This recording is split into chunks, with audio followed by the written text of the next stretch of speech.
On 3 October 1944, American forces in the Pacific Ocean areas received a directive to seize positions in the Ryukyu Islands, Nansei Shoto.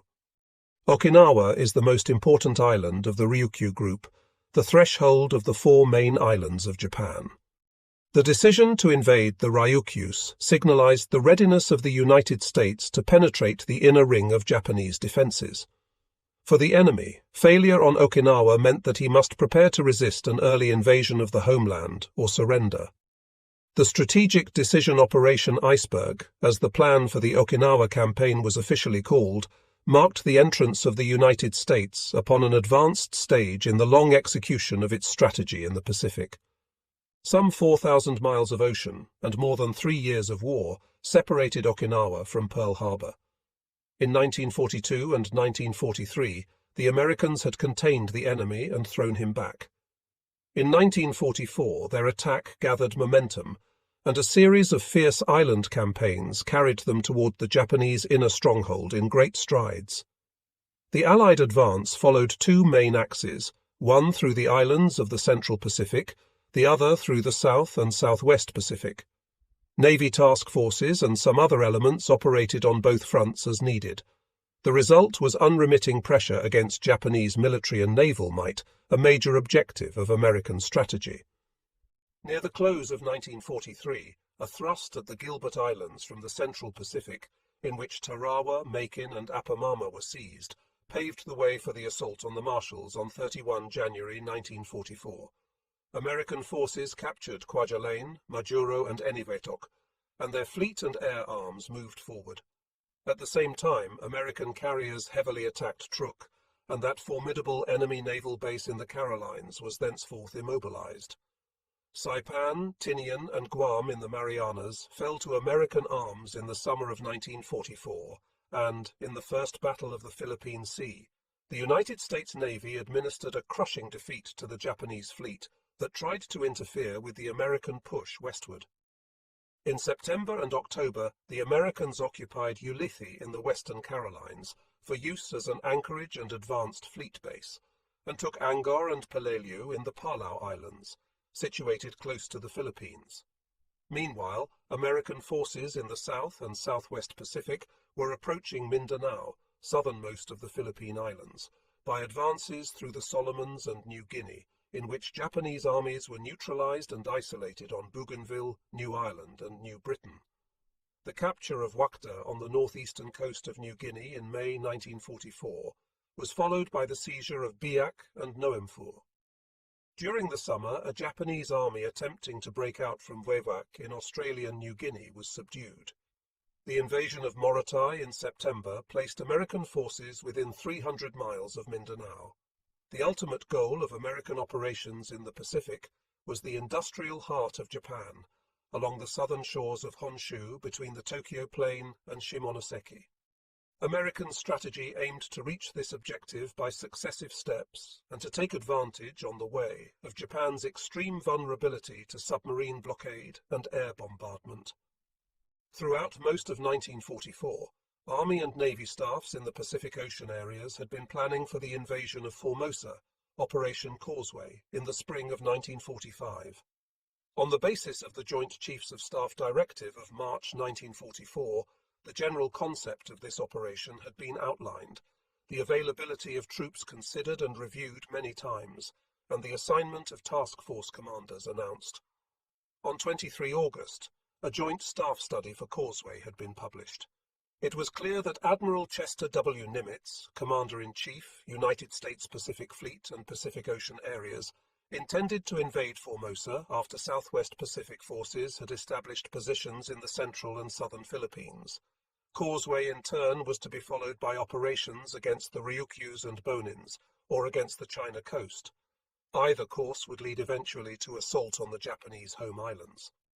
On 15 September, the Joint Chiefs directed General Douglas MacArthur to seize Leyte on 20 October, instead of 20 December as planned, and to bypass Mindanao. At the same time, Admiral Nimitz was instructed to bypass Yap. On the next day, Admiral Nimitz reconsidered the Formosa operation. He believed that the early advance into the central Philippines with the opportunity of acquiring the desired fleet anchorages there, opened up the possibility of a direct advance northward through the Ryukyus and Bonins, rather than through Formosa and the China coast. He reviewed the objectives of Causeway, the establishment of air bases from which to bomb Japan, support China, and cut off the home islands from resources to the south. With reference to the new possibility, and in a letter to his army commanders, requested their opinions on the subject. Lieutenant General Robert C. Richardson, Junior Commanding General, United States Army Forces, Pacific Ocean Areas, replied that only those steps should be taken which would lead to the early accomplishment of the ultimate objective, the invasion of Japan proper. From this point of view, the occupation of Formosa as a stepping stone to an advance on Japan via the China coast did not, in his opinion, offer advantages commensurate with the time and enormous effort involved. He proposed instead, as a more economical course, a dual advance along the Luzon-Ryukyus and the Marianas-Bonins axes. He fully agreed with General MacArthur's plan to seize Luzon after Leyte. The seizure of Luzon would provide air and naval bases in the Philippines from which enemy shipping lanes in the China Sea could be blocked and, at the same time, Formosa effectively neutralized. From the ample bases in Luzon, it would be possible and desirable to seize positions in the Ryukyus for the prosecution of air operations against Kyushu and Honshu. The occupation of bases in the Bonins would open another route from the Marianas for bomber operations against Japan. The air assaults on Japan would culminate in landings on the enemy's home islands. Lieutenant General Millard F. Harmon, Commanding General United States Army Air Forces, Pacific Ocean Areas, in his reply to Admiral Nimitz, referred to a previous letter which he had written to the Admiral, recommending as an alternative to the invasion of Formosa and the China coast the seizure of islands in the Ryukyu chain for development as air bases from which to bomb Japan. He restated these views and emphasized his opinion that if the objective of Causeway was the acquisition of air bases, it could be achieved with the least cost in men and material by the capture of positions in the Ryukyus. The commander of the ground troops designated for Causeway, Lieutenant General Simon B. Buckner, Junior Commanding General 10th Army, presented the primary objection to the entire Formosa operation. He informed Admiral Nimitz that the shortages of supporting and service troops in the Pacific Ocean areas made Causeway unfeasible. General Buckner added, about a week later, that if an invasion of Luzon was planned, the need for occupying Formosa was greatly diminished. Admiral Nimitz communicated the substance of these views to Admiral Ernest J. King, Commander-in-Chief, United States Fleet. The latter, who had been the chief proponent of an invasion of Formosa, proposed to the Joint Chiefs of Staff on 2 October 1944 that in view of the lack of sufficient resources in the Pacific Ocean areas for the execution of Causeway and the War Department's inability to make additional resources available before the end of the war in Europe, operations against Luzon, Iwo Jima, and the Ryukyus be undertaken successively prior to the seizure of Formosa. Favorable developments in the Pacific and in Europe might make Causeway feasible at a later date. On the next day, 3 October, the Joint Chiefs of Staff issued a directive to Admiral Nimitz to seize one or more positions in the Ryukyu Islands by 1 March 1945. On 5 October, Admiral Nimitz informed his command that the Formosa operation was now deferred, and that, after General MacArthur invaded Luzon on 20 December 1944, the Pacific Ocean Areas forces would seize Iwo Jima on 20 January 1945 and positions in the Ryukyus on 1 March. The projected Ryukyus campaign was bound up strategically with the operations against Luzon and Iwo Jima. They were all calculated to maintain unremitting pressure against Japan and to effect the attrition of its military forces.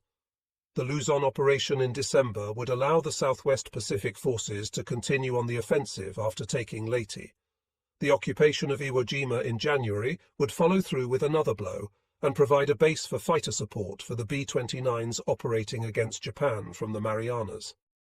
The seizure of Okinawa in March would carry the war to the threshold of Japan, cut the enemy's air communications through the Ryukyus, and flank his sea communications to the south.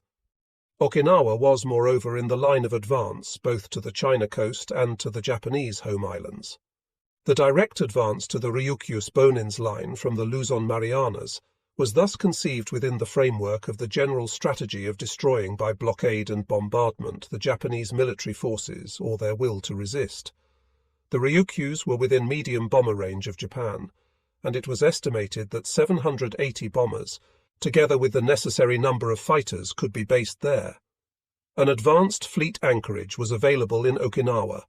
From these airfields and naval bases, American air and naval forces could attack the main islands of Japan and, by intensified sea and air blockade, sever them from the Japanese conquests to the south.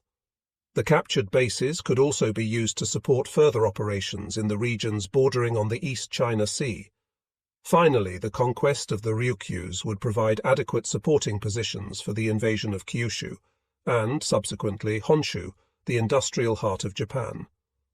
The Ryukyu Islands lie southwest of Japan proper, northeast of Formosa and the Philippines, and west of the Bonins. The islands, peaks of submerged mountains, stretch in an arc about 790 miles long between Kyushu and Formosa, and form a boundary between the East China Sea and the Pacific Ocean. The archipelago consists of about 200 islands, only 30 of which are large enough to support substantial populations. The climate is subtropical, the temperature ranging from about 60 Fahrenheit to 83 Fahrenheit. Rainfall is heavy, and the high humidity makes the summer heat oppressive. The prevailing winds are monsoonal in character, and between May and November each year the islands are visited by destructive typhoons. Approximately in the center of the arc is the Okinawa group, Gunto, of some 50 islands clustered around the island of Okinawa. The Kurama Islands lie in an area from 10 to 20 miles west of southern Okinawa. Kume, Tonachi, Aguni, and Tori form a rectangle to the north of the Kurama group. Iishima stands off the jutting tip of the Motobu Peninsula on northern Okinawa, while farther to the north lie the Iheya Islands and Yoron. A chain of small islands, called by the Americans the Eastern Islands, extends along the eastern shore of southern Okinawa.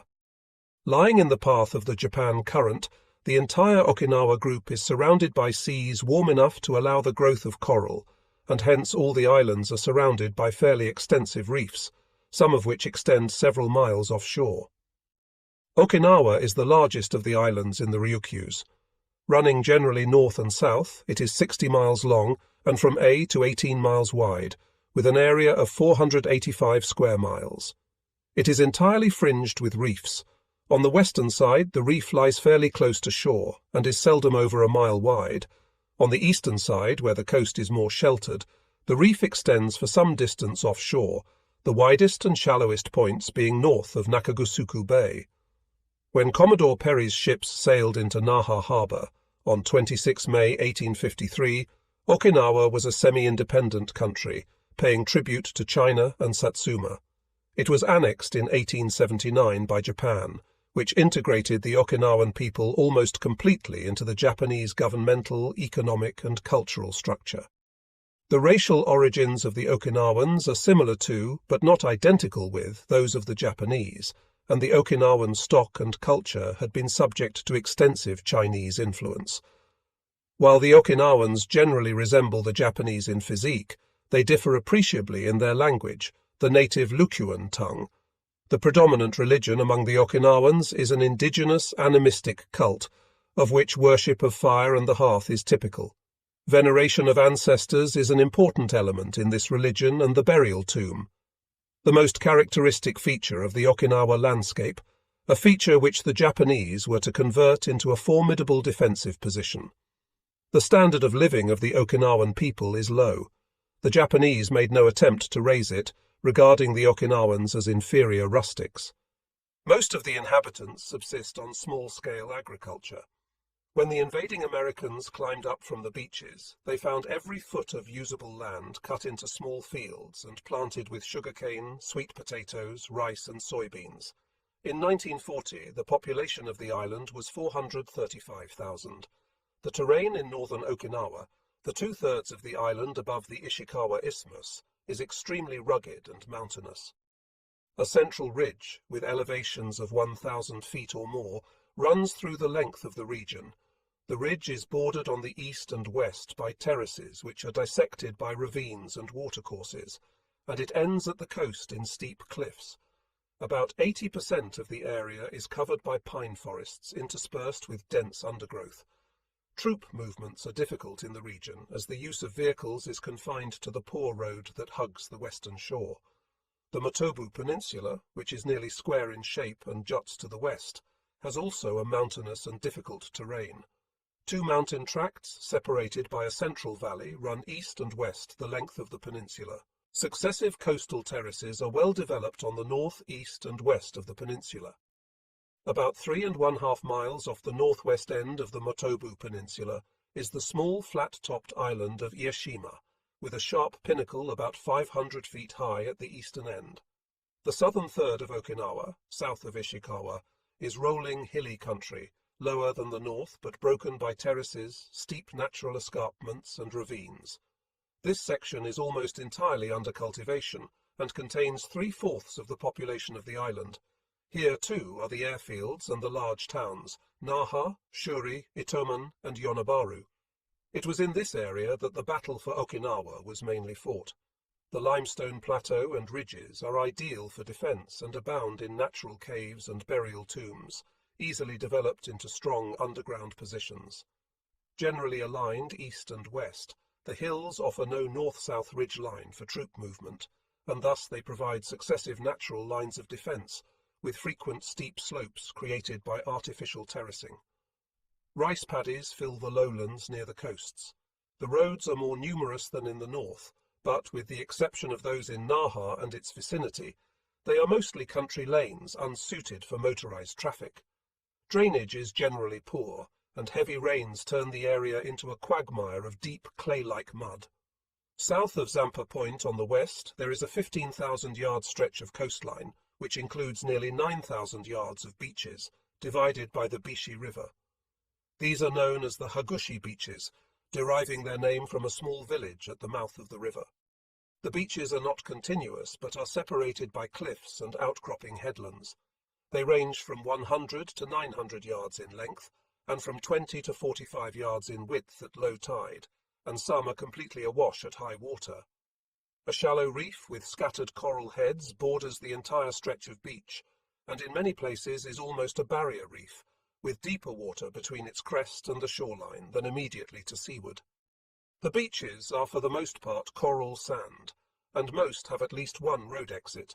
A low coastal plain flanks the beaches from Zampa Point, south to Tsunabe. It is dominated by rolling hills which afford excellent observation, good fields of fire along the beaches, and extensive cover and concealment. Less than 2,000 yards inland on the plain lie the Yontan and Kadena airfields, north and south of the Bishi River. A 400-foot-high hill mass, rising southeast of Tsunabe and extending across the center of the island, dominates the entire beachhead area.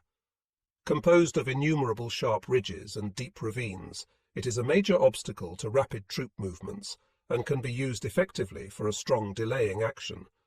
South of the Tsunabe Hills, down to the Uchitomari-Tsuwa line, the island narrows to 5,500 yards. The terrain is essentially similar to that behind the Hagushi beaches, with heavily wooded uplands and extensively terraced and cultivated valleys and lower slopes. The hills and ridges are generally low except for some high peaks in the general vicinity of Kuba on the east coast, from which observation of the area is excellent. Roads are adequate for light Japanese transport, but not for the heavy strain of American military traffic. On the east coast, the Kachin Peninsula on the north and the Chinan Peninsula on the south extend into the ocean to enclose the spacious fleet anchorage of Nakagusuku Bay, called by the American troops Buckner Bay. A low coastal plain from 1/4 to 1 mile wide runs along the shore of the bay from the Kachin Peninsula to Yonabaru. At Yonabaru, the plain extends inland to the west through an area of moderate relief and joins another coastal flat extending northeastward from Naha. A cross-island road follows this corridor and connects the two cities. Naha, the capital of the island, with a population of 65,000, is Okinawa's chief port and can accommodate vessels up to 30,000 tons. Southwest of the city, on the Oroku Peninsula, was the Naha airfield, the most highly developed field on the island. In the region north of the Naha-Yonabaru corridor, and in the vicinity of Shuri, the ancient capital of Okinawa, lies the most rugged terrain in the southern part of the island. From the high ground near Shuri, and from many other vantage points in this area, observation is excellent to the north and south and over the coastal regions. At the highest point, the hills rise about 575 feet, but the lack of pattern, the escarpments, steep slopes and narrow valleys characteristic of the region, make the major hill masses ideal territory for defence. Many of the escarpments are sheer cliffs without topsoil or vegetation.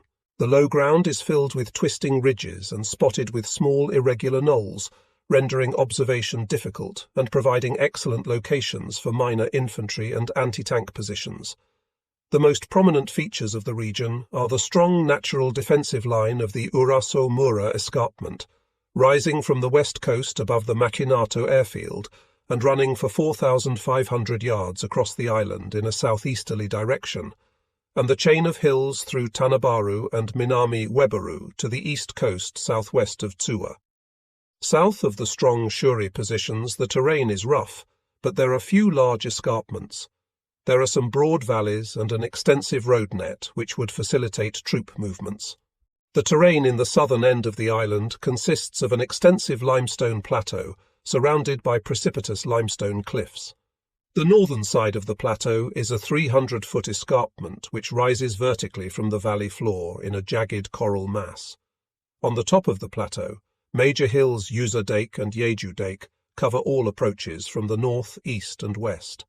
Along the southeastern coast, much of the stretch from Minatoga to the eastern end of the Chinan Peninsula consists of beaches.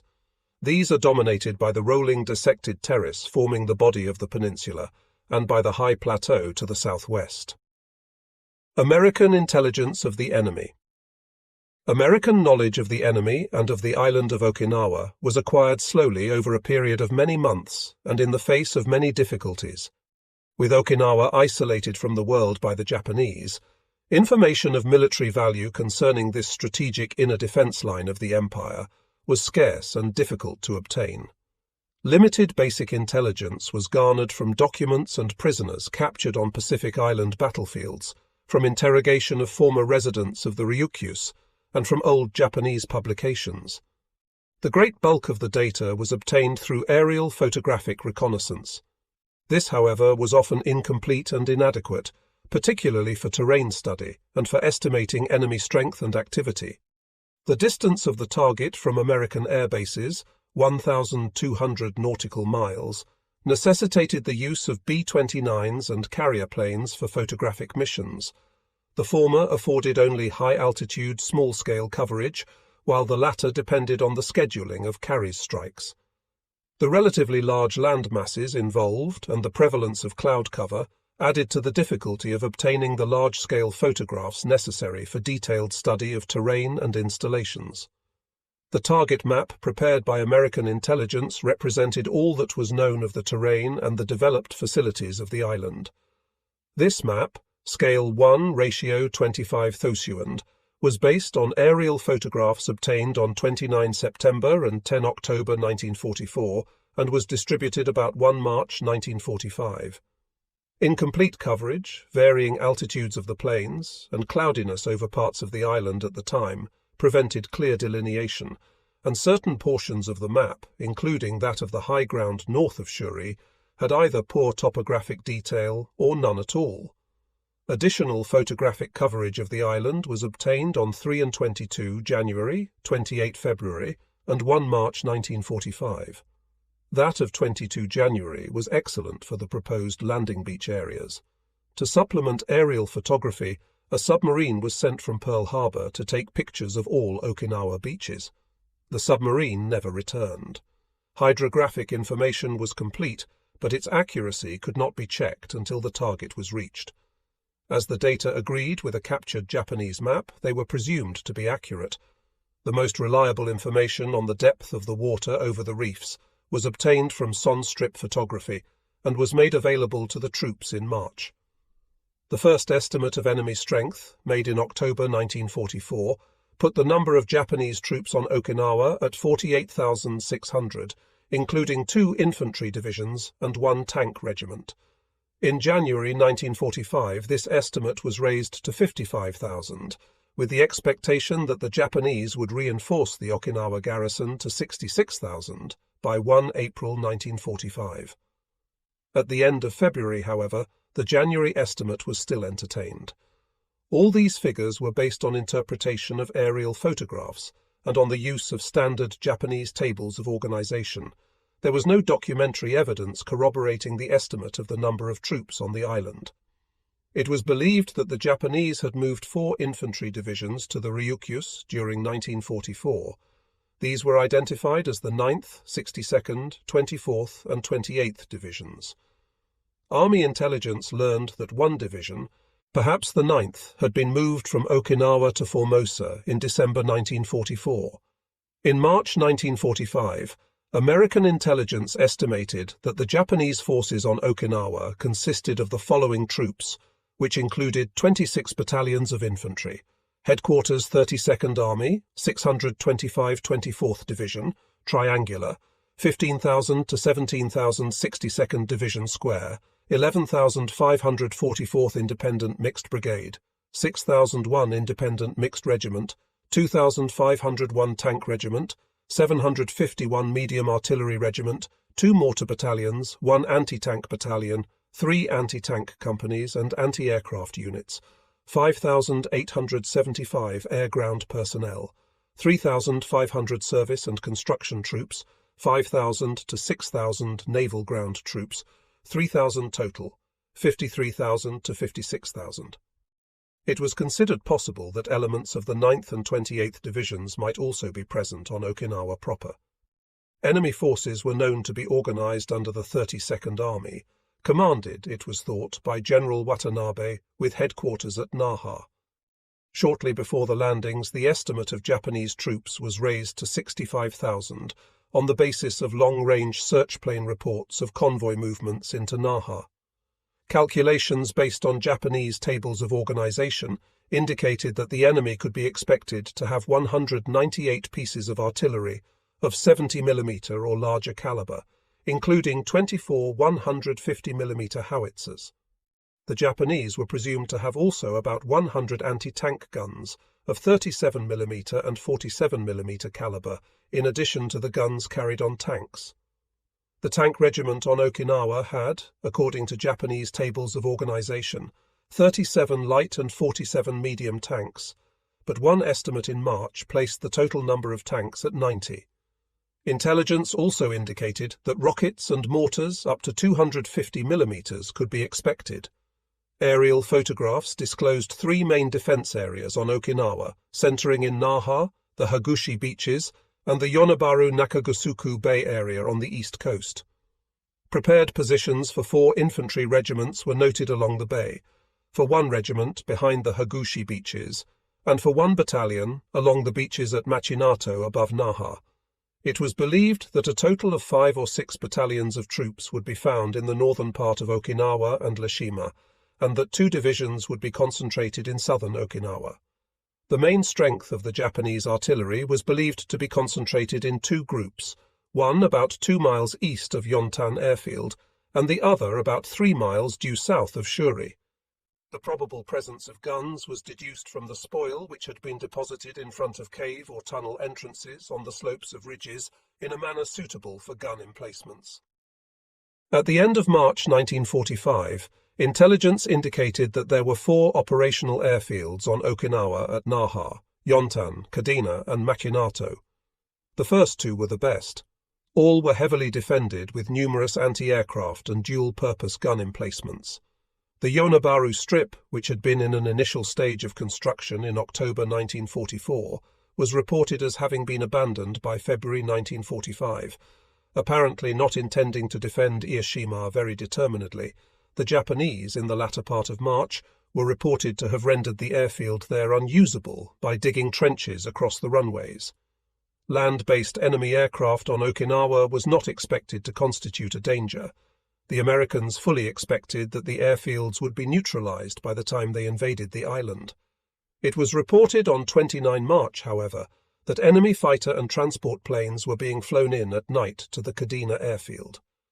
On 31 March, no activity was observed on any of the Okinawa airfields. It was constantly stressed that heavy enemy air attacks would probably be launched from Kyushu, 350 miles to the north. The potential threat of small kamikaze boats against shipping was also pointed out. 10th Army believed that the most critical terrain for the operation was the area between the Ishikawa Isthmus and the Chatan-Taguchi line, particularly the high ground inland which dominates the Hagushi beaches and the valley of the Bishi River. The enemy could defend the beaches from prepared positions with one regiment, maintaining mobile reserves in the hills north and south of the river. Other reserves could be dispatched to the landing area within a few hours. It was expected that the Japanese would wait until the night of L-Day to move their artillery. Alerted by American preliminary operations, they might have a division in position ready for a counterattack on the morning of the landings. From terrain 30,000 yards inland that offered both cover and concealment, the Japanese could launch counterattacks of division strength against both flanks of the landing area simultaneously. If the landings were successful, the enemy's main line of resistance, manned by a force of from 9 to 15 battalions, was expected to be at the narrow waist of the island, from Chatan to Taguchi, south of the landing beaches. The plan for the conquest of the Ryukyus was in many respects the culmination of the experience of all previous operations in the Pacific War. It embodied the lessons learned in the long course of battle against the Japanese outposts in the Pacific. Lessons of cooperation and combined striking power of the services, of the technique of amphibious operations, and of Japanese tactics and methods of meeting them. The plan for Iceberg brought together an aggregate of military powermen, guns, ships, and planes that had accumulated during more than 3 years of total war. The plan called for joint operations against the inner bastion of the Japanese Empire by the greatest concentration of land, sea, and air forces ever used in the Pacific. Plan. The immediate task imposed upon the American forces by the terms of the general mission was the seizure and development of Okinawa and the establishment of control of the sea and air in the Ryukyus. The campaign was divided into 3 phases. The seizure of southern Okinawa, including Keisashima and islands in the Kurama Group, and the initiation of the development of base facilities were to constitute the first phase. In the next phase, Ieshima was to be occupied, and control was to be established over northern Okinawa. The third phase consisted of the seizure and development of additional islands in the Nansei Shoto for use in future operations. The target date of the operation was set at 1 March 1945. Planning began in October 1944. The general scheme for Operation Iceberg was issued in the fall of 1944 by Admiral Nimitz as Commander-in-Chief Pacific Ocean Areas. The strategic plan outlined was based on 3 assumptions. First, the projected campaign against Iwo Jima would have progressed to such an extent that naval fire support and close air support units would be available for the assault on Okinawa. Second, the necessary ground and naval combat units and assault shipping engaged in the Philippines would be released promptly by General MacArthur for the Okinawa campaign. Third, preliminary air and naval operations against the enemy would ensure control of the air in the area of the target during the operation. Air superiority was the most important factor in the general concept of the operation as outlined by Admiral Nimitz's staff. The Commander-in-Chief, Pacific Ocean Areas planners, believed that American air attacks on Japan from carriers and from airfields in the Marianas, combined with the seizure of Iwo Jima, would force a concentration of enemy air strength around the heart of the empire, on the home islands, Formosa, the China coast, and the Ryukyus. From these bases, strong and continuous air attacks would be made against the forces invading the Ryukyus. It would be necessary, therefore, to neutralize or destroy enemy air installations not only at the target, but also at the staging areas in Kyushu and Formosa. All available carrier and land-based air forces would be called on to perform this task and give the Americans the control of the air required in the area of operations. On Okinawa itself, the scheme of maneuver of the ground troops would be such as to gain early use of airfields, that would enable land-based planes to maintain control of the air in the target area. Control of the sea was to be maintained by submarine, surface, and air attacks on enemy naval forces and shipping. The isolation of Okinawa was to be effected with the aid of land-based air forces of commands outside the Pacific Ocean areas. Planes from the Southwest Pacific area were to engage in searches and continuous strikes against Formosa as soon as the situation on Luzon permitted. 20th Air Force B-29s from China and the Marianas were to bomb Formosa, Kyushu, and Okinawa during the month preceding the landings. The China-based 20th Bomber Command was to concentrate on Formosa, while the 21st Bomber Command from the Marianas would attack Okinawa and then shift to Kyushu and other vulnerable points in the home islands during the fighting on Okinawa. The 14th Air Force was to conduct searches along the China coast and also, if practicable, bomb Hong Kong. All the forces in Admiral Nimitz's command were marshalled in support of the iceberg operation. The Strategic Air Forces, Pacific Ocean areas, was assigned the task of neutralizing enemy air bases in the Carolines and the Bonins, of striking Okinawa and Japan when practicable, and of providing fighter cover for 20th Air Force bombing missions against Japan. The commander, Forward Areas Central Pacific, was to use his naval air strength to provide anti-submarine coverage, neutralize bypassed enemy bases, and, in general, furnish logistic support. Provision of intelligence on enemy naval units and interdiction of the sea approaches from Japan and Formosa were the tasks of the Submarine Force, Pacific Fleet. The enemy was to be contained in the North Pacific area, and the lines of communication were to be secured in the Marshalls-Gilbert's area. Logistic support was to be provided by General Richardson's United States Army Forces, Pacific Ocean areas, the Air and Service Forces, Pacific Fleet, and the South Pacific Force. All the armed forces in the Pacific Ocean areas, from the west coast to Ulithi and from New Zealand to the Aleutians, were directed to support the attack on Okinawa. The principal mission in seizing the objective was assigned to a huge joint Army-Navy task force, known as the Central Pacific Task Forces, and commanded by Admiral Raymond A. Spruance, commander of the Fifth Fleet. Admiral Spruance's forces consisted of naval covering forces and special groups, Task Force 50, which he personally commanded, and a joint expeditionary force, Task Force 51, commanded by Vice Admiral Richmond K. Turner, Commander Amphibious Forces Pacific Fleet. General Buckner, Commanding General, 10th Army, was to lead the expeditionary troops, Task Force 56, under Admiral Turner's direction. Command relationships prescribed for the operation differed in some respects from those in previous operations against island positions remote from Japan. Because the campaign would entail prolonged ground combat activities by a field army on a large island close to the enemy's homeland, it was necessary to define clearly the relationships between Army and Navy commanders for the successive phases of the operation. Admiral Nimitz accordingly provided that initially the chain of command for amphibious operations would be Admiral Spruance, Admiral Turner, General Buckner. However, when Admiral Spruance determined that the amphibious phases of the operation had been successfully completed, General Buckner was to assume command of all forces ashore. He was thereafter to be directly responsible to Admiral Spruance for the defence and development of the captured positions. In time, Admiral Spruance would be relieved by Admiral Nimitz of these responsibilities, and General Buckner would take over complete command of the forces in the Ryukyus. As Commander, Ryukyus Force, a joint task force of ground, air, and naval garrison troops, he would be responsible only to Commander-in-Chief, Pacific Ocean areas, for the defence and development of the newly won bases, and for the protection of the sea areas within 25 miles.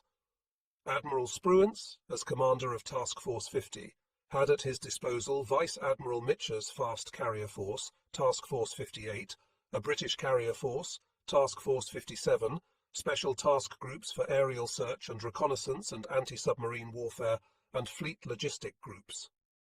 Task Force 58 had a major share of the mission of neutralizing Japanese air strength. Its fast carriers were to strike Kyushu, Okinawa, and adjacent islands in the middle of March, to remain in a covering position east of the target area during the week preceding the invasion, to support the landings with strikes and patrols, and to be prepared for further forays against Kyushu, the China coast, or threatening enemy surface forces. The British carriers, the first to participate in Pacific naval actions with the American fleet, were given the task of neutralizing air installations on the Sakishima Group, southwest of the Ryukyus, during the 10 days before the landings. The Joint Expeditionary Force, Task Force 51, was directly charged with the capture and development of Okinawa and other islands in the group. It was a joint task force of Army, Navy, and Marine units, and consisted of the expeditionary troops, shipping to transport them, and supporting naval and air units.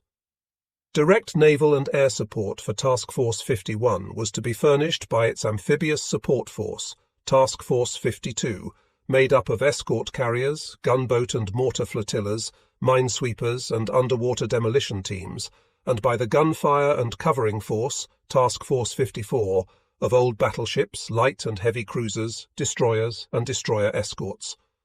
The transports and tractor units of the Northern Attack Force, Task Force 53, and Southern Attack Force, Task Force 55, were to land the ground troops in the main assault on the Okinawa beaches, while a number of task groups were assigned the task of transporting the troops for subsidiary landings and the floating and area reserves. Task Force 51 also included a transport screen, a service and salvage group, and several specialized naval units.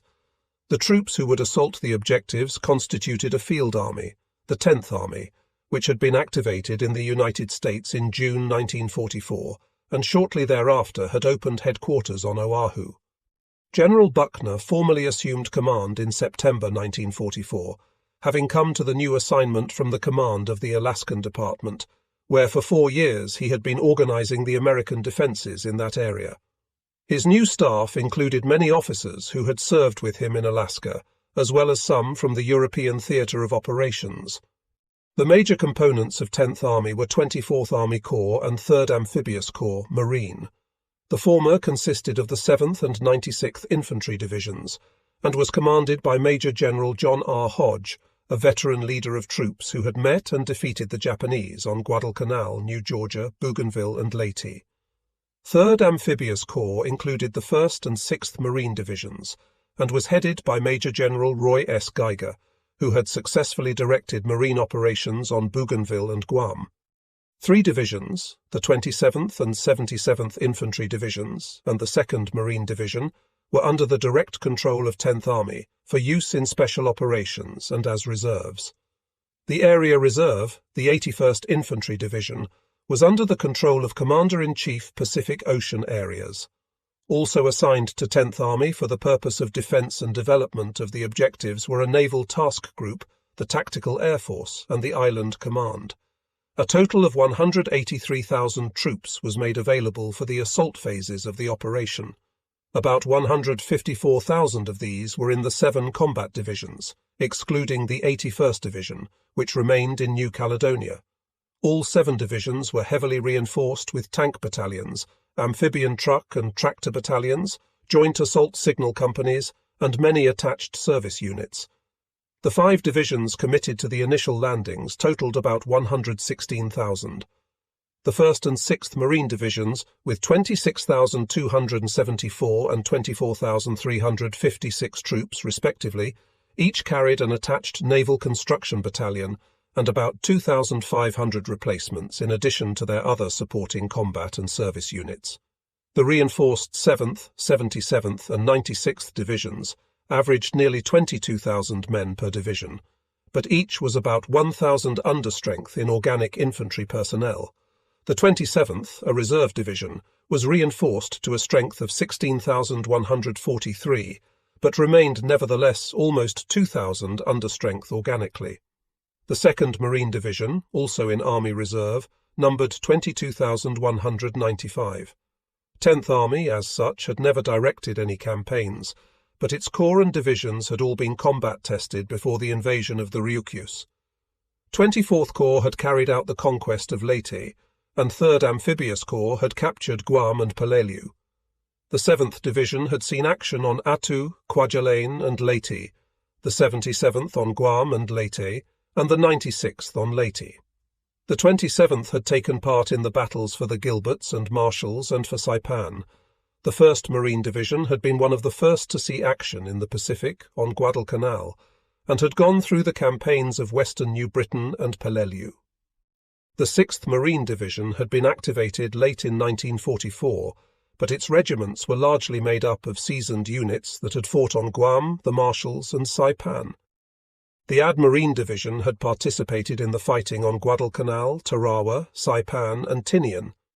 Plan for the capture of Okinawa. Using the Commander-in-Chief Pacific Ocean Areas Joint Staff Study. As a basis, each of the major commanders prepared his plans and issued his operation orders. Although each plan and operation order was derived from that of the next superior echelon, planning was always concurrent. The joint nature of the operation also required extensive coordination of the 3 services in all operational and logistical problems. Joint conferences thrashed out problems of troop lists, shipping, supplies, and strategy. Corps and task force commanders worked together on the plans for amphibious operations. Corps and division staffs were consulted and advised by Army for purposes of orientation and planning. To ensure inter-service coordination, Navy and Marine officers were assigned to work with 10th Army General and Special Staff sections. In some cases, planning was facilitated by utilizing the results of work on other operations. Thus, the naval staff developing the gunfire support plans was able to use the operations at Iwo Jima to test and strengthen the general command and communications framework, which was generally similar for both operations. In the same way, 10th Army logistical planners took advantage of their work on the cancelled Formosa operation, adapting it to the needs of the Okinawa campaign. Out of these planning activities came extremely important decisions that modified and expanded the scope of proposed operations. 10th Army found it necessary to enlarge the troop list by about 70,000 to include greater numbers of supporting combat elements and service units. Its staff presented and supported a plan for initial assault landings on the west coast of Okinawa, just north and south of Hagushi, as the most feasible logistically and as consonant tactically with the requirements of Commander-in-Chief, Pacific Ocean Areas. The naval staff insisted on the necessity of a sustained week-long naval bombardment of the target and on the consequent need for a protected anchorage in the target area where the fleet units could refuel and resupply. As a result, it was decided to capture the Kurama Islands just west of Okinawa, a week before the main landings, and the 77th Division was assigned this task. At the suggestion of Admiral Turner, a landing was to be feinted on the eastern coast of the island, and the 2nd Marine Division was selected for this operation. The commitment of these 2 reserve divisions impelled 10th Army to secure the release of the Area Reserve Division to the expeditionary troops, and the 27th Division was designated the Floating Reserve.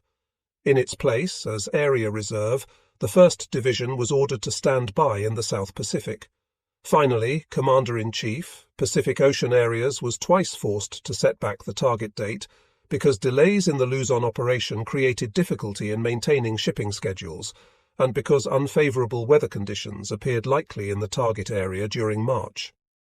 L-Day landing day was set for 1 April 1945. As finally conceived, the plan for the capture of Okinawa gave fullest opportunity for the use of the mobility, long range, and striking power of combined arms.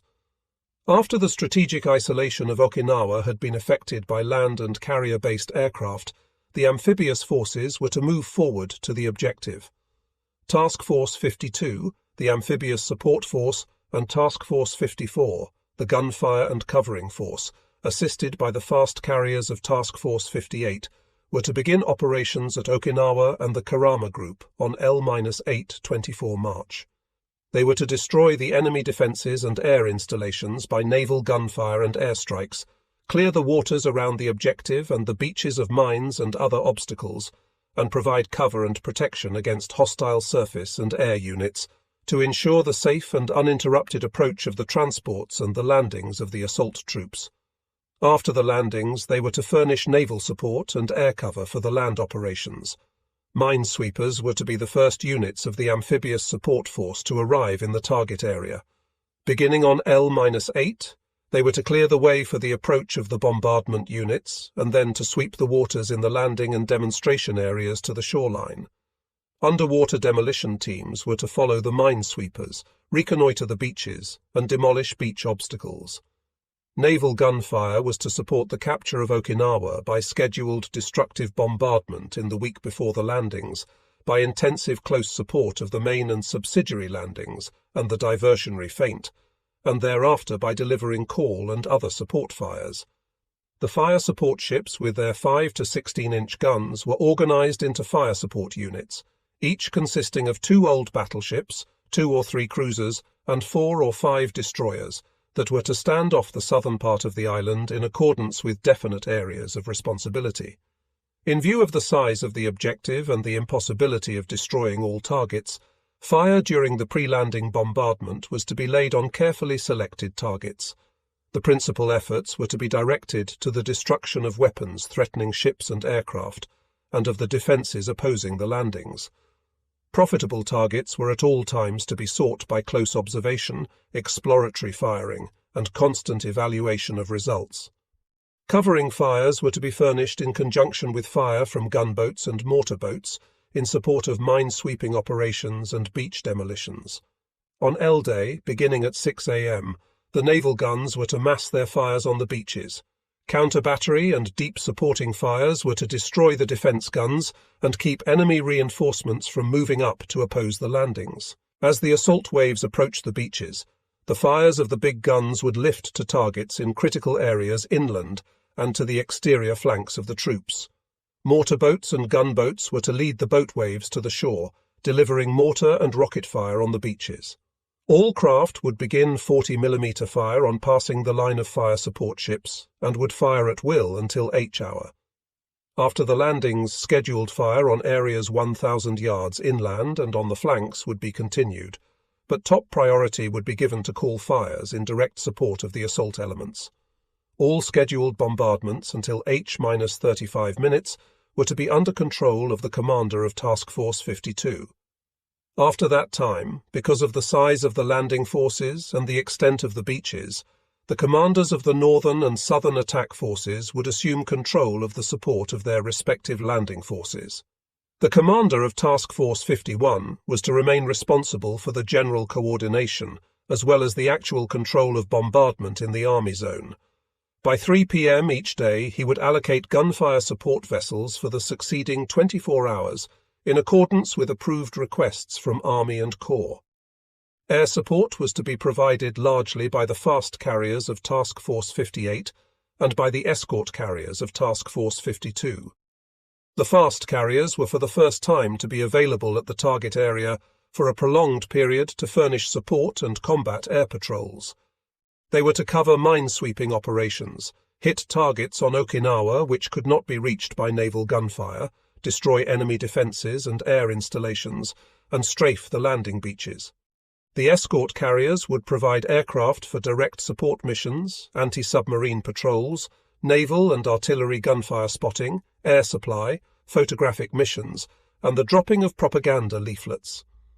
After L-Day, additional support was to be furnished by seaplane squadrons based on the Kurama Islands and by the shore-based Tactical Air Force of the 10th Army. The latter was eventually to be responsible for the air defence of the area, being charged with gaining the necessary air superiority and giving tactical support to the ground troops. Provision was made for the careful coordination of all naval gunfire, air support and artillery, both in the assault and in the campaign in general. Target information centres to be established at Army, Corps and Division levels would collect and disseminate data on all targets suitable for attack by the respective arms, and keep a record of attacks actually carried out.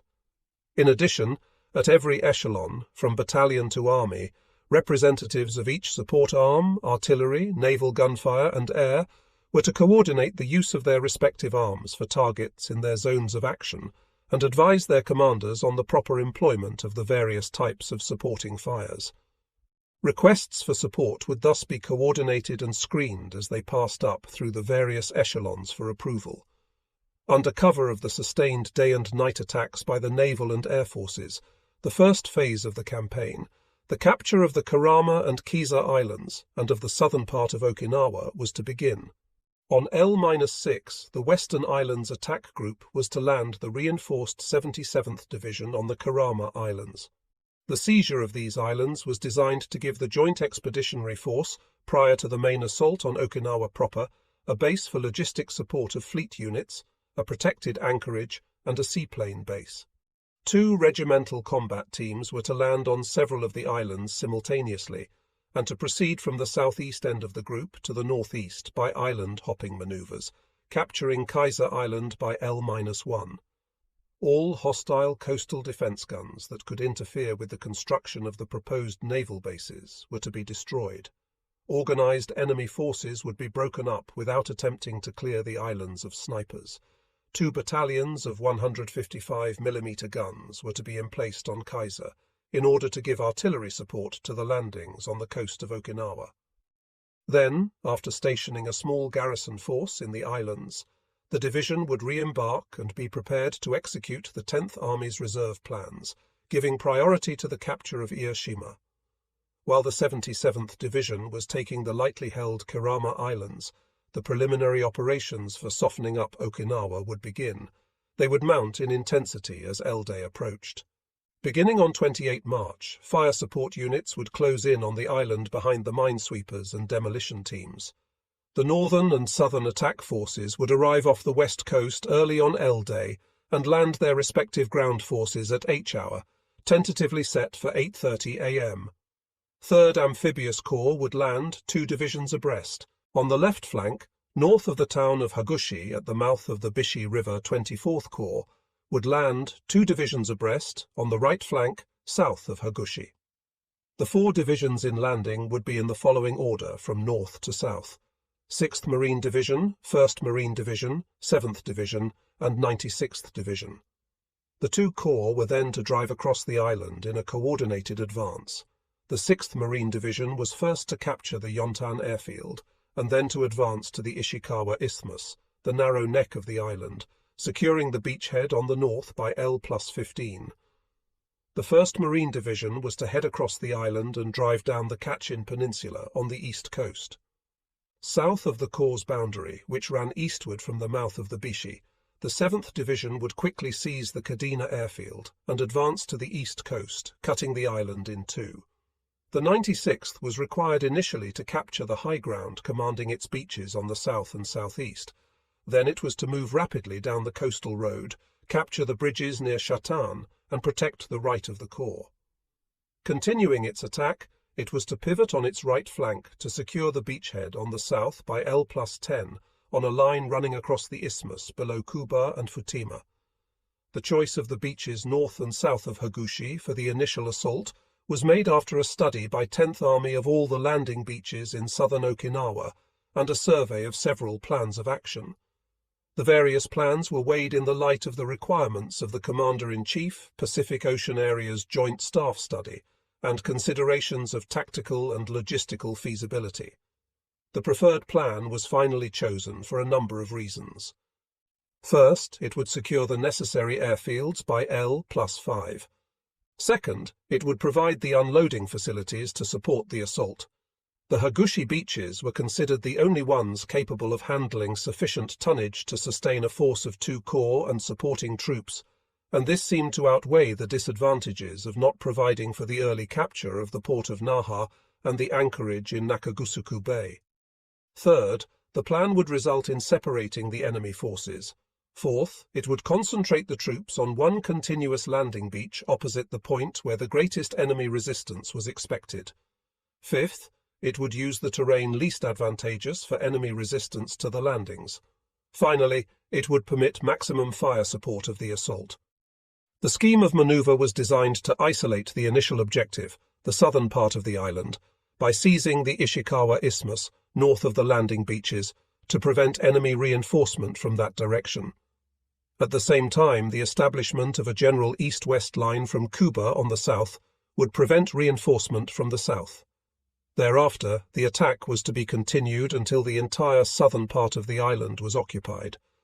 Ground commanders hoped that for the first time in the Pacific, maneuver could be used to the utmost. The troops would cut across the island quickly, move rapidly to the south, break up the Japanese forces into small segments, bypass strong points, and mop up at leisure. While the troops were landing on the west coast, the 2nd Marine Division would feint landings on the southeast coast.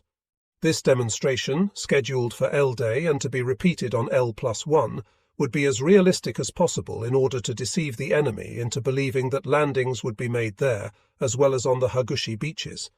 After the demonstration, the division would be prepared to land on the Hagushi beaches in support of the assault forces. The 27th Division, as floating reserve, was to arrive at Ulithi not later than L+1 and be on call of the Commander, Joint Expeditionary Force. It was to be prepared to seize the islands off the east coast of Okinawa and then to land on that coast in support of 24th Corps. In case the preferred plan for landing on the west coast proved impracticable, an alternate plan was to be used. In this plan, the capture of the Kurama Islands was to be followed by a similar sweep through the small islands east of southern Okinawa that guarded the entrance to Nakagusuku Bay. On L-Day, 2 Marine divisions would land on the southeast coast of Okinawa, between Chinen Point and the town of Minatoga. During the next 3 days, the Marines were to seize high ground in the area in order to support a landing by 2 divisions of 24th Corps on the lower part of Nakagusuku Bay, between Kuba and Yonabaru. Although the alternate plan met most of the requirements for a successful landing operation, it was distinctly a second choice because it would allow the enemy reserves to offer maximum opposition to the second landings and would require a prolonged assault against all the enemy forces on the island to complete the first phase of the mission. Equal sign. Despite general skepticism as to the effectiveness of psychological warfare against the Japanese, an attitude which resulted from its failure in many previous operations, the American plan called for an intensive effort to weaken the enemy's will to resist. Intelligence agencies prepared 5,700,000 leaflets to be dropped over Okinawa from carrier planes. More millions of leaflets were to be printed at the target and scattered over specific areas by bombs and shells. Tanks with amplifiers, an airplane with an ultra-loud speaker, and remotely controlled radios dropped behind enemy lines would also tell the enemy why and how he should surrender. The plans for psychological warfare were also directed toward influencing the Okinawans, and in this connection there was greater optimism. Because the Okinawans were of a different stock and culture from the Japanese, and had been treated by their rulers as inferiors rather than as elements to be assimilated to Japanese nationalism and militarism, it was hoped that the civilians would not be as hostile, or at any rate as fanatical, as the Japanese. The Okinawans also presented the American planners with the problem of military government. The problem was twofold, that of removing the Okinawans from the front lines and that of caring for them. It was necessary to handle the problem in such a way as to facilitate military operations and to make available to the occupying forces the labor and economic resources of the areas. Approximately 300,000 natives lived in southern Okinawa. Thousands of others were in the north and on nearby islands. Never before in the Pacific had Americans faced the task of controlling so many enemy civilians. Basic responsibility for military government in the conquered Japanese islands devolved on the Navy, and Admiral Nimitz was to assume the position of military governor of the Ryukyus. However, in view of the fact that most of the garrison forces were army troops, Admiral Nimitz delegated the responsibility to General Buckner. The latter planned to control military government operations during the assault phase through his tactical commanders. Corps and division commanders were made responsible for military government in the areas under their control and were assigned military government detachments whose mission was to plan and organize civilian activities behind the fighting fronts. As the campaign progressed and increasing numbers of civilians were encountered, teams attached to military government headquarters of 10th Army would assume charge, organize camps, and administer the program on an island-wide basis. During the garrison phase, the island commander, on order of General Buckner, would exercise command over all military government personnel. Major General Fred C. Wallace would act through a deputy commander for military government, Brigadier General W. E. Christ. The major problem of military government was to feed and provide emergency medical care, for the approximately 300,000 civilians who were expected to be within the American lines by L+40. Each of the combat divisions mounted out with 70,000 civilian rations of such native staples as rice, soybeans, and canned fish, and also with medical supplies. Military government personnel would land in the wake of assault units to handle a huge disaster relief program. Additional supplies of all kinds were to be included in the general maintenance shipments. The planning and execution of Iceberg presented logistical problems of a magnitude greater than any previously encountered in the Pacific. For the assault echelon alone, about 183,000 troops and 747,000 measurement tons of cargo were loaded into over 430 assault transports and landing ships at 11 different ports, from Seattle to Leyte, a distance of 6,000 miles. After the landings, maintenance had to be provided for the combat troops, and a continuously increasing garrison force that eventually numbered 270,000. Concurrently, the development of Okinawa as an advanced air and fleet base and mounting area for future operations involved supply and construction programs extending over a period of many months subsequent to the initial assault. Close integration of assault, maintenance, and garrison shipping and supply was necessary at all times. Factors of distance dominated the logistical picture. Cargo and troops were lifted on the west coast, Oahu, Espiritu Santo, New Caledonia, Guadalcanal, the Russell Islands, Saipan and Leyte, and were assembled at Eniwetok, Ulithi, Saipan and Leyte. The closest Pacific Ocean area bases were at Ulithi and the Marianas, 5 days sailing time to Okinawa at 20 knots. The west coast, which furnished the bulk of resupply, was 6,250 nautical miles away, or 26 days sailing time.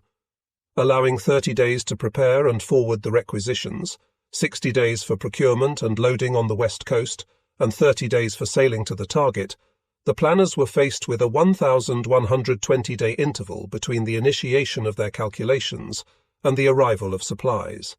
This meant in practice that requisitioning had to be started before a troop basis had been fixed, and the details of the tactical plans worked out. Distance, moreover, used up ships and compelled the adoption of a schedule of staggered supply shipments, or echelons, as well as a number of other improvisations.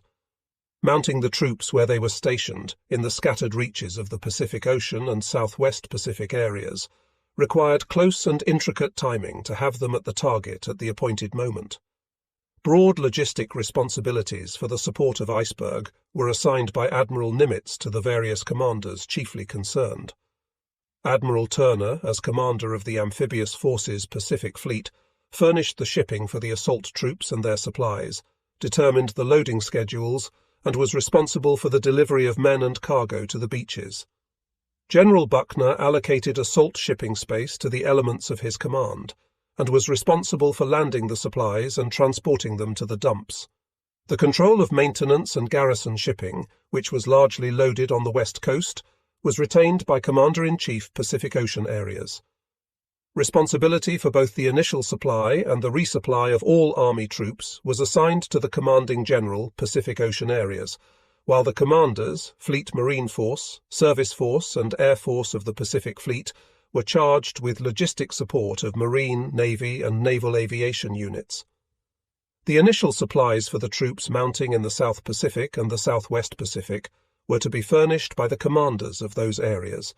The first phase of supply planning involved the preparation of special lists of equipment required for the operation, which included excess tables of equipment items, equipment peculiar to amphibious operations, and base development materials. Such lists, or operational projects as they were known, had been prepared for the projected Formosa operation. When this was cancelled, the projects were screened and reduced to meet the needs of Iceberg. At a very early stage in the planning, it became evident that there was a shortage of available shipping. The number of combat and service troops included in the initial troop basis far exceeded the capacity of allocated shipping. As a result, tonnage had to be reduced for some units, while other units were eliminated entirely from the assault echelon and assigned space in the next echelon. Later, in January 1945, it became apparent that there was still not enough shipping space in the assault echelon to transport certain air units and base development materials designed for early use. It was necessary to request Commander-in-Chief, Pacific Ocean Areas, to increase the overall allocation of landing ship tanks and landing ship mediums, as well as to curtail cargo tonnage and provide for the quick return of landing ship tanks to Saipan to load 8 naval construction battalions. Providing the assault troops with their initial supplies was not a difficult problem, as generally there were sufficient stocks on hand at each of the mounting areas. When the assault units embarked, they took with them a 30-day supply of rations, essential clothing and equipment, fuel, and medical and construction supplies. Initial ammunition quotas consisted of 5 Commander-in-Chief, Pacific Ocean Areas units of fire. On Leyte, 24th Corps found that Southwest Pacific Area logistics agencies did not have sufficient rations on hand to supply it as required, and the shortage was overcome by having the Corps joined at Okinawa by 2 landing ship tanks loaded with rations from 10th Army Reserve stocks in the Marianas. Equipment issued to the troops included weapons and instruments of war never before used against the Japanese. New type flamethrower tanks with an increased effective range and a larger fuel capacity were available for the invasion. Each division was issued 110 sniper scopes and 140 snooper scopes, devices for seeing in the dark by means of infrared radiation. The former were mounted on carbines and permitted accurate night firing, while the latter were on handheld mounts and could be used for night observation and signaling. Army artillery and anti-aircraft units used proximity, Vermont, fuses over land areas for the first time in the Pacific. During the campaign, tests were conducted with a new mortar locating device, the sound locator set GR6, and the 57mm and 75mm recoilless rifles and 4.2-inch recoilless mortars. Supplies to maintain the troops at the target were scheduled to arrive 21 shipments from the west coast. Loaded ships were to sail from Pacific ports at 10-day intervals, beginning on L-40, 20 February 1945, and to arrive at the regulating stations at Ulithi and Eniwetok beginning L-5, there to await the call of General Buckner. These maintenance shipments, planned to provide automatic resupply until L+210, 31 October 1945, were based on the estimated population build-up at the scheduled time of arrival. The principal emergency reserves were kept at Saipan and Guam. The main logistical task of the operation, in Admiral Nimitz's opinion, the rapid development of air and naval bases in the Ryukyus to support further operations against Japan. The Base Development Plan for Okinawa, published by Commander-in-Chief, Pacific Ocean Areas, provided for the construction of 8 airfields on Okinawa, 2 of which were to be operational by L+5, a seaplane base, an advanced fleet base at Nakagusuku Bay, and the rehabilitation of the port of Naha to accommodate support shipping. Base development responsibilities also included immediate support of the assault by the early construction of tank farms for the bulk storage of fuel and for the improvement of waterfront unloading facilities and of roads. Later, a large construction program was planned that included roads, dumps, hospitals, communications facilities, water supply systems, and housing and recreational facilities. A plan for the development of Iishima as an advanced airbase was also prepared. General Buckner was charged with the responsibility for base development in the Ryukyus. Assigned to 10th Army for the execution of the base development plan was the Island Command Okinawa, or Army Garrison Force, with Major General Fred C. Wallace in command. Some of the Island Command troops were to land in the assault echelon and to provide logistic support for the assault troops during and immediately after the landings. At the conclusion of the amphibious phase, the Island Command was to act as 10th Army's administrative and logistical agency, operating in effect as an Army Service Command and an advanced section of the communications zone. As such, it was to be in charge of the base development program as well as of the garrisoning and defense of the captured positions. Garrison troops and base development materials were scheduled to arrive at Okinawa in 17 echelons. These were based primarily on the unloading capacity of the Hagushi beaches. The tonnage in each echelon was kept within the estimated discharge capacity between the arrivals of the echelons, Most of this garrison shipping was loaded on the west coast and Oahu, but some originated in the South Pacific and the Marianas. Training and rehearsal of troops. The great distances that separated the elements of its command, together with the limited time available, precluded combined training or rehearsal by 10th Army of the Maneuver, which would land 2 corps abreast on a hostile shore. To the extent that circumstances permitted, however, the scattered units of the 10th Army engaged in individual training, combined arms training, and special training in amphibious, cave, and mountain warfare. Particular efforts were made to train ground troops in the use of the new snooper scopes and sniper scopes, and the one standard tank battalion, which was converted to an armoured flamethrower battalion, received instruction in the use and maintenance of its tanks. Many service units received little specialised training because of the pressure of their regular duties, and, in some cases, the circumstance that they had been released to 10th Army only a few days before mounting from Hawaii. When, in December 1944, 24th Corps received its warning order, it was in action over a large part of southern Leyte, engaged in virtually separate operations on the east and west coasts of the island. The Corps was not released from tactical responsibility until 10 February 1945, and it did not complete the assembly of all its units in the staging area at Dulag until 18 February. Training and rehearsals had to be sandwiched between the rehabilitation program for its combat-weary units and the mounting out for the new operation.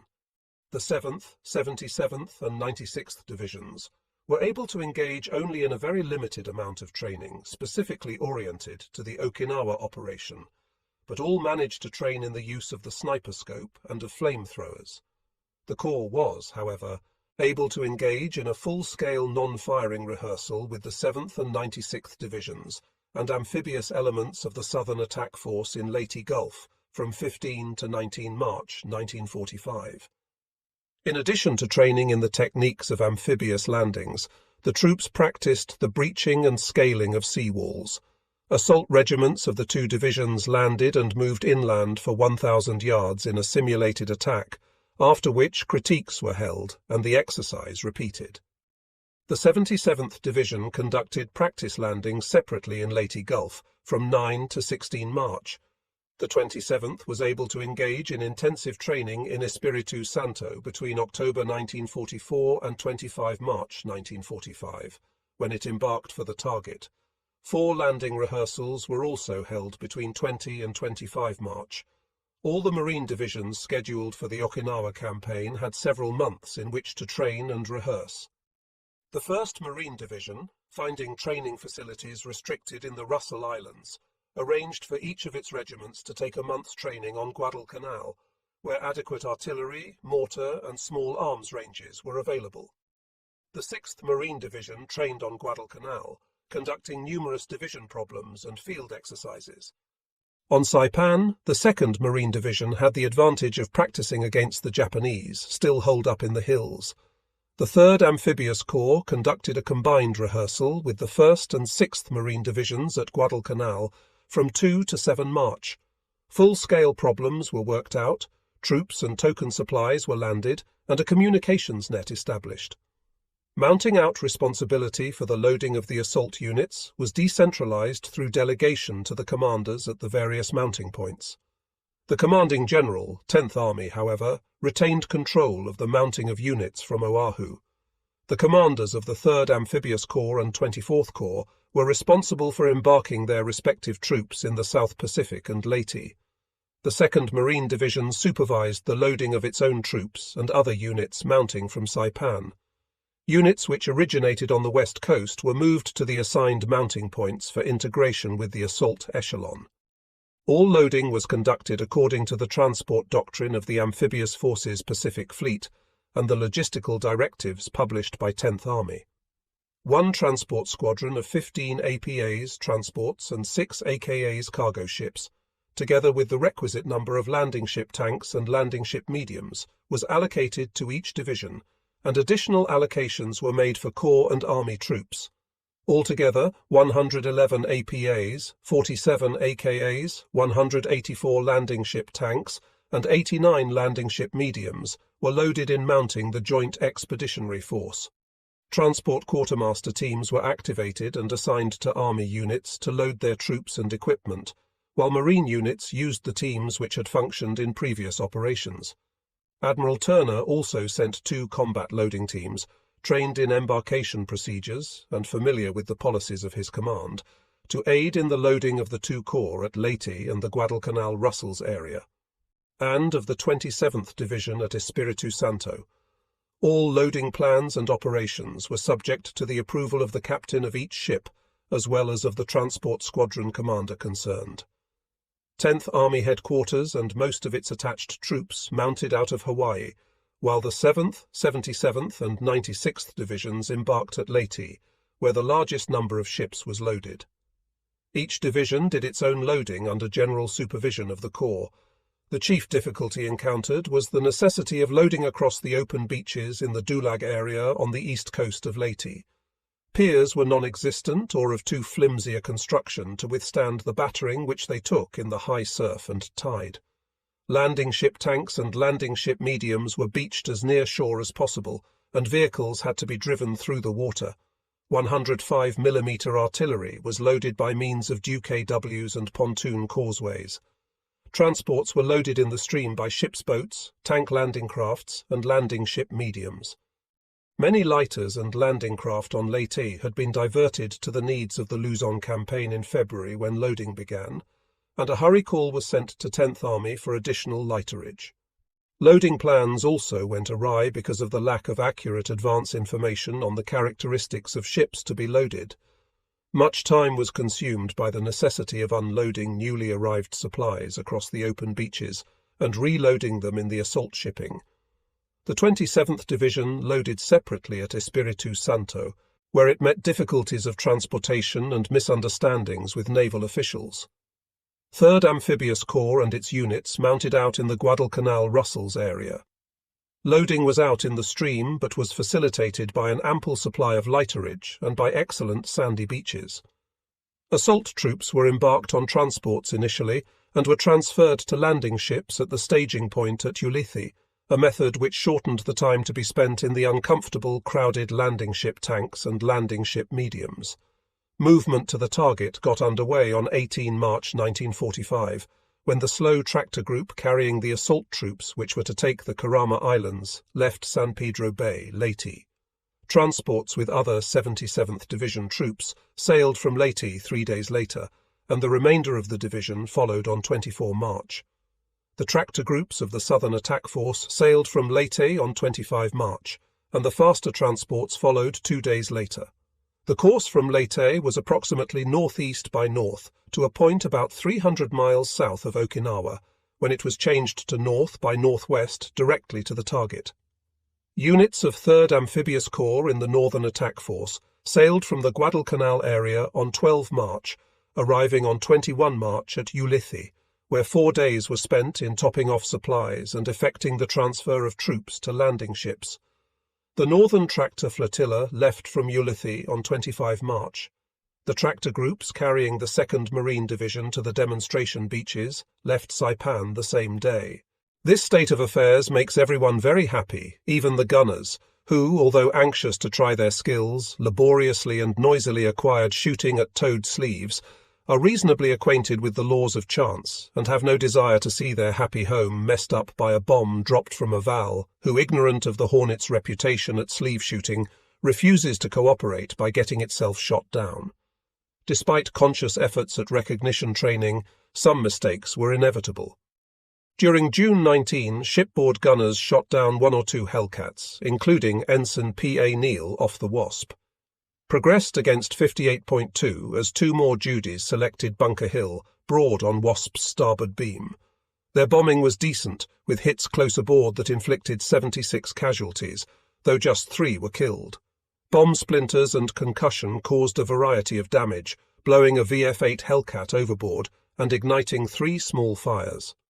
More important, the portside aircraft elevator was damaged, and the hangar deck avgas fuel lines had to be repaired. Nevertheless, Captain Tom Jeter's damage control crews kept the Holiday Inn open for business. 2 of the 6 bombers got away, one heading directly for Guam and the other finding sanctuary on tiny Rota. Of the other crews, task force sailors saw 2 parachutes and marveled at the scene of one flyer ejected from his plane as it impacted the water. Defending 58.3, Fighting 10 got a vector on the inbound gills, but the geometry was in the attackers' favour, and shipboard gunners had the responsibility. They began filling the sky with 20mm tracers, 40mm explosive rounds, and 5-inch bursting stuff. The air became polluted with smoky speckles, dirty brown eruptions, and grey-white explosions. Shell fragments churned the water with geysers large and small, adding alabaster contrast to the dark spots blossoming in mid-air. Then another half-dozen Judies flew onward, targeting Enterprise and Princeton.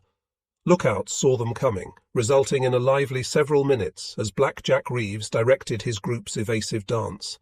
Captains often experienced an urge to maneuver independently, but that was folly. A loner lost the immense anti-aircraft support of its teammates. At 11:54 a.m. the call went out, torpedo planes bearing 270 at 11 miles, closing. Within 3 minutes, other sightings came from the southwest quadrant, prompting Reeves to order emergency turn 4. His group heeled into a formation turn to port, steady up on 040. With the Nakajimas closing fast, Reeves almost immediately called another turn.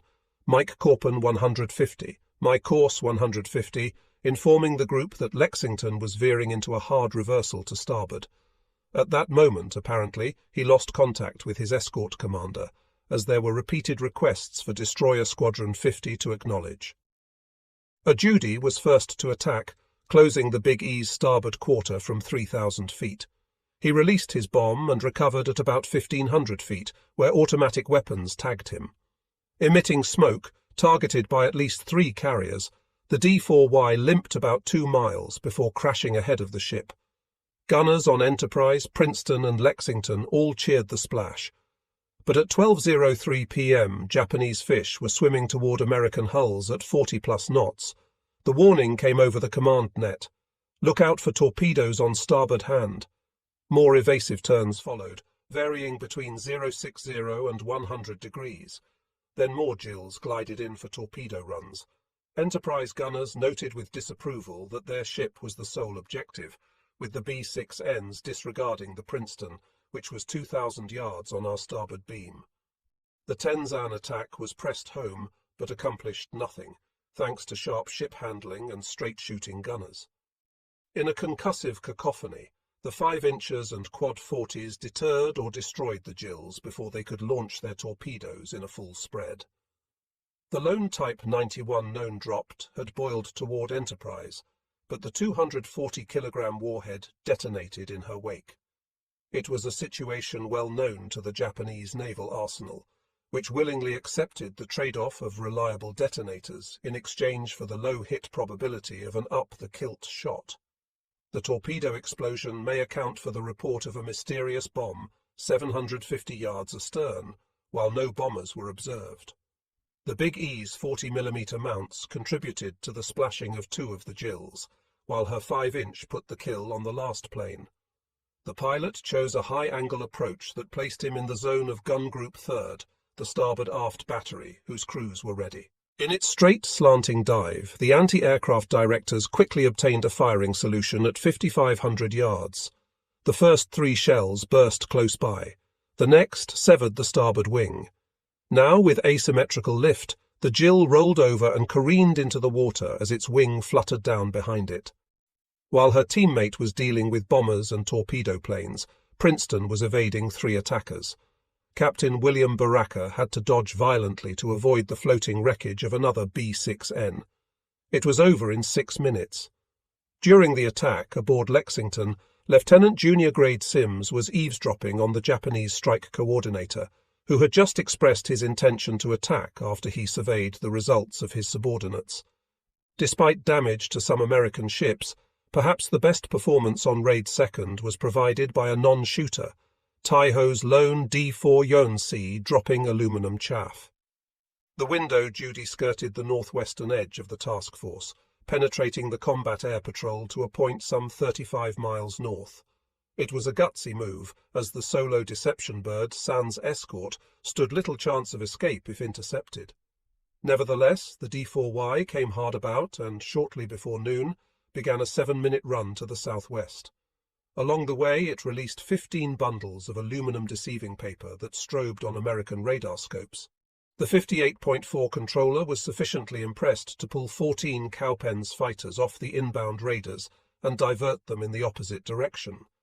Fighter Squadron 25 orbited 20 miles north until the bogus bogey faded from the screen. 7 Hellcats spotted the culprit egressing the area and gave chase, but he bent his throttle, beat the odds, and got away. Though a few singles hung around after the attack, they kept a respectful distance. Harrell's screens were clear by 12:11 p.m., but Reeves's radar operators tracked bandits and bogies for another 35 minutes. Meanwhile, Force Combat Air Patrol was reinforced as Montgomery's controllers directed 20 fighters of VF-14 and VF-28 to take station.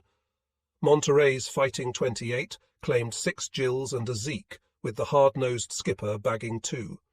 Lieutenant Commander Roger Maley, yet another Enterprise alumnus, hailed from the Annapolis class of 1937.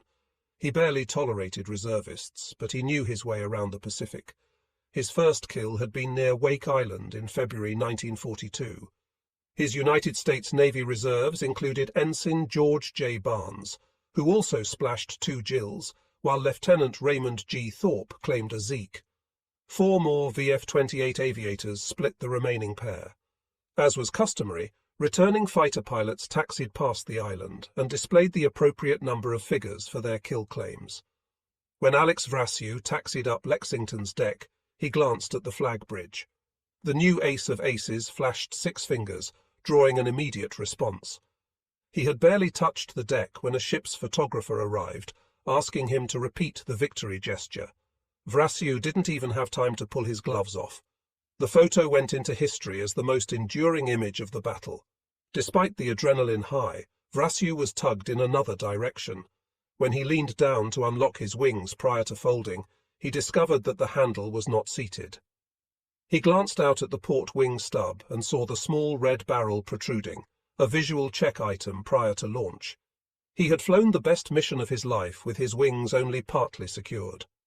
Fighting 16 ordnancemen found that Vrasiu had fired just 360 rounds, which was world-class marksmanship. It averaged merely 10 rounds per gun per kill. Better shooting was simply not possible. Task Force 58 had concentrated 162 fighters against 119 raiders. In all, Hellcats claimed 80 splashes, which was exceptionally good reckoning. They knocked down at least that many, not counting 6 to 8 anti-aircraft kills. Of 119 raiders that gained the target area, merely 31 reached Guam or returned to Carrier Division 1. Losses were heaviest among the Jills. 23 of 27 launched equals 85%, and Judy's 42 of 53 launched equals 79%. The Zeeks sustained only 2/3 attrition, 32 of 48 launched. Returning to their task groups, many Hellcat pilots looked down on a 12-mile stretch of ocean littered with wreckage and flotsam, oil slicks and sodden parachute canopies. Even for the victors, post-combat reactions set in. Pilots directed to Pancake Base descended through 10,000 feet, removing their oxygen masks and clearing up the cockpit prior to entering the landing pattern. For most, it was welcome relief. Sucking 100% oxygen for very long could turn the throat dry and raspy. A few pilots lit cigarettes, though it was contrary to regulations and common sense. Still, a smoke usually cleared out the tangy, rubbery scent of the mask. Everybody, well, almost everybody, reached down to the armament panel and saved the guns. Descending to lower altitude, some pilots slid their canopies back, inhaling the fresh air. On clear days, the Pacific sun beating down was magnified by the canopy glass, and the exertion of combat maneuvering could leave a pilot's flight suit damp and clammy with sweat. It was good to be headed home, maybe with 1 or 2 scalps on the belt. It was good to be alive. In combat information centers, fighter direction officers identified the flights still ammo plus, and usually kept them on station until relieved by fresh fighters. A Hellcat, retaining more than half its loadout, 1,200 rounds, still could do some useful shooting. Those who had been heavily engaged almost always had ammunition remaining, but entering another fight ammo minus might allow some new attackers to slip through. The 20 Japanese pilots who returned to Carrier Division 1 reported damage to at least 3 American carriers, with 25 certain kills and 9 possibles. In reality, they inflicted small loss, moderate damage to Bunker Hill, slight damage to Wasp, and the armor belt impact on Indiana. Hellcat losses were a plane and pilot each from VF-1, 14 and 15, and a Fighting 8 aircraft. That afternoon, Spruance was typically thinking ahead of the game. He contacted VP-16 at Saipan, requesting a 700-mile search that night. About the same time, Mitcher ordered all groups to launch 325-mile searches along the same tracks as the day before. Clearly, Ozawa was out there, likely within 400 miles, and if the submariners could find him, presumably so could the aviators. Raid 3rd was almost a non-event. Carrier Division 2's 47 planes, over half were 021s, wandered around a goodly part of the Pacific Ocean, bedeviled by poor intelligence and poor communications. Launched at 10 a.m., the Air Group 652 squadrons had been briefed against the 7-1 contact and therefore took a northwesterly track. Upon receipt of the 3-Re report, Raid 3rd, like Raid 2nd, diverted to the newer contact, but evidently only about half of the pilots got the word. Whether pessimists or realists, most sailors would have reckoned it was the same in every navy. Raid 3rd was not only the smallest strike of the day, it was also the least capable. With 40 Zeeks, 15 fighters and just 7 torpedo planes, it had almost no chance to inflict significant damage, even if it could find the target. When it finally appeared on American radar, Joshima's strike was plotted well north, causing speculation that it had taken a devious route around Ching Li's awesome Ack-Ack. In truth, most Carrier Division 2 pilots probably had little idea that the battle line existed. Harrell's 58.4 made first contact at 12:25 p.m., distance 110 miles. Clark's and Reeves's groups also tracked Air Group 652 during the next hour, watching its meandering progress. Twice the radar tracks stabilized as the Japanese again circled, uncertain of their intelligence or their navigation, or both. Fighter directors were content to watch and wait for a while, unwilling to be drawn off by a possible diversion. It was a reasonable concern because the enemy air group had split well to the north, with one segment dropping to a position 63 miles west of 58.4. Finally, 58.1 sent 8 Hornet and 4 Yorktown F-6Fs to investigate the northern threat, while 12 of Langley's were positioned to help. It was same song, umpteenth verse for the light aircraft carrier pilots. Lieutenant Richard H. May of VF-32 eventually made ace, but he groused, "The big deck squadrons mostly got the gravy." At 1:01 p.m., Hornet's 2 divisions got the tally-ho 50 miles northwest of Harrell's 58.4. Ignoring 2-to-1 odds, the 8 Hellcats jumped 15 bandits at 16,000 feet, prompting a short, sharp dogfight that was resolved at 9-0 in favor of Fighting 2. Lieutenant Arthur Van Haren and Ensign Paul A. Doherty both got doubles. Despite losses, at 1:20 p.m., a handful of Zero fighter bombers penetrated Harrell's screen and went for Essex.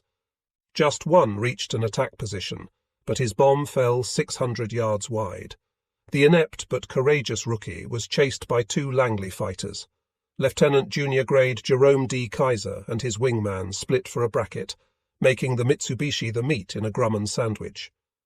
The Zero couldn't outrun the F-6Fs, and if he turned to engage one, the other would be on his tail.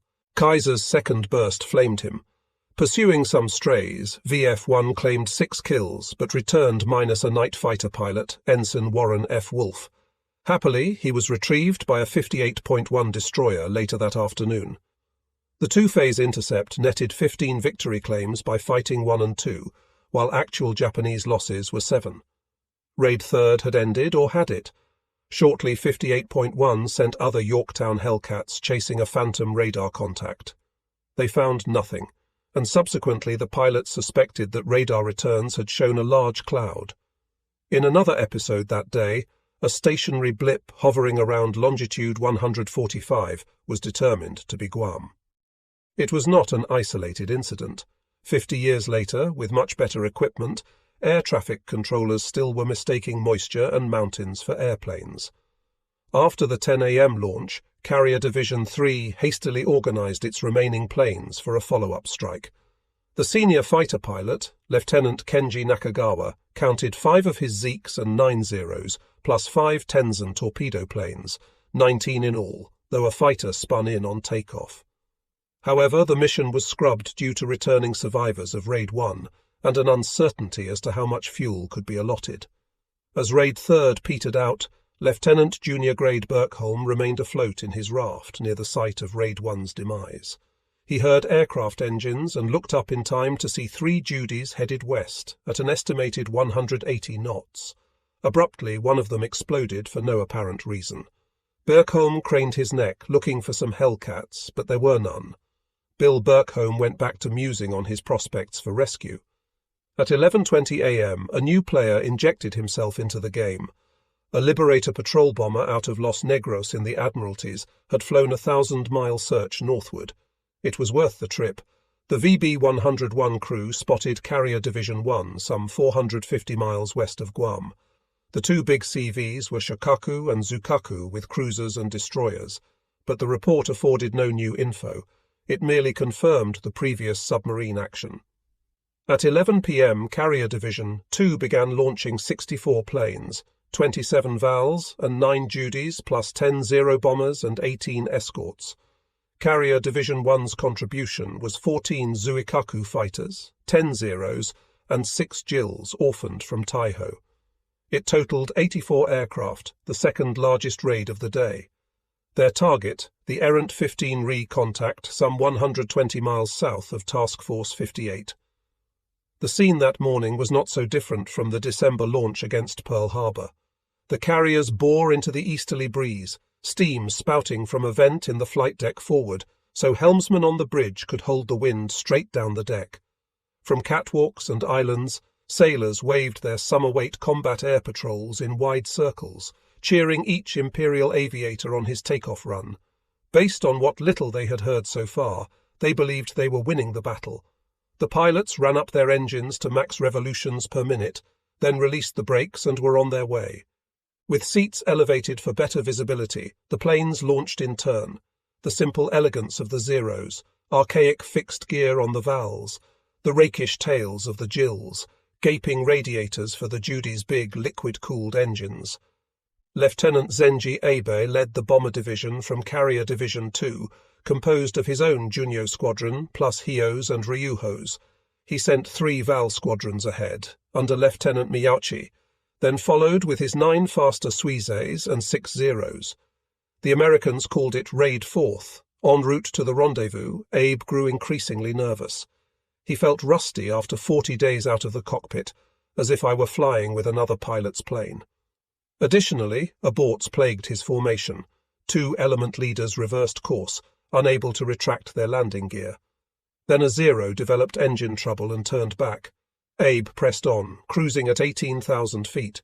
An hour outbound, Abe shifted in his seat, turning his head to check the formation. Another dive bomber and 3 fighters had disappeared. I really wondered whether they retired due to mechanical trouble or dove into the sea from mental confusion. Reaching the expected intercept point 60 miles southwest of Guam, Zenji Abe found only open sea. He wanted a look beneath the clouds, so he retarded the throttle and put his Judy's pointed nose down. Emerging into the clear at 12,000 feet, he found no target. He climbed back into formation, running the time-distance equation in his head. Standing orders were to attack the Americans, refuel on Guam and return to the ship. Yet with United States Marines offshore, each mobile fleet aviator knew better. Abe said, every Navy pilot understood that the instruction meant land on the enemy's base.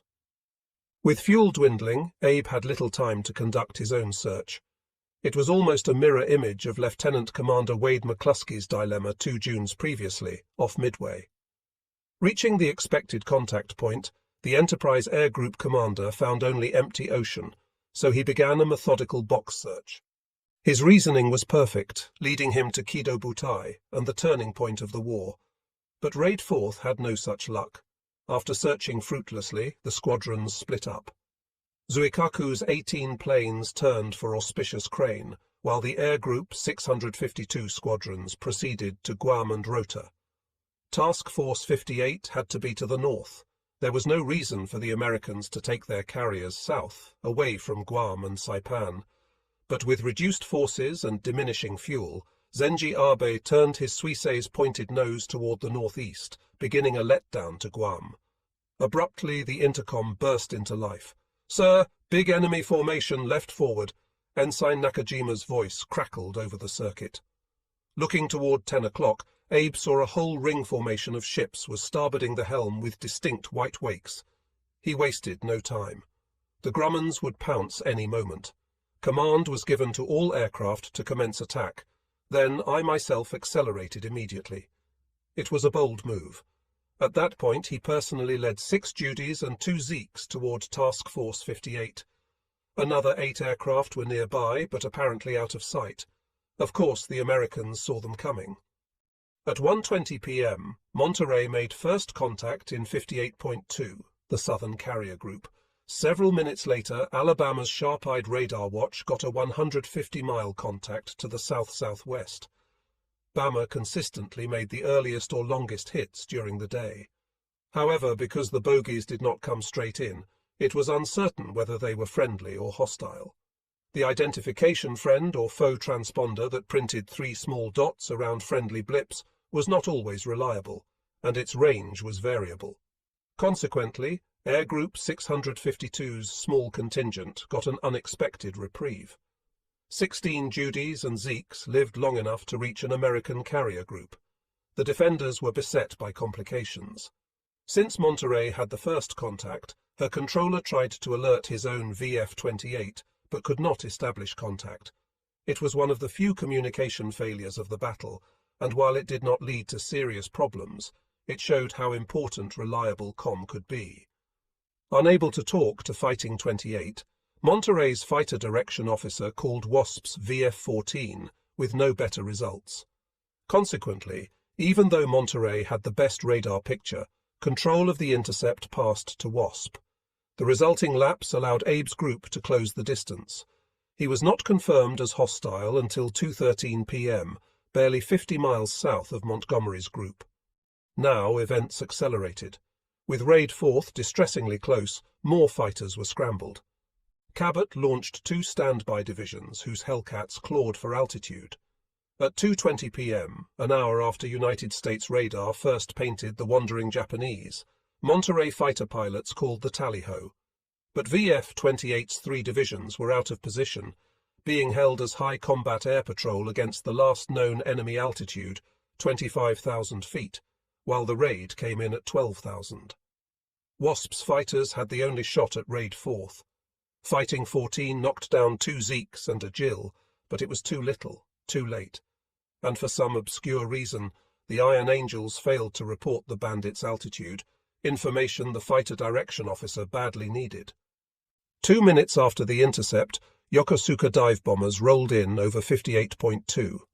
The first indication to most men was cruiser Mobile's opening salvo on 2 Judies. Most ships immediately began maneuvering, complicating Cabot's emergency scramble. Fighting 31 was still trying to get off the deck when the Japanese appeared at 6,000 feet. Abe picked the nearest large carrier and went for it, probably Bunker Hill on the engaged side of the disposition. He was quickly taken under anti-aircraft fire, and the volume appalled him. That was dreadful for me. Flak knocked down relatively few planes, but it often spoiled an attacker's aim. So it was with Abe. He dropped his bomb amid jostling concussion from 5-inch shells, pulled out, and sped for the edge of the screen.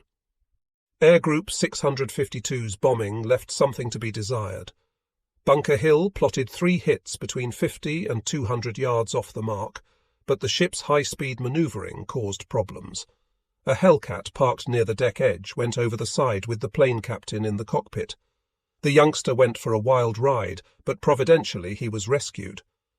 Meanwhile, Montgomery's anti-aircraft gunners were hard at work. One of the Judies that assaulted Bunker Hill survived the torrent of flak over the carriers, but crashed beyond the destroyer screen. Cabot's gunners shot the tail off another. A Judy aimed its bomb at Wasp and followed the ordnance straight into the sea. Captain Sprague had already demonstrated his ship-handling ability during Raid 2nd. Now, making 22 knots, Wasp heeled 15 degrees to starboard in a port turn, spoiling the tracking of more Judies, but not his gunners. They stayed on target and claimed 3 planes splashed. There was concrete proof of one. It crashed so close that 4 men of an Oerlikon crew were knocked off their feet by a large piece. They bounced back up and continued tracking and loading. Wasp was repeatedly near-missed. One bomb threw up a fountain of water that cascaded over the catwalk, drenching several VF-14 personnel. 2 more exploded close together, about 80 yards off the starboard quarter, and then a phosphorus bomb erupted 300 feet overhead. The greedy white tendrils looked eerily evil, but only one Wasp sailor was injured from any cause during the attack. Raid 4th was a vivid contrast to the other attacks. It was the main anti-aircraft action, as shipboard gunners splashed 5, maybe 6, versus only 3 for the fighters. When the attack was over, blunt-nosed silhouettes met the survivors. Beset by 4 Hellcats, Zenji Abe shoved everything to the firewall. There was no chance of reaching Guam, let alone returning to Junyo. He made for Rota, landing his shot-up Suisei, immensely grateful for the escape. Wide-eyed, he exclaimed, "I never saw so many Grummans." Ozawa realized that he needed to open the distance between himself and Micha. Even if his missing squadrons were safe on Guam, they could not protect him. Therefore, at 2:30 p.m., he ordered a turn north. Shokaku had just erupted, and Taiho's survival looked doubtful, leaving a force with only Zuikaku. Shortly after 5 p.m., Ozawa shifted his flag to cruiser Haguro, which offered the most immediate accommodations for staff work, an operations room and adequate communications. Zuikaku would have been preferable, but she was just over the horizon at that moment. Shortly after leaving his flag, Ozawa was trying to make sense of the situation when Haguro experienced a low rumbling sensation. That was Taiho departing. Rescue efforts were impeded by the terrific heat of her fires, and at least 660 men were blasted, drowned, or incinerated. She capsized to port and went down stern first, taking 13 planes on the 2,500-fathom voyage to the bottom. Captain Omai's immediate task for his admiral was to restructure secure communications. As fleet flagship, Taiho was the only ship capable of sending and receiving the highest priority code. However, a lower-level flag officer's code was agreed upon, and eventually Admiral Toyoda learned the grim news. The scorekeeping began that afternoon. Micha knew that his combat air patrols had badly hurt the Japanese, but he wanted a more specific idea of what he still faced. Around 3:30 p.m., he asked each task group to report its tally of shootdowns thus far. As of 3 p.m., totals indicated over 200 destroyed and a few dozen probables. With combat air patrols and searches still airborne and others scheduled, Montgomery's 58.2 reported 78 splashes, led by Cabot's 26. Clark's 58.1 tallied over 60 with Hornet and Yorktown's big bags. Reeves's 58.3 and Harrell's 58.4 both had notched 50+, on strength of Lexington and Essex. The Carrier Division 2 squadrons were under orders, jettison remaining ordnance before landing. Since few of Joshima's pilots had found a target, they began dropping bombs and torpedoes into the sea prior to landing on Guam. The extra few minutes required were not wasted by American fighter directors. Lieutenant Commander Gaylord B. Brown had a dozen Cowpens fighters capping 58.2 when the low-level gaggle appeared on shipboard radar. The acting VF-25 skipper, Lieutenant Commander Rice, was still missing in action, approached Orote and gawked at the spectacle. Though he had splashed 2 planes earlier in the day, he could hardly believe his eyes. He keyed his mic. 40 enemy planes circling Orote Field at Angels 3, some with wheels down. The remainder of Air Group 652, nearly 50 planes, made for safe haven at Orote Field on Guam. 41 Hellcats dropped onto Orote and shot down at least 30. The F-6 pilots claimed twice as many, but the Japanese recorded another 19 damaged beyond repair. First to respond were 3 Essex divisions, launched at 2:25 p.m. to combat Air Patrol Guam and Rota, preventing reinforcements from landing and others from getting airborne. Dashing Dave McCampbell coasted in at 24,000, keeping the invaluable advantage of height, and spotted pairs and singles winging toward Orote. Some of the inbound Japanese had reached the end of a long tether. They included 13 Zeeks of Air Group 253, led by Lieutenant Commander Harutoshi Okamoto. After the long flight from Truk in the Carolines, they were low on fuel, and Okamoto was anxious to land. He should have known better. He had been flying combat since 1937. With an altitude advantage, McCampbell picked off a Zeke with little trouble, but the others were flown by pros. 2 Zeros reversed and came up shooting. They damaged McCampbell's plane and shot his wingmans full of holes. Ensign Royce L. Knoll's elevators were shredded and his engine began streaming smoke. The Air Group commander tried to lead the stalkers away from Birdslegs Knoll, but the Zeeks were too cagey for that. The only way out of the situation was through it. McCampbell weaved with Knoll, sliding across the turn to confront the nearest Japanese. A quick sight picture, a trigger press, and the Mitsubishi exploded. McCampbell's 7th of the day. Seeing his partner converted to heat and light, the other Zeke called it quits and put his nose down for Orote. McCampbell chased him, drawing a bead as the Zeke performed an elegant aileron roll. Reported the new ace. It was so perfect that there was no need even for changing point of aim or discontinuance of fire. Miraculously, the Zero escaped destruction and let down for Orote.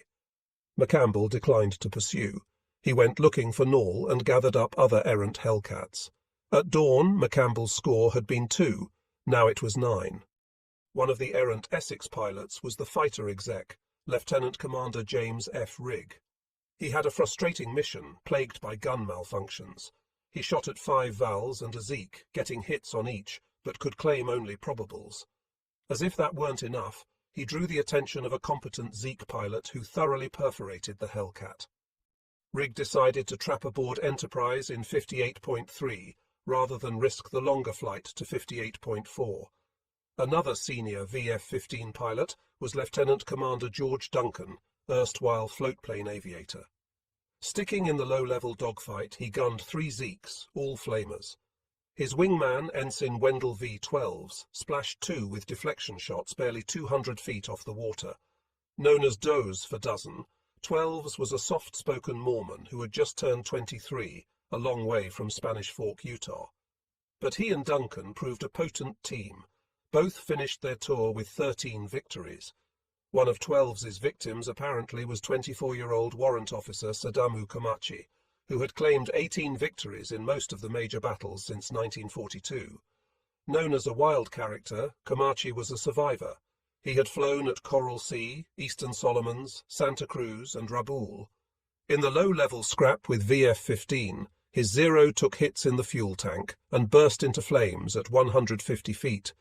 Sitting in a burning airplane, he pushed the stick forward and splashed down offshore.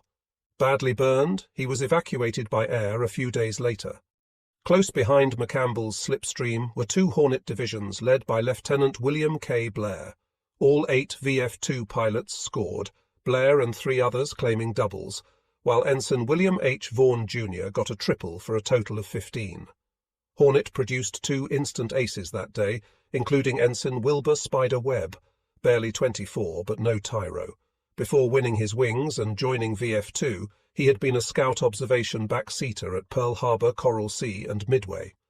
Launched at mid-afternoon, Webb was covering a downed aircraft offshore when he noticed a Japanese air group orbiting over land. Closing to investigate, he found a shooter's dream. He keyed his mic. "Any American fighter pilot, this is Spider Webb. I've got about 40 of them cornered over Orote Point and I could use some help." The young Texan piled into a clutch of Val dive bombers, following his victims over Orote Airfield.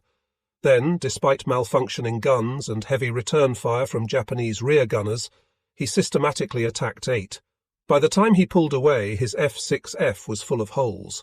He trapped safely aboard Hornet, but the deckhands judged his Grumman too shot up to repair. They retrieved his gun camera before ditching the Grumman, but the film ended with only 6 kills. Webb was credited with 2 probables as well. Also airborne was Lieutenant Russell L. Reiserer, an erstwhile Stanford student and 2 Victory Enterprise pilot of 1942 vintage. Now leading Hornet's night fighter detachment, he had not expected to fly during the day. It was a frustrating situation, as he related. We spent the early part of the day watching the air group operate continuously, with the VF pilots holding up the number of fingers of their victories as they taxied out of the arresting gear. Finally, with VF-2 fully occupied, Reiserer and 2 of his VFN-76 pilots were assigned to suppress flak at Guam's Orote field. Because the night owls used the torpedo ready room, it wasn't as crowded or as boisterous as the fighters. They had no knowledge of Spiderwebb's mission.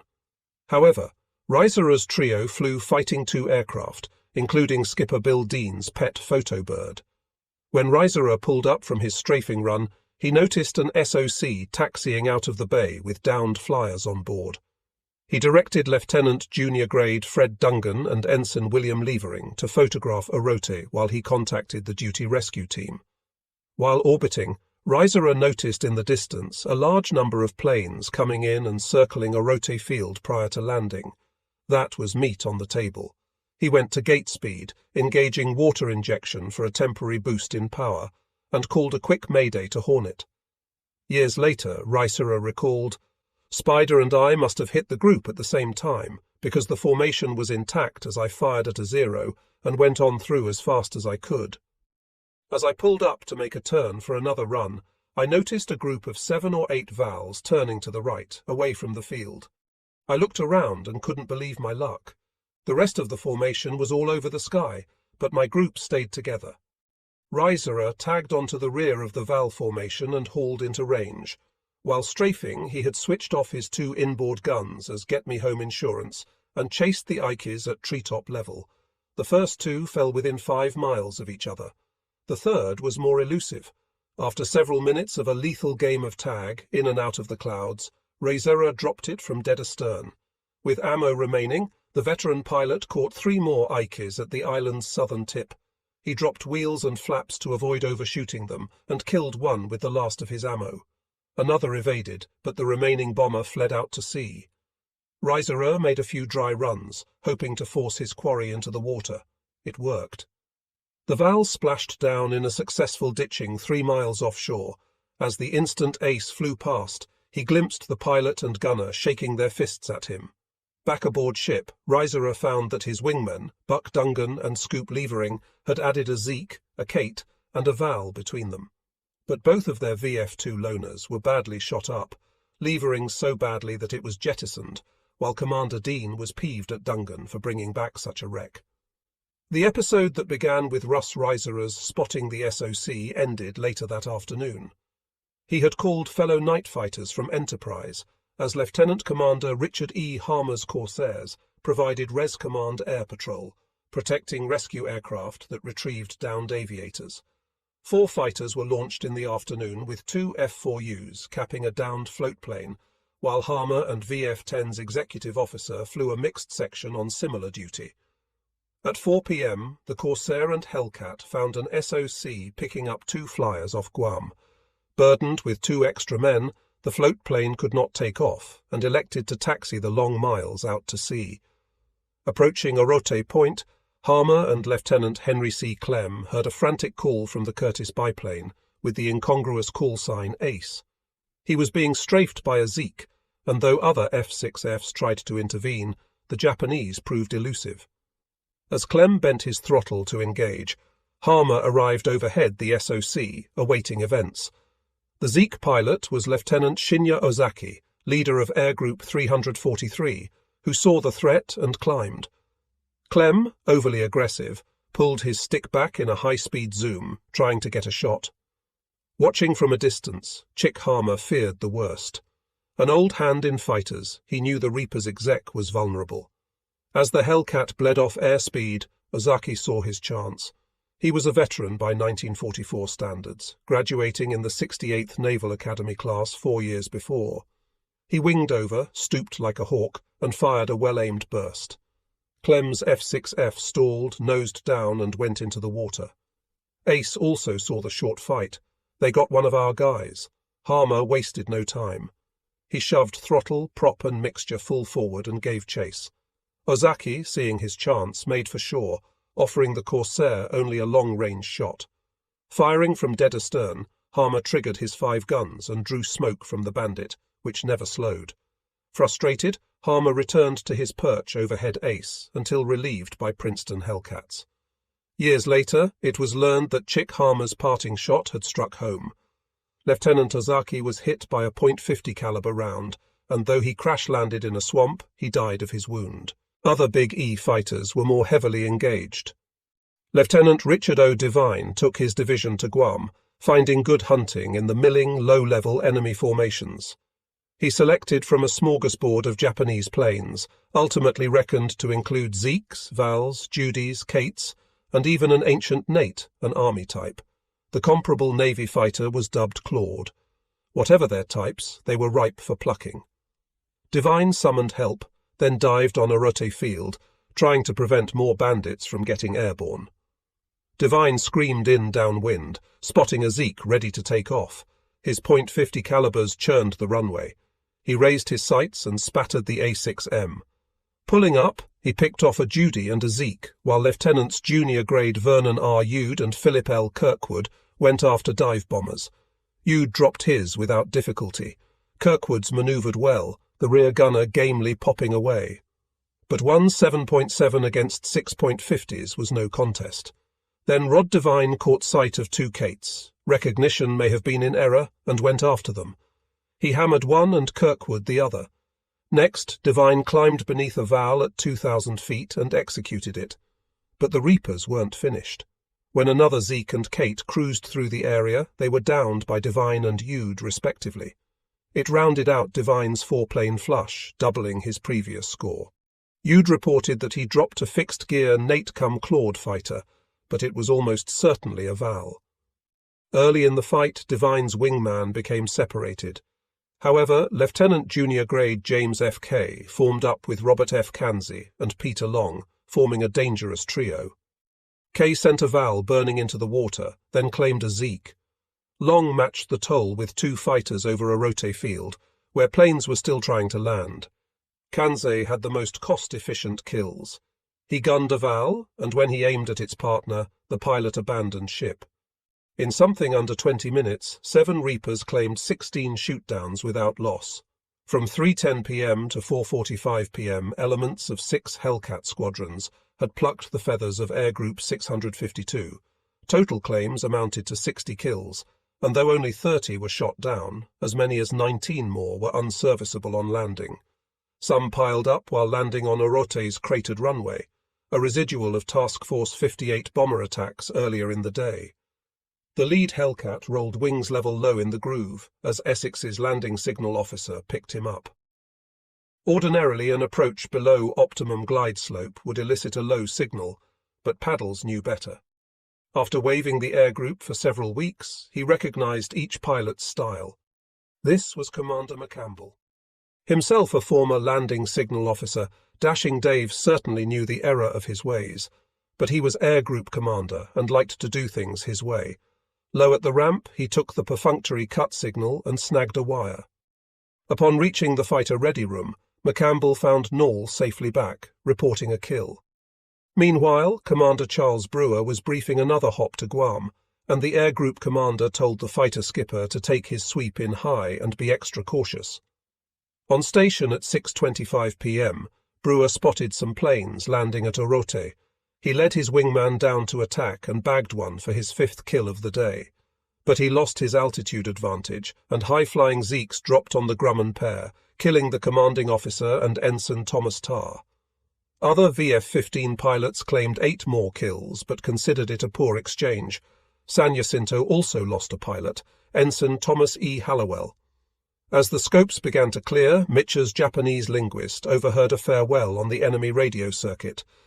Lieutenant Junior Grade Sims reported that the strike coordinator was about to return to base, prompting a suggestion from the flagstaff that a division be vectored out to kill him. Mitcher shook his head, recalling the wealth of information on Japanese dispositions and intentions obtained by radio intercepts during the day. No, indeed, he did us too much good. When things eased up after 1:30 p.m., Mitcher ordered additional searches. He still yearned for a shot at Japanese carriers. Therefore, Lexington launched 5 teams at 1:50 p.m., and though they found no ships, they did tangle with several Japanese planes. In all, Air Group 16 Hellcats and Avengers splashed 3 more of Ozawa's own searchers, and a brief dust-up resulted when 2 teams tangled with bandits in adjoining sectors. About 170 miles outbound in the 245 to 255 degree sector, 2 Zeeks were spotted, but they had company. Soon 8 or more rolled in on the Lexington Minutemen, caught at an altitude debit. Nevertheless, Lieutenant Junior Grade Zygel W. Neff turned to engage, knowing that the 2 Avengers would have to defend themselves against 3-to-1 odds. The bandits were homing Zuikaku fighters, residue of her abortive contribution to Raid 4th.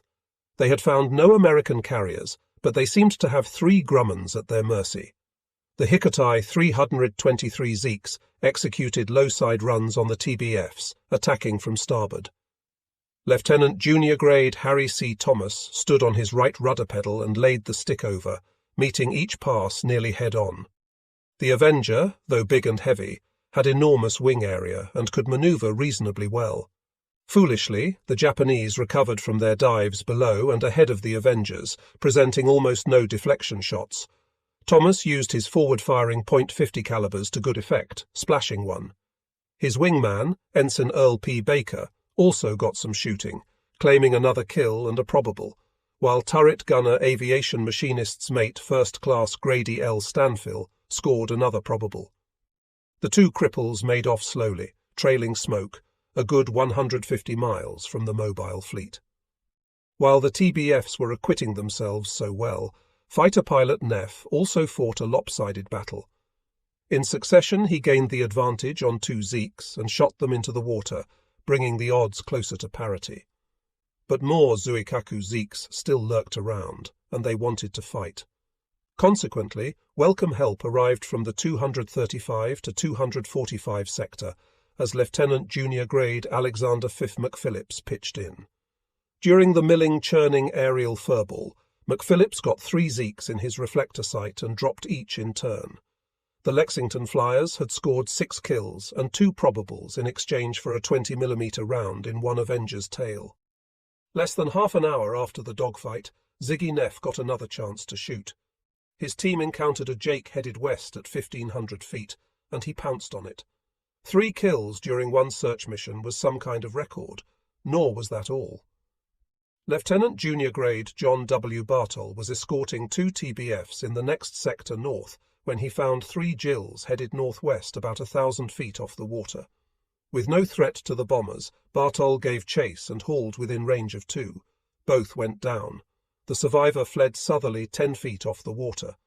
Despite the lopsided results of Lexington's combats, other searchers were far less fortunate, as a Bunker Hill Helldiver Hellcat team never returned from the 205 to 215 sector. Lieutenant Junior Grade Palmer won. 2 and his gunner, aviation radio man's second-class William Hamner, were lost with an F-6F pilot, Lieutenant Junior Grade Norman Doc Davison. They were probably jumped by the same Zuikaku fighters that Neff and company encountered. The last combat occurred 35 minutes later as, at 7 p.m., a VF-51 division made an intercept 30 miles from the task group. Lieutenant Junior Grade Stuart H. Bobb got a shot at a single-engine bandit and claimed a probable. Shortly thereafter, dusky shadows stretched across the 145th meridian. The last homing Hellcats dropped into the racetrack patterns over their ships, steaming upwind to receive them. 4 to a division, the pilots took landing intervals, about 30 seconds apart, and flew down the starboard side, dropping tailhooks and slowing to 120 knots. The landing checklist had been learned at Pensacola or Corpus Christi, shortened to the acronym GUMP. Gas, fuel selector on most full internal tank. Undercarriage, wheels down and locked. Mixture, auto-rich. Prop, low pitch, yielding 2,300 to 2,400 revolutions per minute. Pilots locked their canopies back and cinched up their shoulder harnesses. A perfect carrier landing was a violent sensation. It was widely described as a controlled crash. Crossing ahead of the ship, Pilots lowered flaps and wheels, the F-6F's noses bobbing downward slightly in response to the increased drag. Throttles came back, airspeed dropping toward 100 knots. A good carrier landing began with proper speed in the pattern. Flying aft down the port beam, division leaders were careful to provide sufficient distance from the ship, so a steady descending turn would place them in the groove for landing approach. Too close, and the pilot had to roll hard left to avoid overshooting the groove. That could lead to other corrections that might result in a wave-off. Too far out and time was lost, upsetting the interval and perhaps running somebody out of fuel. Turning final, the Hellcats made about 90 knots, slightly nose-high over the churning white wake. On the landing signal officer platform, spotters put their binoculars on each plane in turn, calling out the litany, "Wheels down, flaps down, hook down, all down, sir." A glance behind him told the sailor the most important thing of all. Clear deck.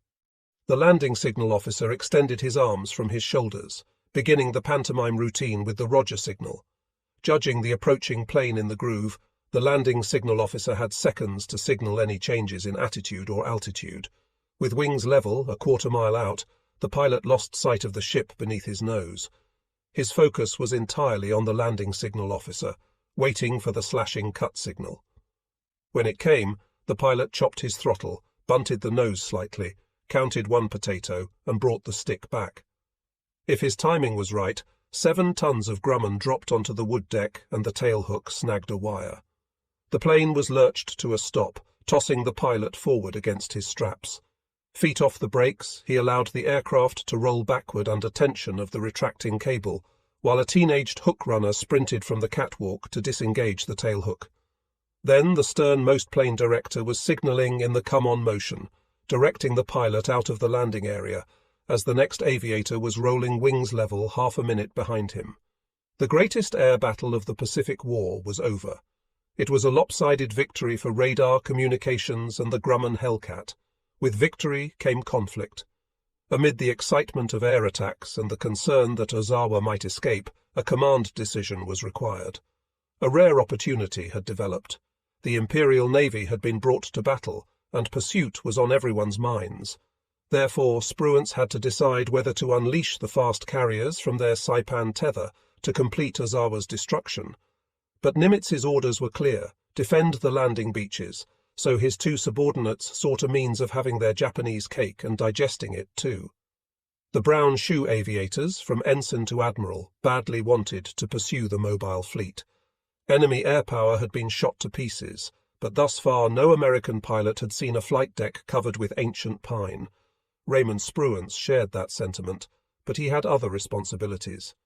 It was a replay of his Midway dilemma, whether to finish off a beaten foe or follow Chet Nimitz's prime directive to protect the islands, Midway in 1942, Saipan now. Finally, Spruance and Mitcher arrived at a compromise. They really could have it both ways. Mitcher was permitted to plan one long-range blow should the opportunity arise the next day. Heading and Wilhelm eagerly went to work.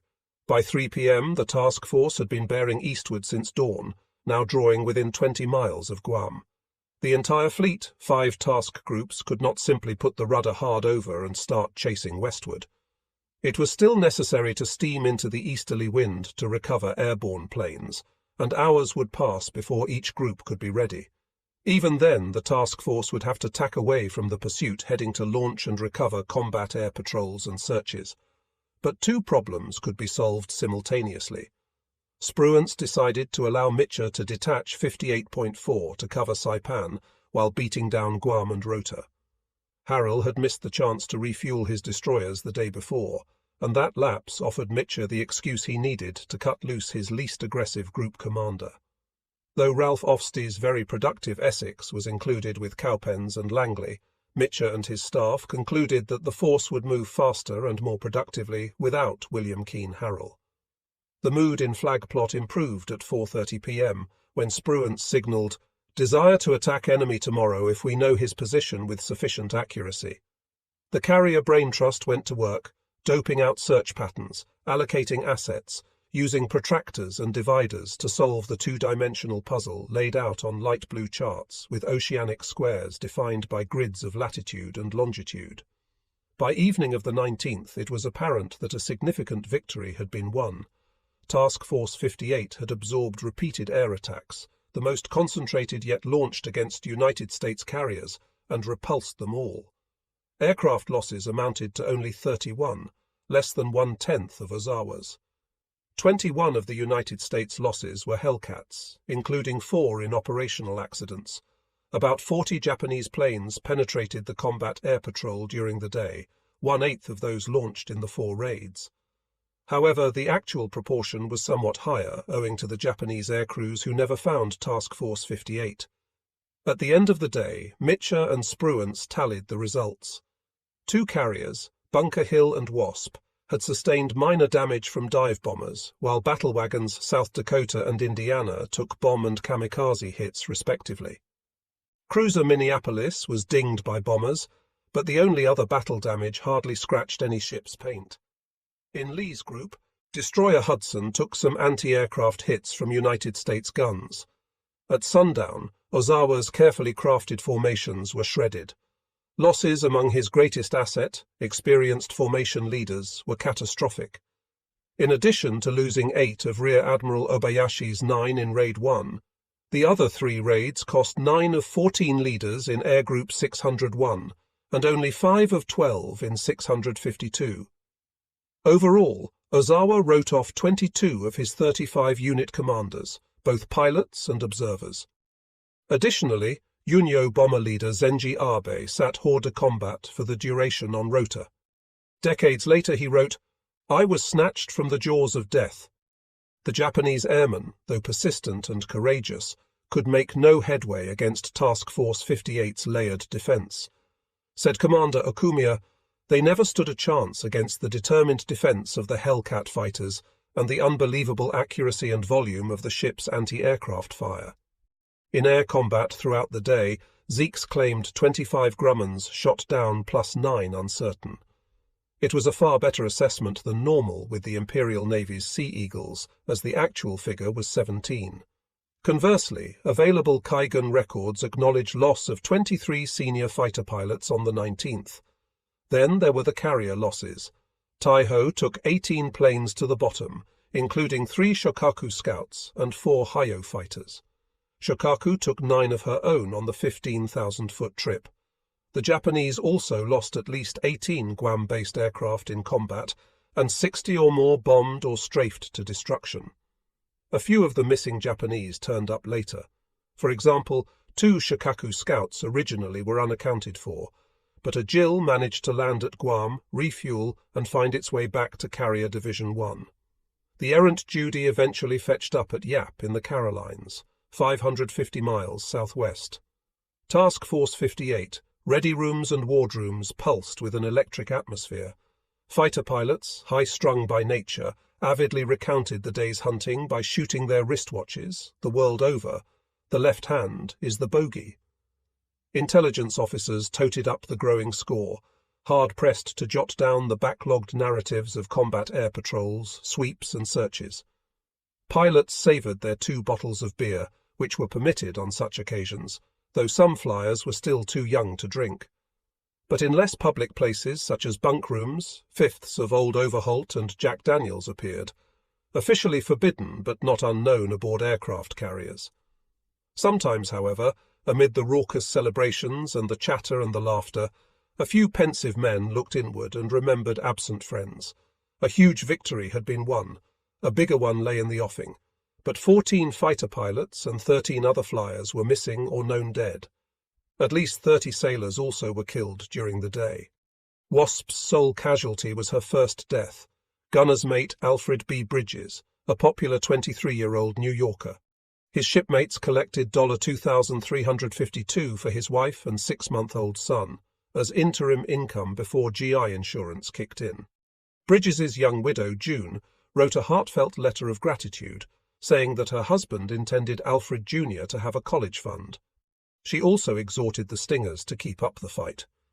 Meanwhile, among the celebrants on board Lexington was Lieutenant Junior Grade Zeigel Neff. During 2 missions, he had claimed 4 kills, his only score of the war. Yet Ziginev is credited with establishing the tone of the victory by declaring it was just like an old-time turkey shoot back in Missouri. Fighting 16 skipper Paul Bowie overheard the comment and passed it along. Thus did the air battle pass into history as the Great Mariana's Turkey Shoot. At 8 p.m., some 5 hours after Spruance agreed to the pursuit, 3 carrier groups had collected their airborne chicks, set the night watch, and reversed course. Preceded by Lee's battleships, 90 American men-of-war began the long stern chase to overhaul 48 Japanese combatants, plus their vital oilers. It was going to be a one-shot affair, if at all. Mitcher had to judge maximum rate of advance against remaining fuel.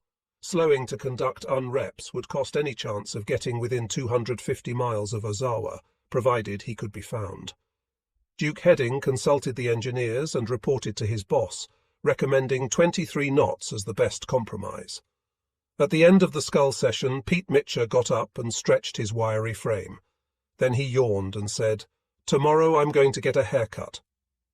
Late that night, the mobile fleet received updated orders from Tokyo. Admiral Toyoda, whether suffering from poor information or residual victory disease, dictated further offensive action on the 22nd.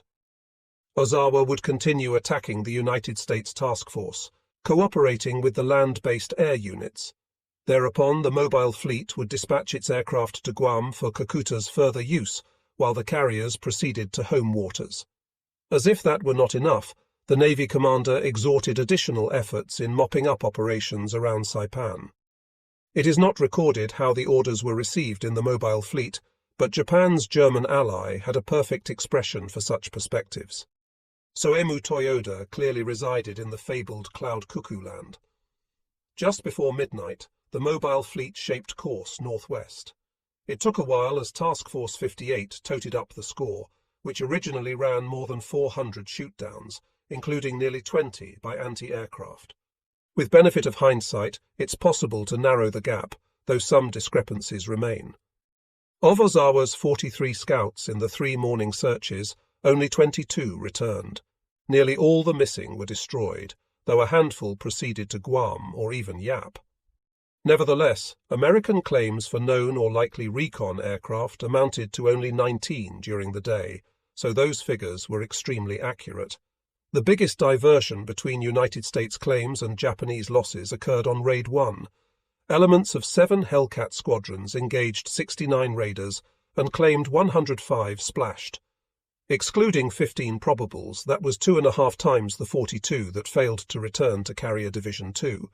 The biggest claimants were Princeton's VF-27, Essex's VF-15, and Cabot's VF-31, each with more than 20. Hellcat pilots were far more accurate on Raid 2. The 119 Japanese who reached Task Force 58 were nearly annihilated by Grummons from 10 carriers, 98 destroyed against United States claims of 107. Again, Essex figured prominently, though Yorktown's VF-1 and Lexington's VF-16 both edged out Fighting 15, all with 20-plus credited.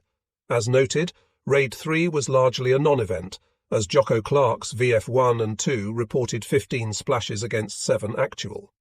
The 100% error in 2 small dogfights is difficult to explain, though some squadrons overclaimed more than others. Ironically, the lengthy, potentially confusing Donnybrook in Raid 4th was perhaps the most accurately reported. Despite the prospects for multiple claiming and simple error, the low-level shootout over Guam was resolved almost perfectly. Hellcats from 6 carriers reported 72 kills against an acknowledged loss of 73, including those destroyed on the ground or damaged beyond repair.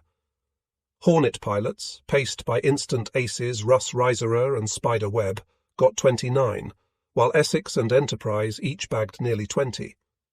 Overall, the record for all 4 raids was some 220 Japanese losses compared to 299 Hellcat claims, a 35% exaggeration well within the historic 50 to 100% margin of error. However, shipboard gunners contributed 19 to the total, which rightly should be deducted from the fighter score. The day's combat air patrols over the islands and the search encounters also raised the tally. Kakuta's base air force wrote off some 50 aircraft, largely during the morning fighter sweeps, which closely matched United States claims. However, Japanese records specifically mention 18 destroyed overland. That may represent a partial figure, to which should be added shot-up planes that never flew again. The final hassle that evening contributed 9 more Hellcat victories, raising the day's toll to 380 confirmed plus 55 probables. But as scorekeepers have long known, the truth lies in reducing the destroyed and ignoring the probables. Accepting acknowledged Japanese in-flight losses from all ships and from ashore, the likely toll was about 261, 224 carrier and 18 known land-based planes downed by United States flyers, plus 19 splashed by shipboard gunners. Therefore, Mitcher's pilots likely overclaimed by 57%, a decent showing, considering that far smaller one-day combats often produced 100 to 200% errors. Adding grounders to the Japanese figure brings losses to over 290, plus 24 aboard the carriers equals 314. Aviation historians love to calculate cockpit-to-cockpit matchups playing who got whom. Because of the scale, it's almost impossible for June 19th, but some trends can be observed. Generally, individual fighter pilots likely got what they claimed on raids 2nd and 4th. The magnitude of Task Force 58's victory was immediately apparent. Life correspondent Noel Bush compared the United States Navy's figure of nearly 400 shootdowns to the Royal Air Force's one-day record claim in the Battle of Britain, 185 on September 15, 1940. Only after the war did Luftwaffe records reveal the actual toll of 61, but a comparison could be made between the two events. Both were defensive victories for fighter aircraft under radar control, confirming the importance of electronics in air defense. But Vice Admiral Mark Mitcher and Air Marshal Sir Hugh Dowding reckoned their success not in raw numbers, but in the vital question, who controlled the air? As it was over England in the summer of 1940, so it was over the mid-Pacific 4 years later. Whether cockaded Spitfires and Hurricanes or white-starred Hellcats, Allied aircraft reigned in their respective domains 5 miles high. However, the difference between the two victors was substantial. Dowding had no means of depriving Reichsmarschall Hermann Göring of his bases, whereas Mitcher yearned to put Vice Admiral Yisaburo Ozawa's on the bottom of the Marianas Trench. A victory had been won. Now Mitcher's aviators wanted more. Ironically, in the greatest naval air battle of the war, all the offensive action had been conducted by American submarines. In contrast, Task Force 58's victory thus far was wholly defensive. Fleet air defense methods and equipment had been validated beyond all doubt, but the brown shoe flyers desperately wanted their own shot at Ozawa's beaten ships. When Monday rolled over to Tuesday, the mobile fleet was 460 miles west of Guam, scurrying northwest. Ozawa believed he had hurt Mitcher at a cost, but Tokyo broadcast claims of sinking 11 American carriers and perhaps a battleship with scant reference to Kaigun losses. Whatever his assessment that night, it is doubtful that Ozawa felt such optimism.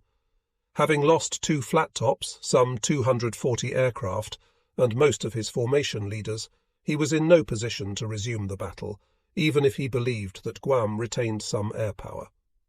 Task Force 58 was some 320 miles astern, continuing the chase while computing the inexorable factors: distance, fuel, time, and the great imponderable, Ozawa's position. Each hour took Mitcher about 20 miles farther from the vital beachhead at Saipan, and Bald Eagle knew that Blue Jacket took that responsibility extremely seriously. The decision to pursue or disengage lay with Spruance. American pilot losses had been blessedly small on the 19th, but some were still out there, afloat literally in the middle of the Pacific Ocean. Shortly past midnight, in Task Group 58.1, Destroyer Boyd's watch reported a flashing light in the darkness. A signalman made out the pattern: 3 short, 3 long, 3 short SOS. The ship turned to the bearing, rang down to dead slow, and stopped. A line was tossed over the side, and the weight at the end evolved into a Lexington fighter pilot. He was Lieutenant Junior Grade William C.B. Burkholm, who had spent 14 hours in his raft. 5 minutes later, he was drinking coffee and telling sea stories. he was saved by his waterproof flashlight. Later, in the early blackness of June 20, Essex launched Hellcat night fighters on her first nocturnal mission. 2 F-6F-3Ns each prowled Rota and Guam, as the detachment commander of VFN 77, Lieutenant Commander Robert M. Freeman, took Ensign George L. Tarleton on a shadowy tour of enemy airfields. Orote was in blackout, but Agana had landing lights, evidently expecting reinforcements. After a strafing pass, the lights were doused. Freeman and Tarleton pulled off to await events. 5 minutes later, the lights flicked on again, and the nocturnal prowlers found game. Freeman tagged onto a Val and, hanging nose-high at 85 knots, opened fire from 50 yards. Hard hit, the dive bomber nosed down, but Freeman lost sight at 500 feet. He said, "I am certain that he could not have survived." Freeman was credited with a kill. Tarleton also hunted Vals, clobbering 2, leaving Orote airfield dark and quiet. In their debrief, the VFN pilots said they saw no explosions from delayed action bombs dropped during the day. Therefore, they advocated nightcaps as the best method of keeping Japanese airfields inoperable. After the pre-dawn excitement, enemy aircraft were extremely scarce around Guam. VF-15 dropped 1 and a probable throughout the day. There wasn't much more activity for Task Force combat air patrols. Just 2 snoopers splashed during the day, credited to VF-31 and VF-50. Meteorologically, nothing had changed on June 20. The wind still favoured the Japanese, forcing Mitcher to reverse track for air operations, as Task Force 58 remained between Ozawa to the west and the invasion beaches to the east. At 5:30 a.m., Mitcher's undetected target was still 330 to 350 miles downwind of him, making knots to the northwest. Ozawa's goal was Okinawa, more than 800 miles away. Searchers found much more activity farther afield.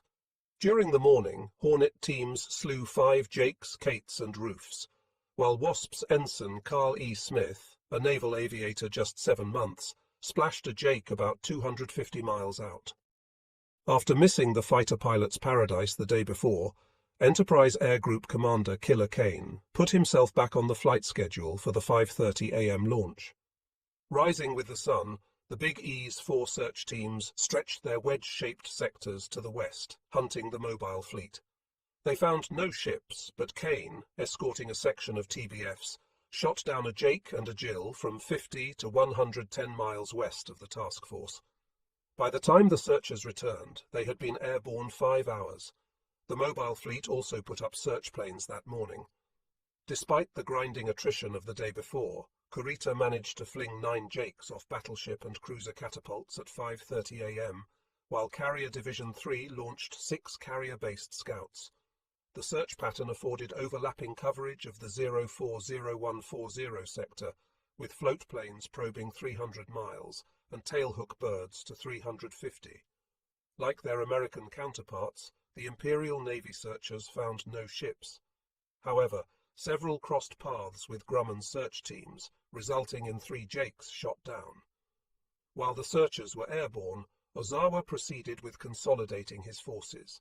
He had to assume that Mitcher might find him during the day, which would bring an inevitable rain of bombs upon the mobile fleet.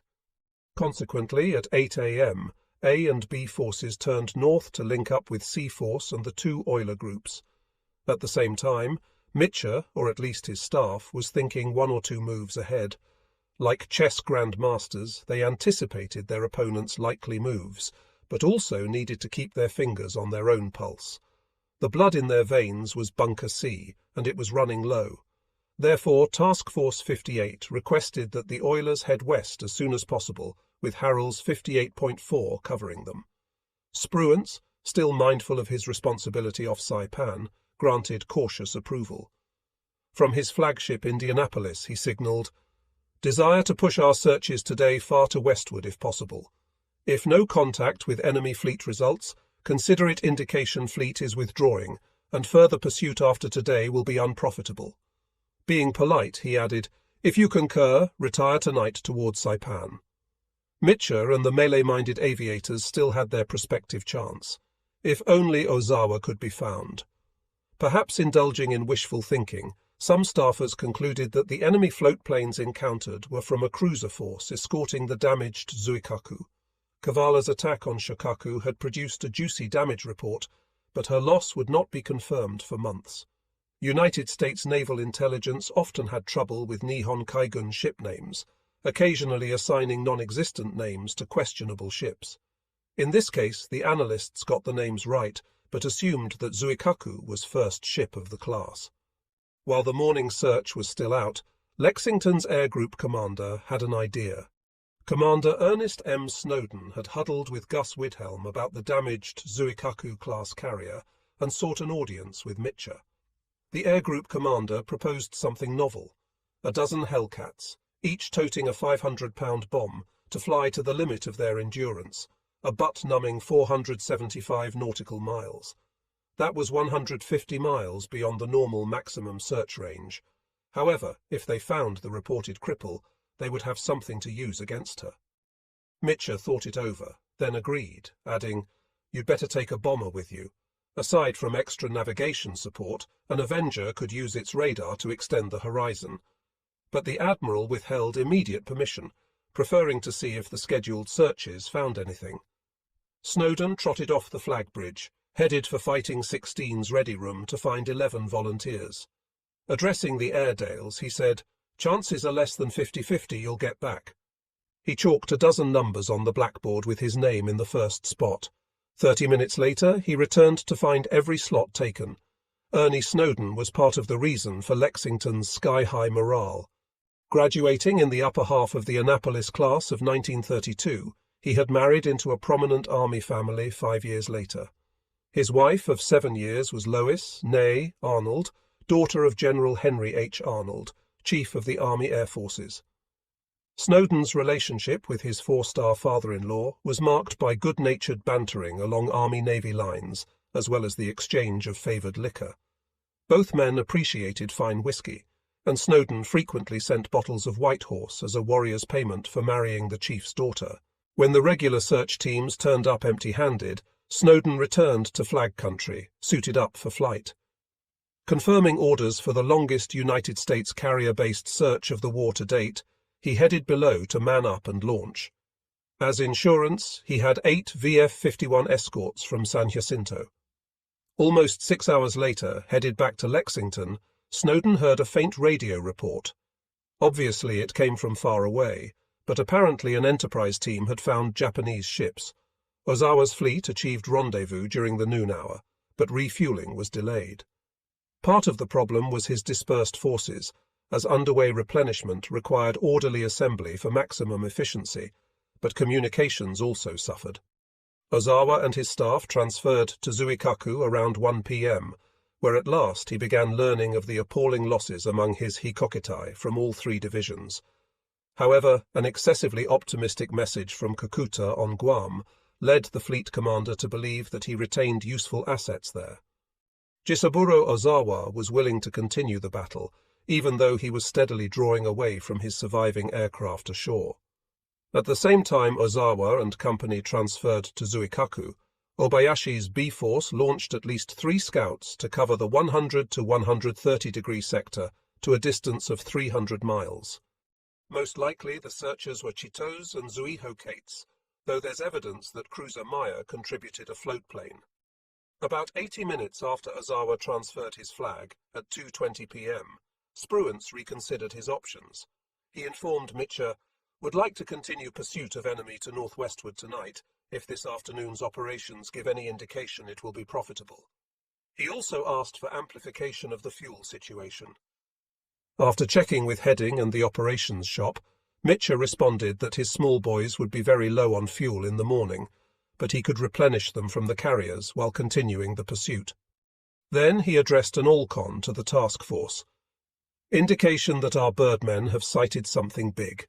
He called for continuing on course at 23 knots. Though the indication was imaginary, harder information was forthcoming.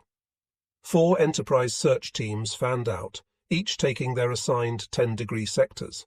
The lead Avenger in each team flew unusually low, about 700 feet, in deference to haze above.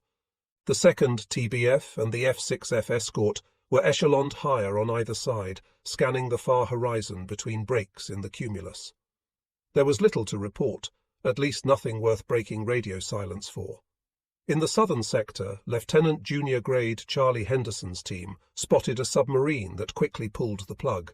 In one of the middle sectors, Lieutenant Robert S. Nelson's trio saw an enemy aircraft, likely a Kate, on a reciprocal heading. Nelson was an old head, a second cruise pilot, and knew there was no point pursuing. He continued on course. About half an hour later, at 3:38 p.m., Nelson was peering to port when he noticed a ripple on the horizon. Rain squalls interfered with visibility, but Lieutenant Junior Grade Robert R. Jones's team also turned up something in the adjoining sector. Railroad Jones's wingman, Lieutenant Junior Grade Edward Laster, eyeballed their quarry within minutes of Nelson. Nelson's and Jones's teams were looking at something no American aviator had seen in nearly 2 years, a Japanese carrier force. The TBF pilots pulled their plotting boards from beneath their instrument panels and went to work. Hunched over the Ouija boards, the aviators spun the circular grids, checked the time-distance equation, and factored in the wind. Then they sent the all-important information. Nelson was first off the mark with a voice radio report. Enemy fleet sighted. Latitude 1500, longitude 135.24, course 270, speed 20. He repeated the message 3 times. In the adjacent sector, Jones's radioman, aviation radioman, First Class Robert Grenier, sent an immediate Morse code message via long-range continuous wave. Many ships, 1 carrier, 134.12 east 1455 north. The difference in the 2 plots was 70 nautical miles east-west, a little more than 1 degree of longitude. Both contacts were south of the actual track, but the 5-minute northerly variation was irrelevant. Meanwhile, Nelson's wingman, Lieutenant Junior Grade James S. Moore, Jr., double-checked the plot. He had been doing his own navigation and unknowingly concurred with Jones that the original report had a 1-degree easterly longitude error. Nelson's radioman, aviation radioman, First Class James Livingston, then sent a Morse code amplification. Both search teams broadcast follow-up reports. Then Jones scooted for home to deliver the message in person. Meanwhile, Nelson closed in for a better look. Nelson said, "My most vivid recollections of the search flight are of the Japanese carrier leaving a circular wake as it turned after we had been in view for 4 or 5 minutes, double-checking the plot of our position. As we were returning after transmitting the contact report, I also recall the sight of fighter pilot Ned Colgan's F-6F as it swooped down and away in pursuit of the Japanese plane we spotted heading on an opposite course, possibly carrying a contact report of its own. The splash of the Japanese plane, shot down by Colgan in the distance, was in a way anticlimactic. Headed for the Big E that afternoon, Nelson got visual confirmation that the scouting reports had been received.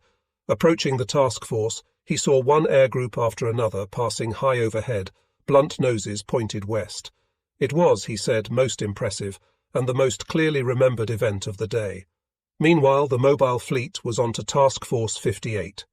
Radio monitors aboard cruiser Otago in Sea Force heard Nelson and Moore's contact report and notified Ozawa. Realizing that he was likely to be hit, he cancelled the unrep scheduled for that afternoon. Fleet speed was increased to 24 knots, putting every possible sea mile between Ozawa and the inbound Americans. An hour later, at 5:15 p.m., Japanese airmen got another visual on Micha. Launched from B-Force 4 hours previously, apparently a Jake floatplane from Maya, she of the Kurozu's pet monkey, reported American carriers 300 miles to the east, an equal distance west of Guam. The report was accurate within several miles. Further good work by Nihon Kaigan's often maligned recon crews. Nobody received the VT-10 report with greater enthusiasm than that inveterate gambler Gus Widhelm. The contact came none too soon for Widhelm, who was just musing whether he should try to sell his standing bet for $50. Having won his $1,000 wager on a fleet engagement, he had doubled down, betting 2 air group commanders equal amounts that the Japanese carriers would be found. Now there was no doubt. The enemy carriers were pegged. He grinned his toothy smile, exuding confidence again. Comparing the two different contact reports, Mitscher concluded that the Enterprise pilots were looking at the same ships. Consequently, just before 4 p.m., he signaled, "Expect to launch everything we have. We will probably have to recover at night." Gus Widhelm was working at the plotting table, measuring the geometry of the situation, courses out and back, but more critically the all-important distance. At length he looked up and said, "We can make it, but it's going to be tight." Mark A. Mitscher did not hesitate. In his almost feminine voice he merely said, "Launch them." Launching late in the afternoon was a serious consideration, as few air groups were night qualified. Landing on a straight-deck carrier was hard enough in daylight. Getting aboard in reduced visibility, running low on fuel, posed even greater problems. On 27 November 1941, 9 days before the Japanese attacked Pearl Harbor, 10 days before the United States declared war on the Empire of Japan, and 13 days before Germany and Italy declared war on the United States, the pilots in the squadron ready rooms of the aircraft carrier Enterprise were handed a mimeographed sheet entitled Battle Order No. 1. The directive began with the rather startling words, "The Enterprise is now operating under war conditions.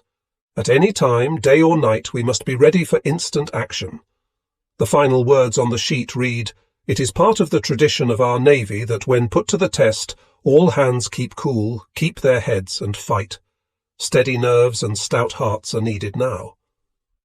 Commander William H. Buracker, the task force commander's operations officer, stared incredulously at the mimeographed sheet in his hand for a moment, and then ran up the several ladders to Enterprise's flag bridge, where he knew he would find his boss. "Admiral, did you authorize this thing?" Buracker asked, breathing hard from the hastened climb. "Yes," came the reply. "Do you realize that this means war?" Buracker asked. "Yes," the Admiral repeated laconically. At that same moment, aircraft in Enterprise's hangar bay were being fitted out with bombs, torpedoes, and a full allowance of machine gun ammunition, and the other 12 ships in Task Force 8, then steaming southwest from Pearl Harbor on a mission of delivering aircraft to Wake Island, were fitting out their torpedoes with warheads and breaking out live rounds of gun ammunition. "God damn it, Admiral," Buracker said with obvious exasperation. "You can't start a private war of your own. Who's going to take responsibility?" From beneath thick eyebrows, the Admiral's eyes burned brightly as he said, "I'll take it. If anything gets in the way, we'll shoot first and argue afterwards." 9 days later, bombs cascaded from the skies over Pearl Harbor, ending America's last period of innocence and plunging the nation headlong into the greatest war mankind had ever seen. The United States Navy as a whole was not prepared for what happened that day, but Task Force 8, under the command of Vice Admiral William F. Halsey, was. Bull * Halsey was probably the U.S. Navy's most colourful admiral. His weather-worn face was the very image of an old salt, and during the war appeared countless times in newspapers and magazines.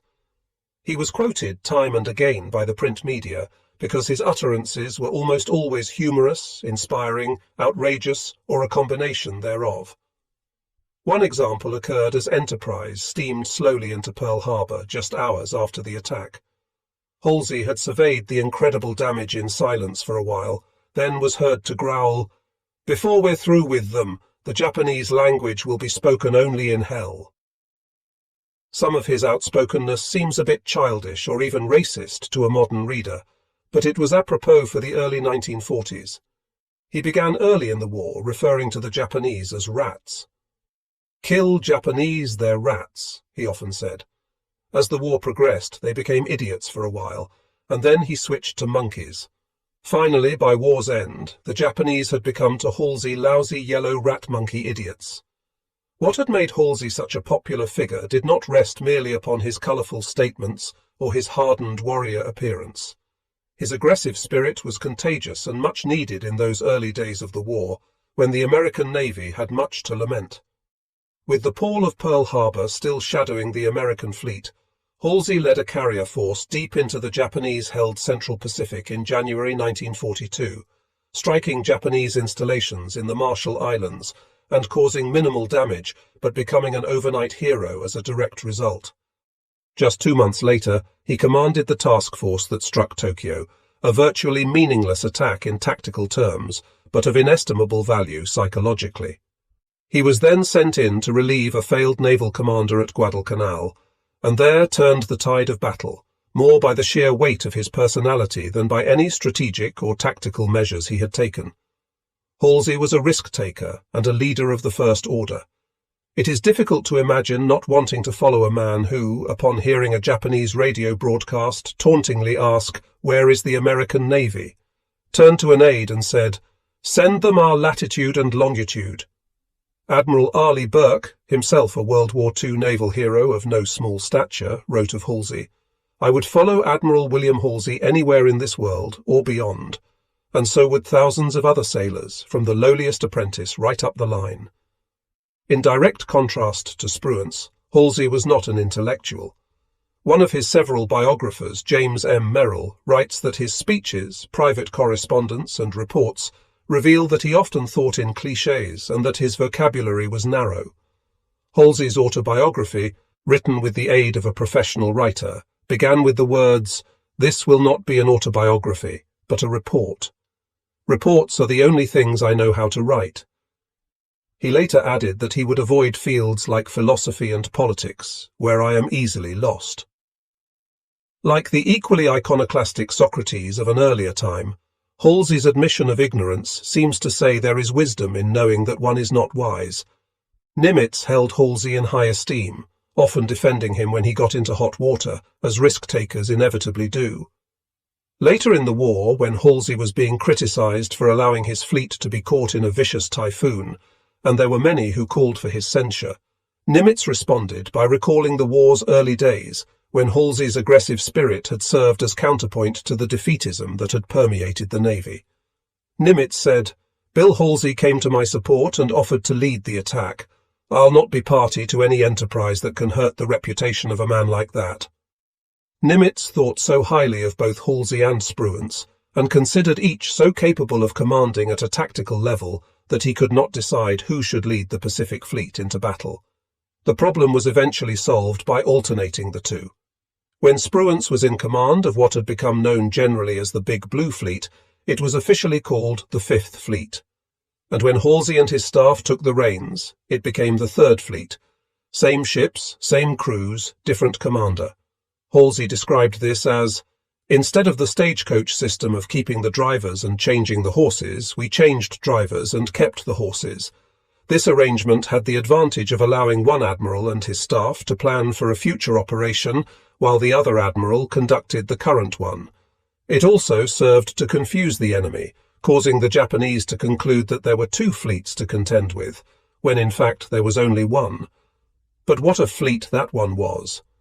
By the time Halsey was having lunch with Roosevelt at Nimitz's quarters in July 1944, just prior to relieving Spruance as fleet commander, the Big Blue Fleet was the largest gathering of naval power ever to have sailed the oceans of the world.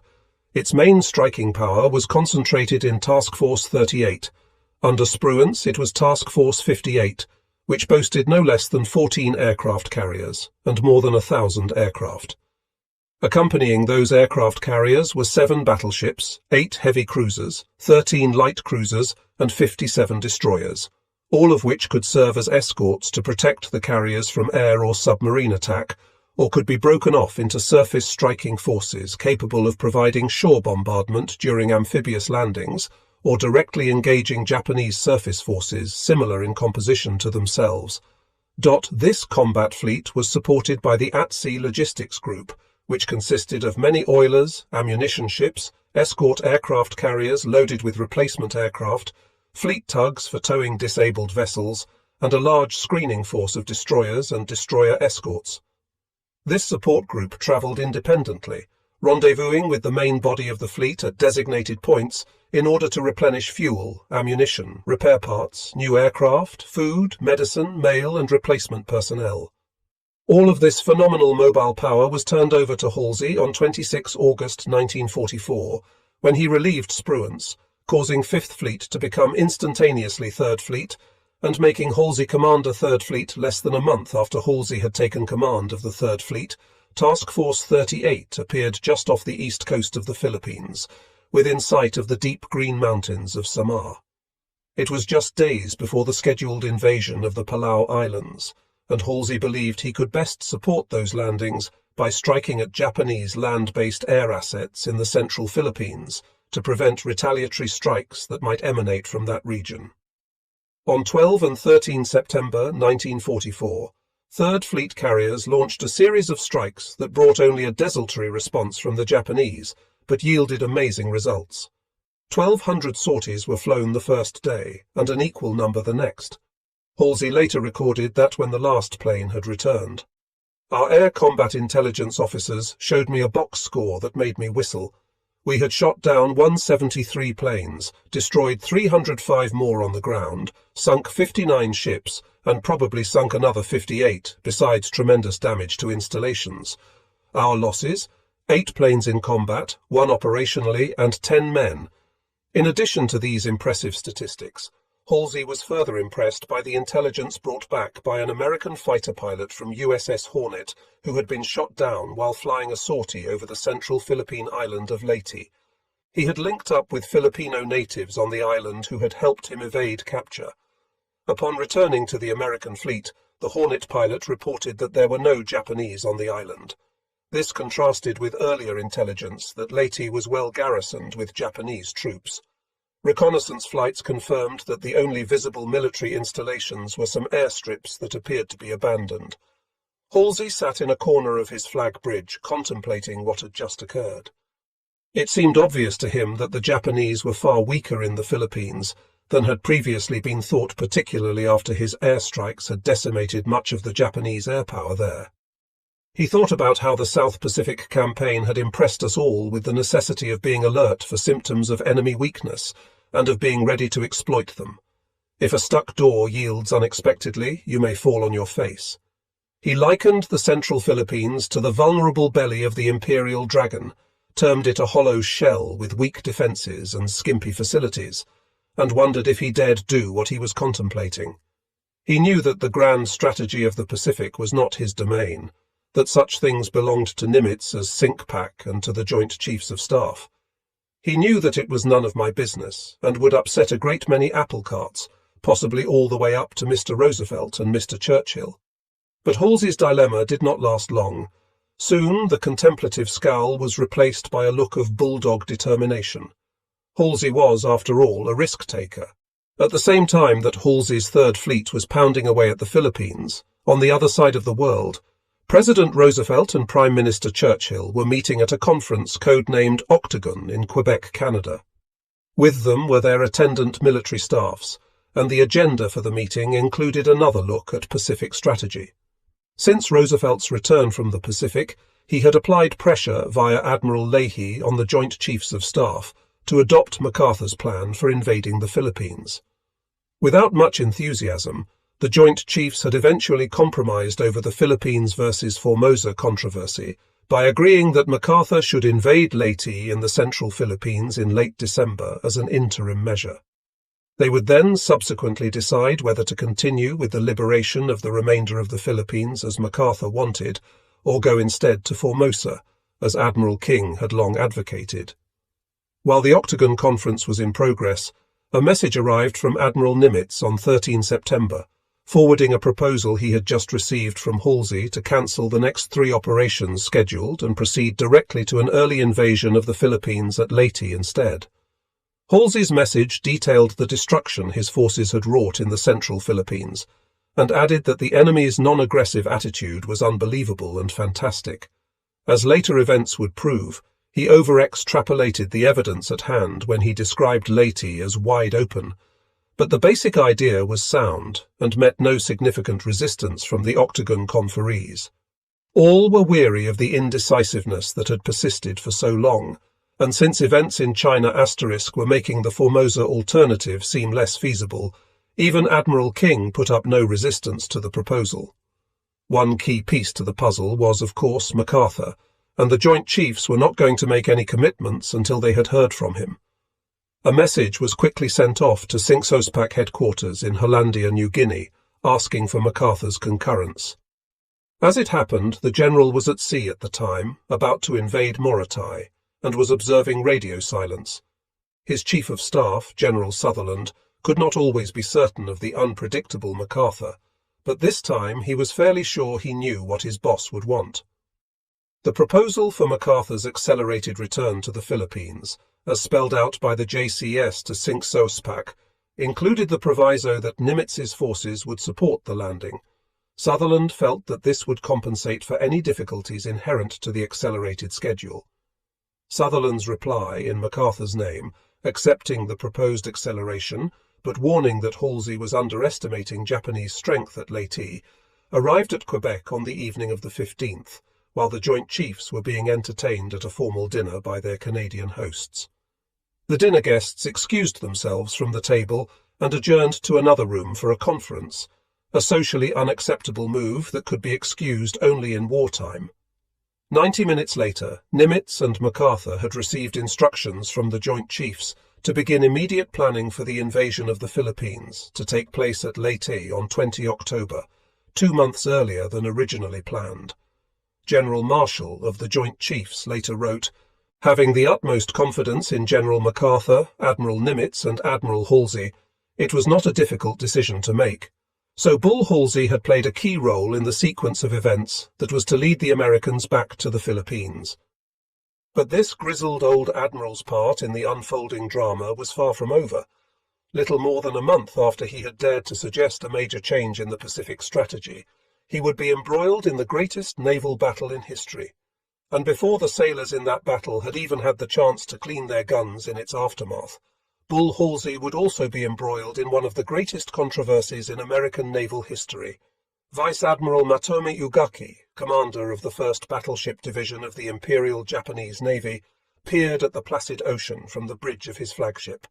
Sunlight sparkled on the sapphire waters of the Philippine Sea, and only a few scattered clouds dappled the blue of the sky above.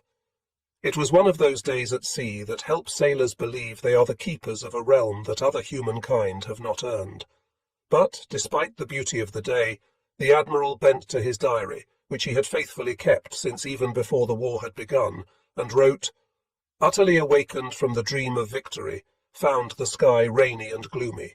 Rainy clouds will not clear up, my heart is the same when the time for battle is up." It was 21st June 1944, and the cacophony of battle had just hours before faded from the sea. The Japanese fleet was retiring from the scene of what history would call the Battle of the Philippine Sea, leaving in its wake the sunken remains of 3 of its aircraft carriers and the wreckage of hundreds of its aircraft. That fleet had failed to prevent the loss of Saipan, and there could be no doubt that the rest of the Marianas would soon fall as well. The Admiral continued in his diary, "It's the rainy season at home, but here it's fine. Yet what isn't fine is my heart." Admiral Ugaki knew that this had been a critical moment in the war in the Pacific.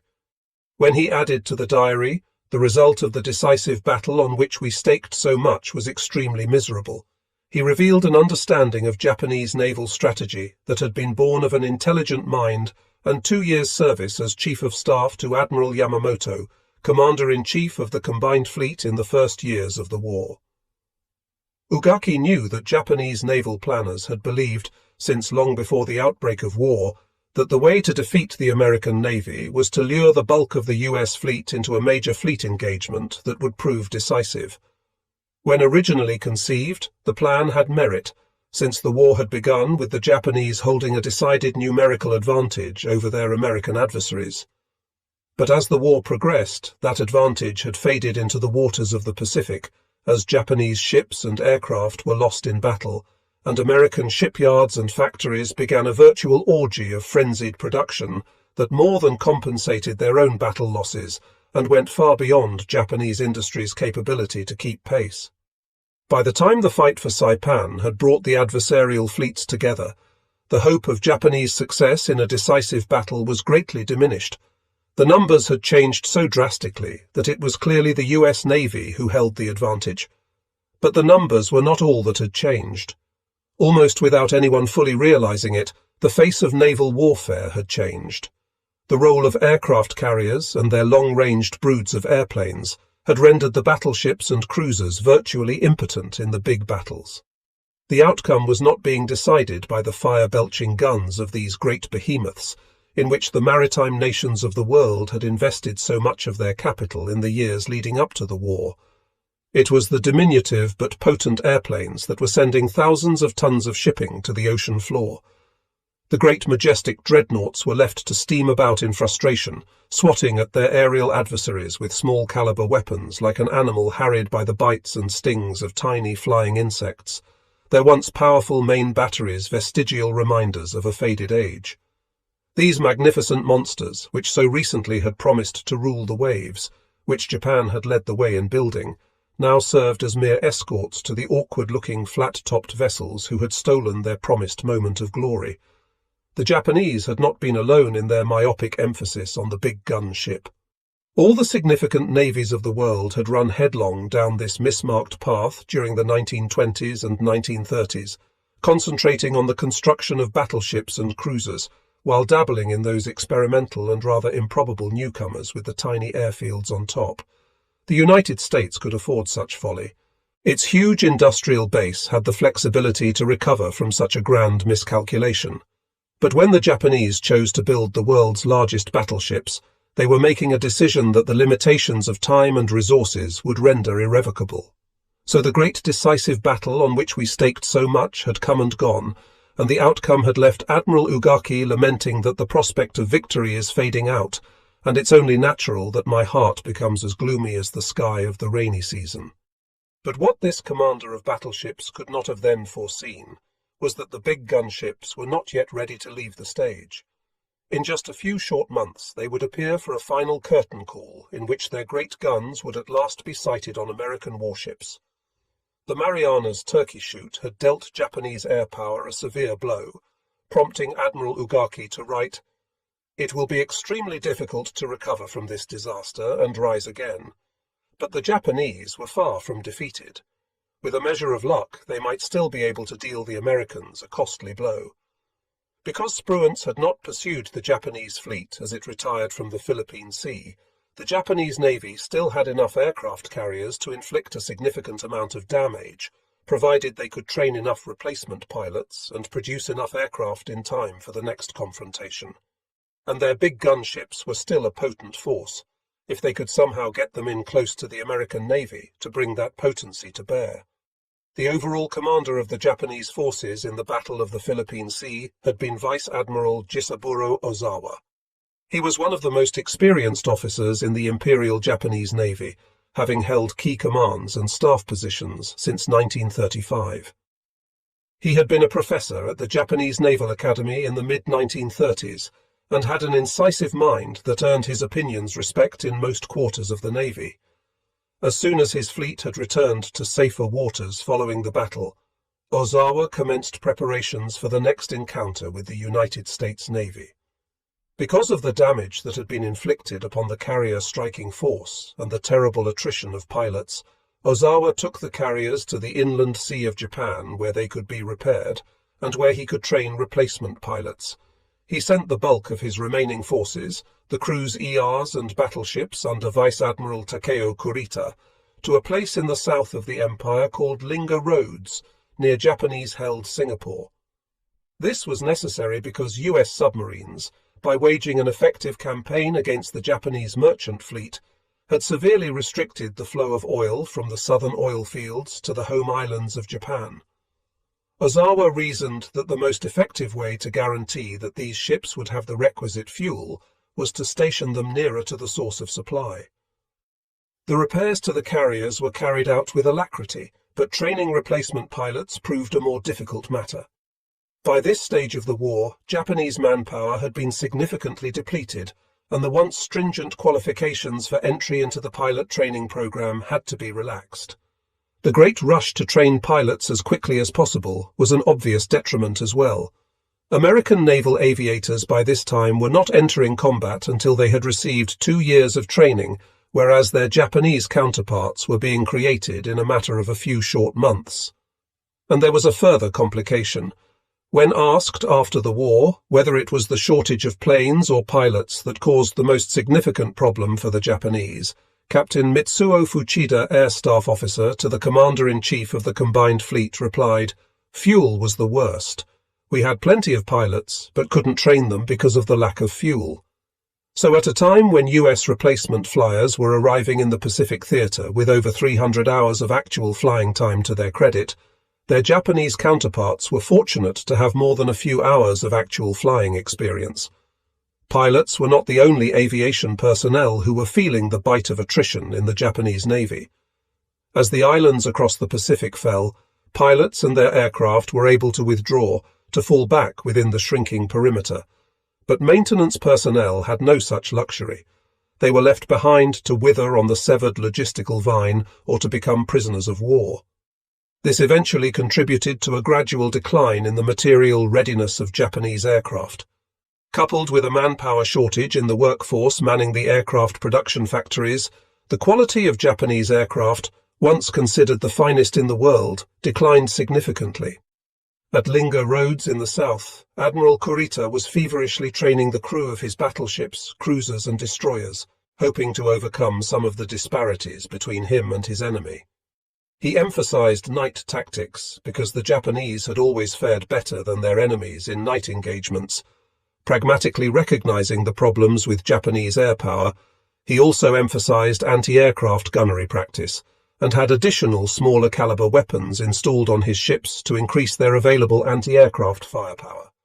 But as he trained so far from home, Kurita faced a related but different problem from that faced by Ozawa in the north. Whereas fuel was abundant at Linga, ammunition was not. Japan's ammunition factories were located in the home islands. Because of the US submarine menace, Kurita was far to the south with abundant fuel, but a shortage of ammunition, while Ozawa was in the north with access to ammunition but a paucity of fuel. Ozawa's plan was to reunite the fleet at the earliest opportunity. His projected training schedule called for that reunification to take place at the Linga anchorage in mid-November, once he had trained a sufficient number of replacement pilots. Japanese naval planners had, by this time, become familiar with their adversary's pattern of operation.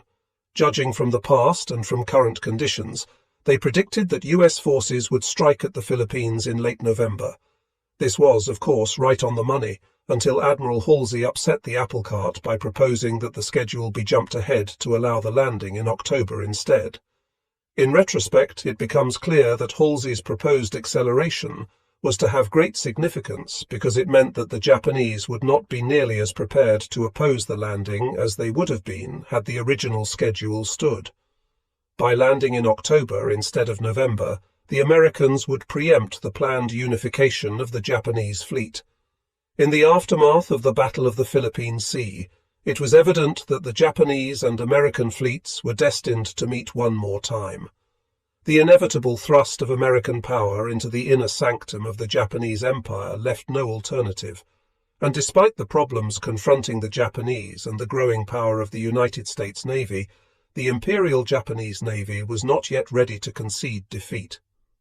At the same time that President Roosevelt was meeting with General MacArthur and Admiral Nimitz in Hawaii, Admiral Ugaki picked up his soft-brush pen and recorded his reaction to the news of the mass suicides at Marpy Point and elsewhere in the Marianas. It's only to be expected that servicemen should be killed in action, but women, children and old men in such large number prefer death to being taken prisoner by an enemy on a helpless, lonely island. What a tragedy! No people but the Yamato Japanese nation could do a thing like this.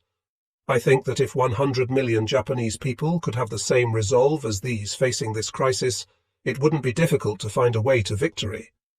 Those words refute the arguments that have served as the white man's excuse for many of his actions in the Far East, claiming that Orientals do not put the same value on human life as Westerners do. The black-inked ideographs on the pages of this once private diary seem diluted by the tears of a sensitive man who was not writing for the benefit of others, but only recording his innermost thoughts and feelings.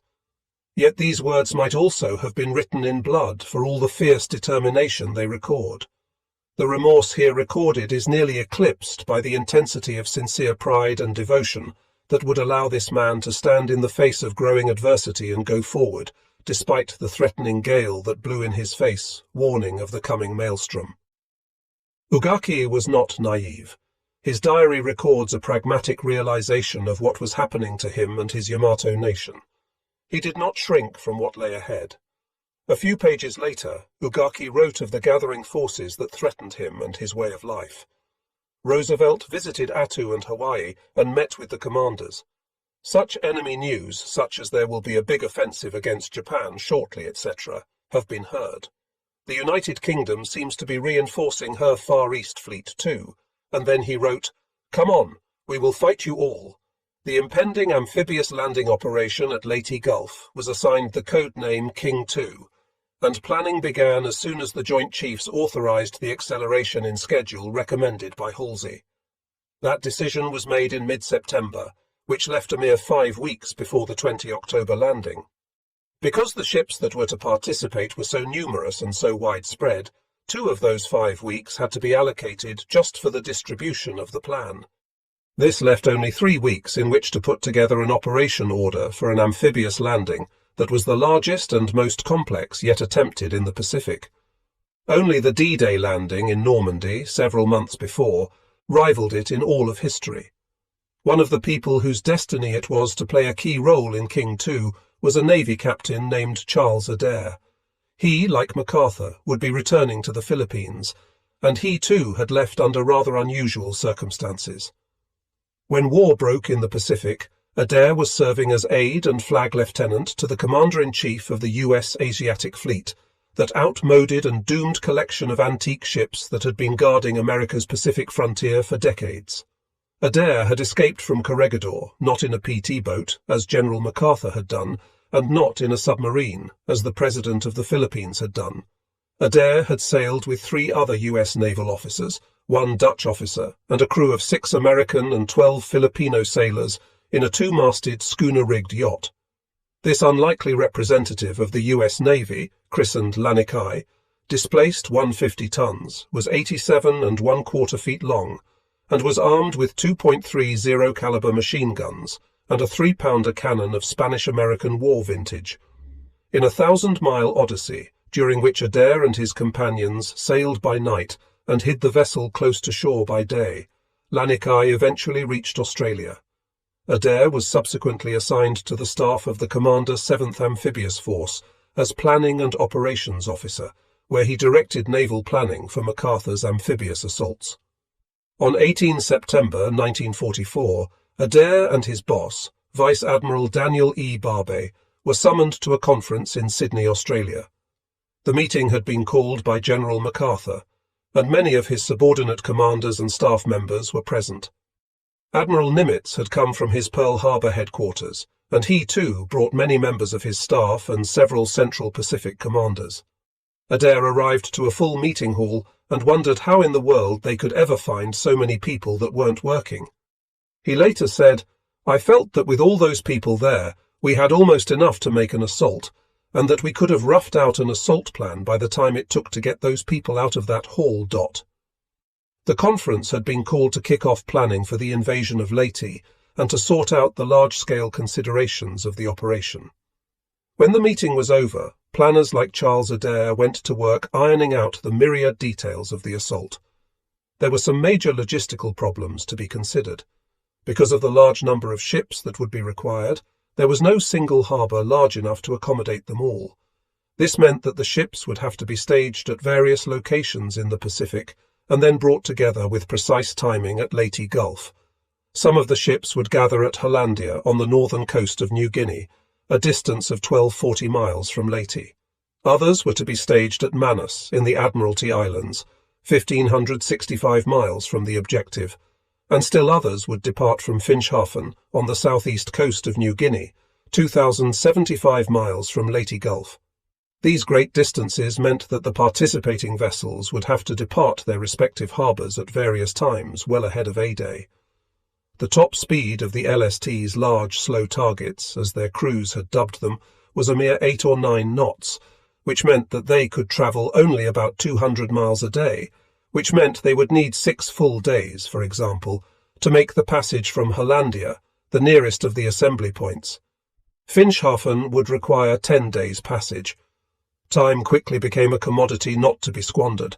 the planners worked around the clock trying to meet the rapidly approaching deadlines. Fortunately, by this stage of the war, planners like Adair had become quite adept at putting together workable assault plans in a relatively short period of time.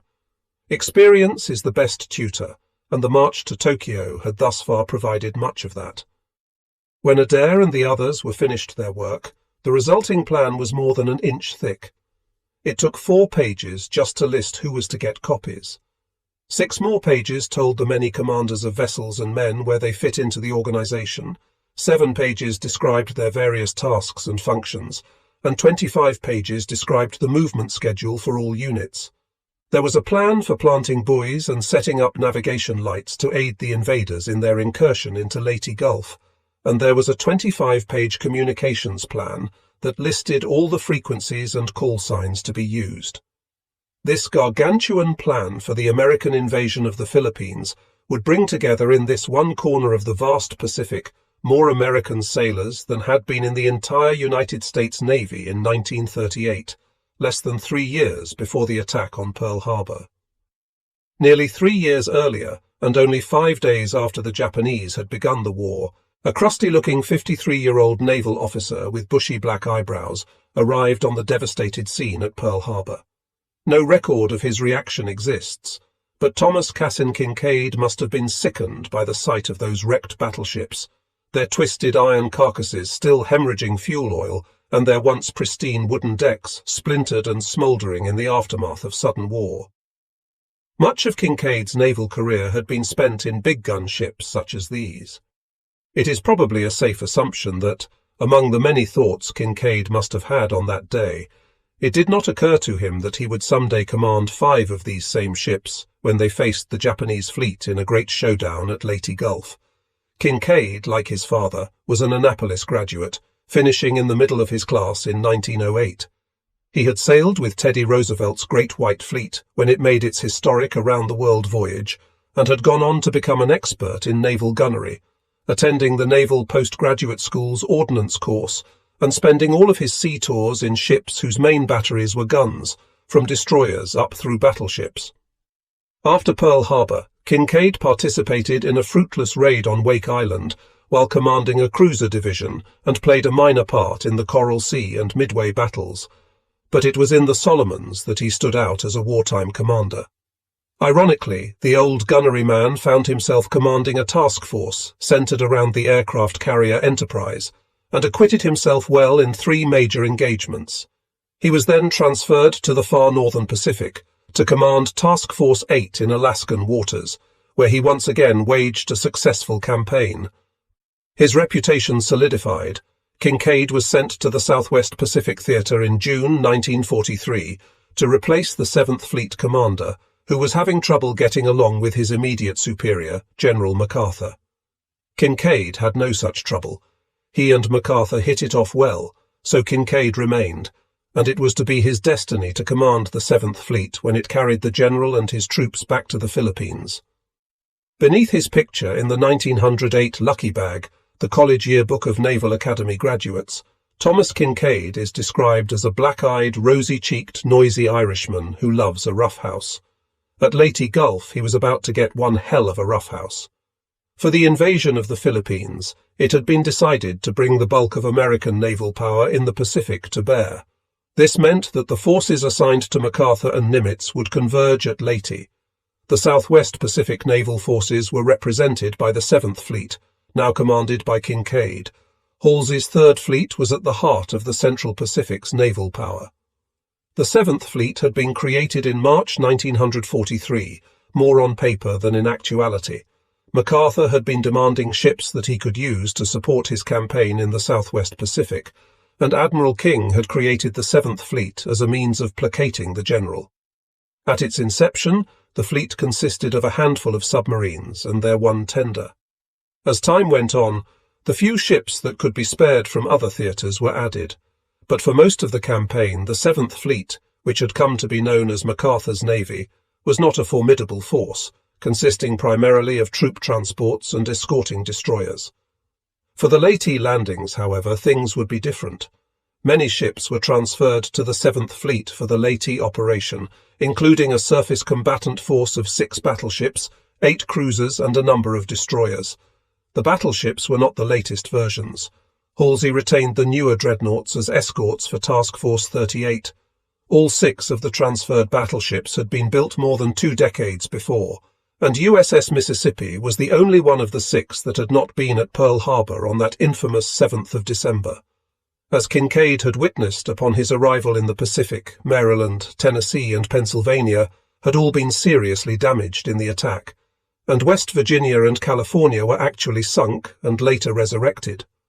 Also handed over to the 7th Fleet for the Philippine invasion were 18 aircraft carriers, but these were not the same carriers that had been roaming the Pacific under Halsey and Spruance. They were an innovative hybrid of the species that were known as escort carriers, or CVEs.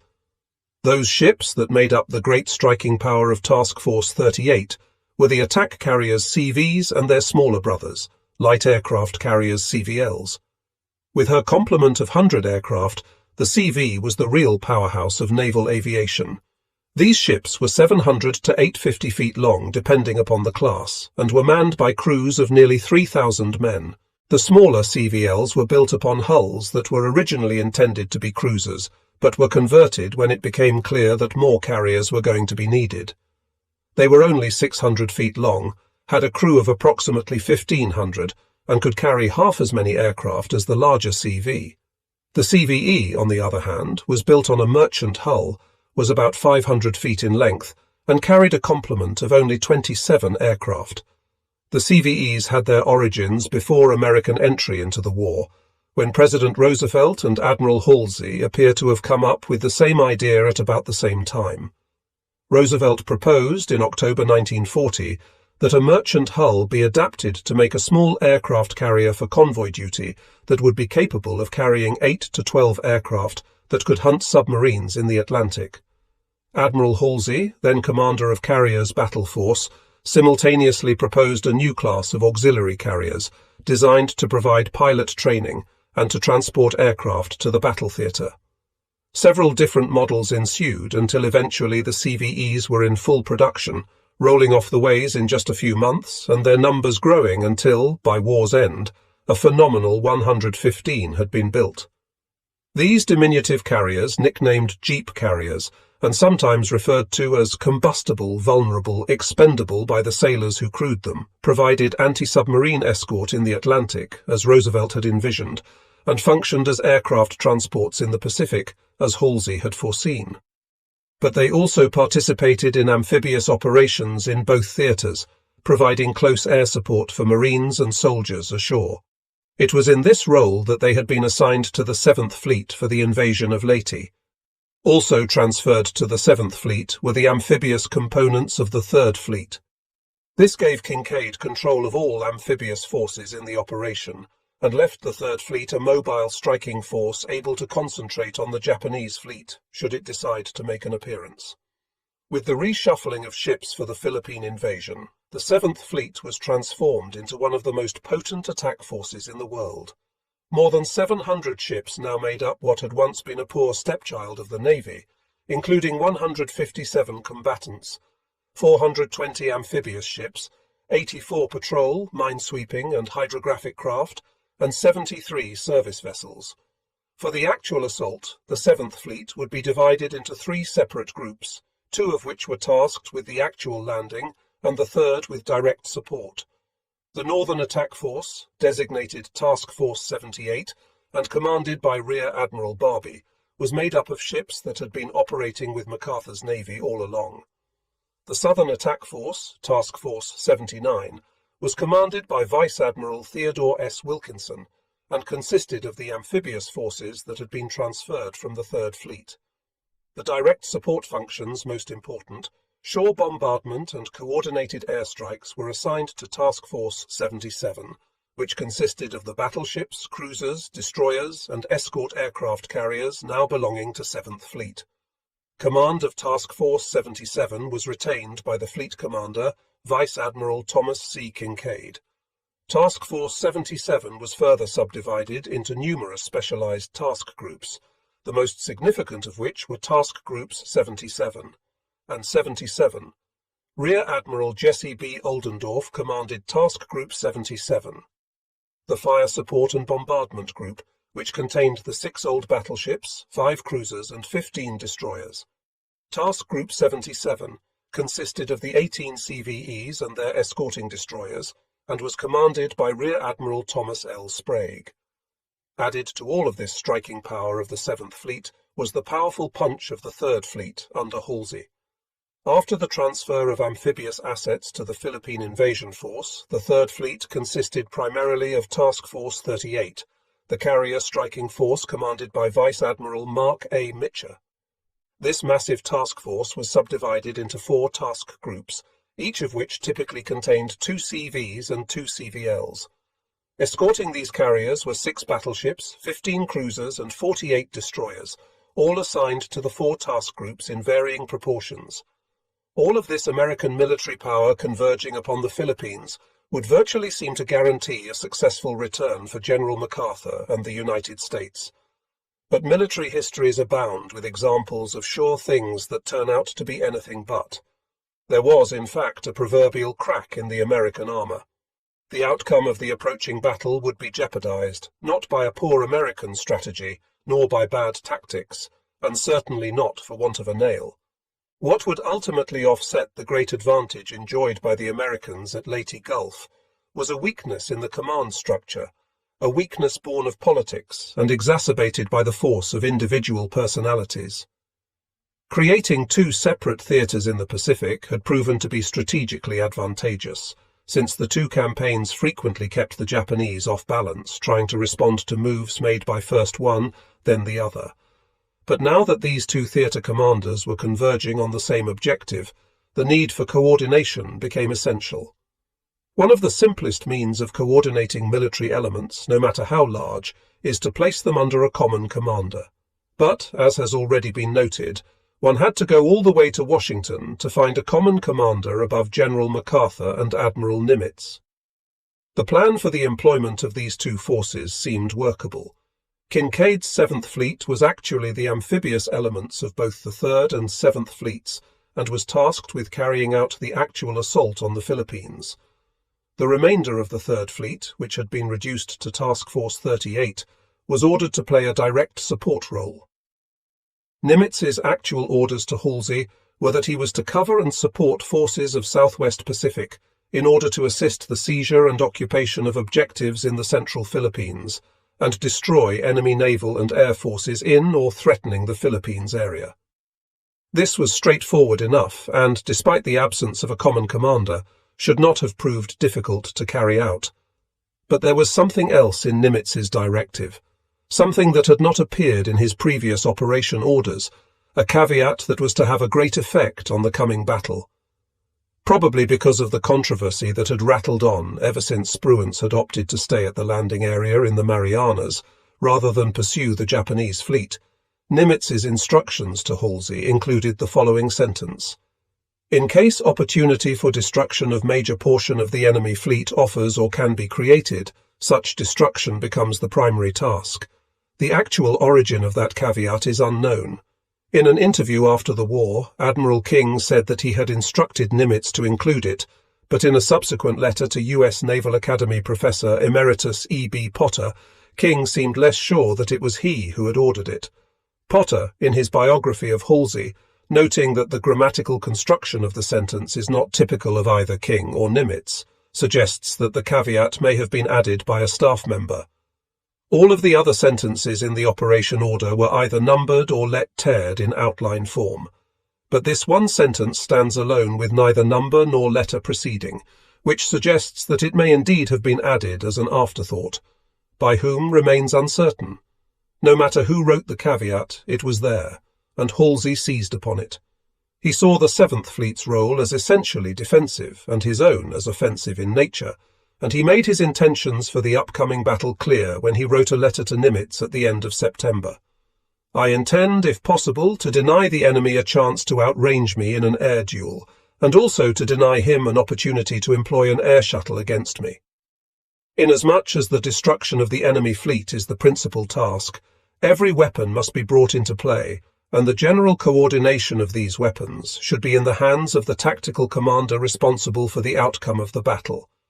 My goal is the same as yours, to completely annihilate the Japanese fleet if the opportunity offers. Nimitz never countermanded these intentions. In fact, it seems apparent that Halsey's aggressive spirit had been taken into account when this operation was devised, that Nimitz had deliberately put Halsey into a position where he would be free to go after the Japanese fleet should it appear at Leyte. In all previous operations where Spruance had been in command of the Fifth Fleet, the entire operation had been Spruance's responsibility. The Fifth Fleet had remained intact and had conducted its own amphibious landings, while the carrier-striking forces had been given the dual tasks of directly supporting the assault and defending against any thwarting moves by the Japanese fleet. But for the Philippines operation, the amphibious forces had been stripped from Third Fleet for inclusion in the Seventh Fleet, and responsibility for the actual assault had been given to Admiral Kincaid. This may have been done solely because of the convergence of US forces, but it seems likely that an additional consideration may have been to ensure that Halsey would be free to act aggressively should the Japanese fleet show up. Nimitz certainly did not inhibit Halsey.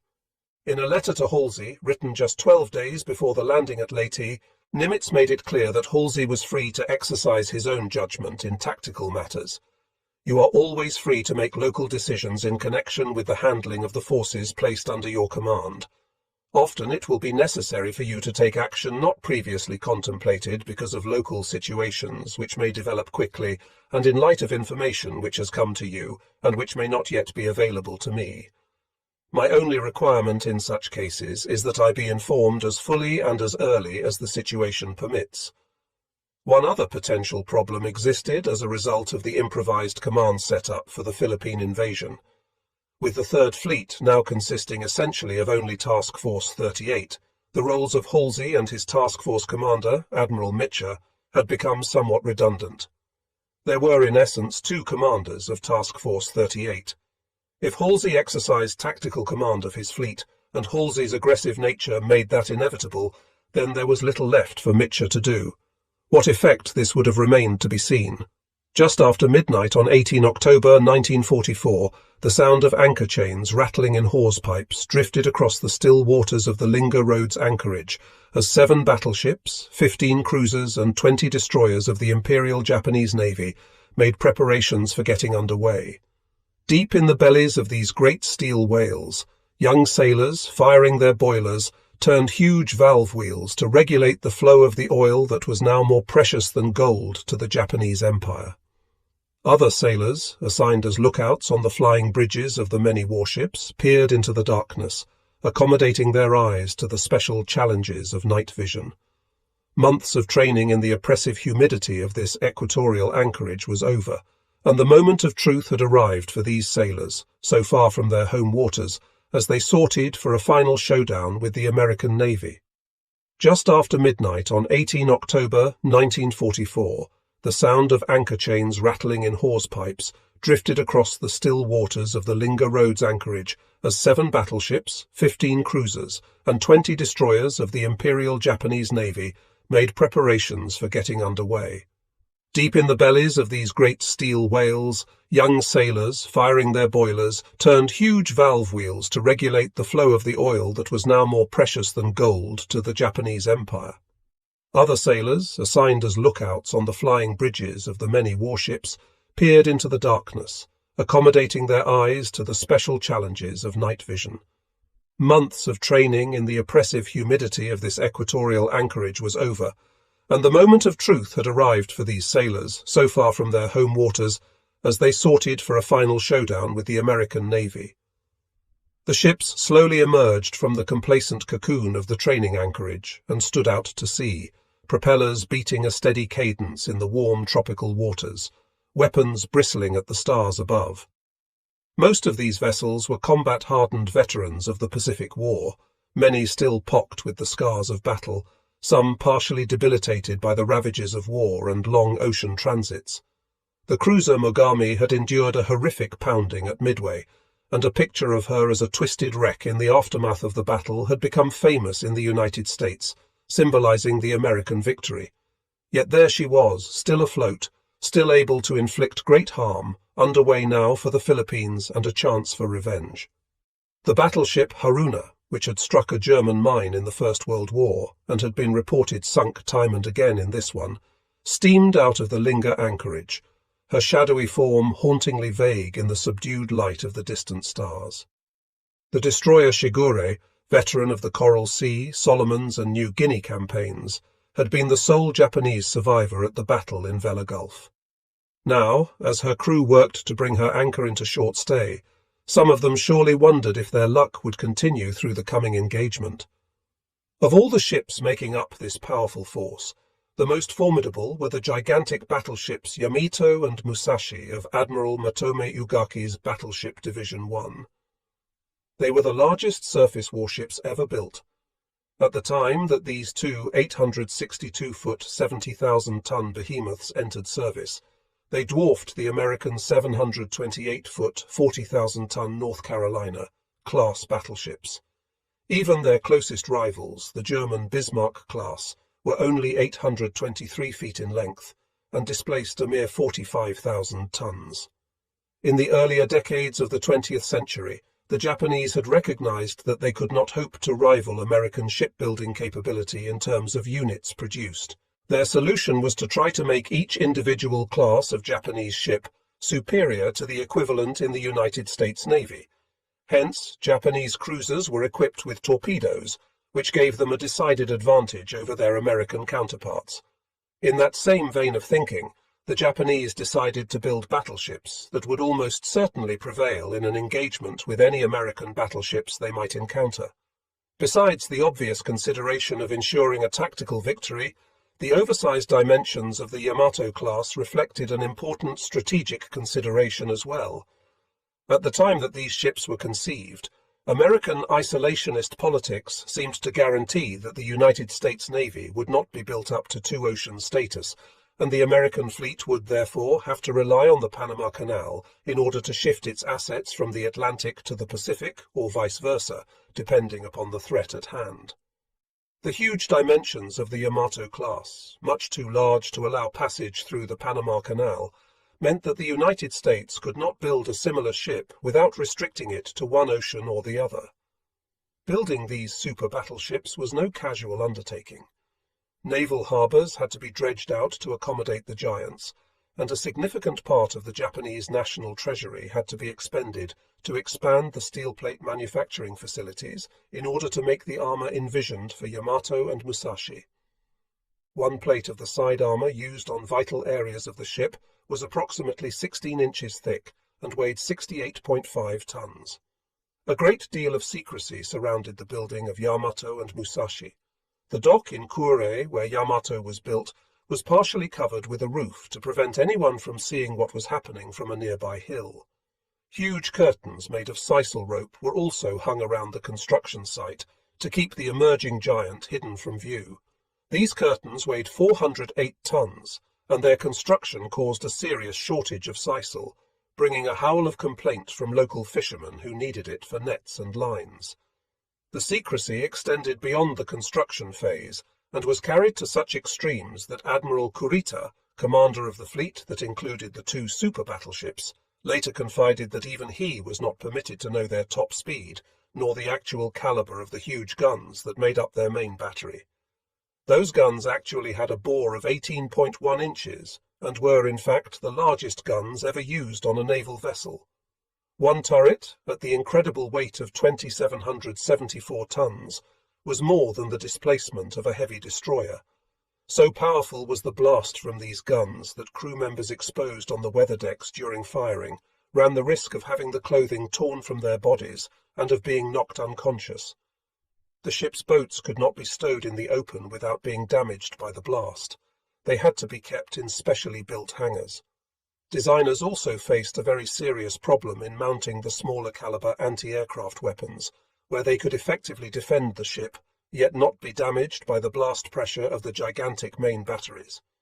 A single projectile from these 18.1-inch monsters weighed 3,200 pounds, which was half a ton more than those fired by the 16-inch guns of the Iowa-class battleships, the largest of the United States Navy.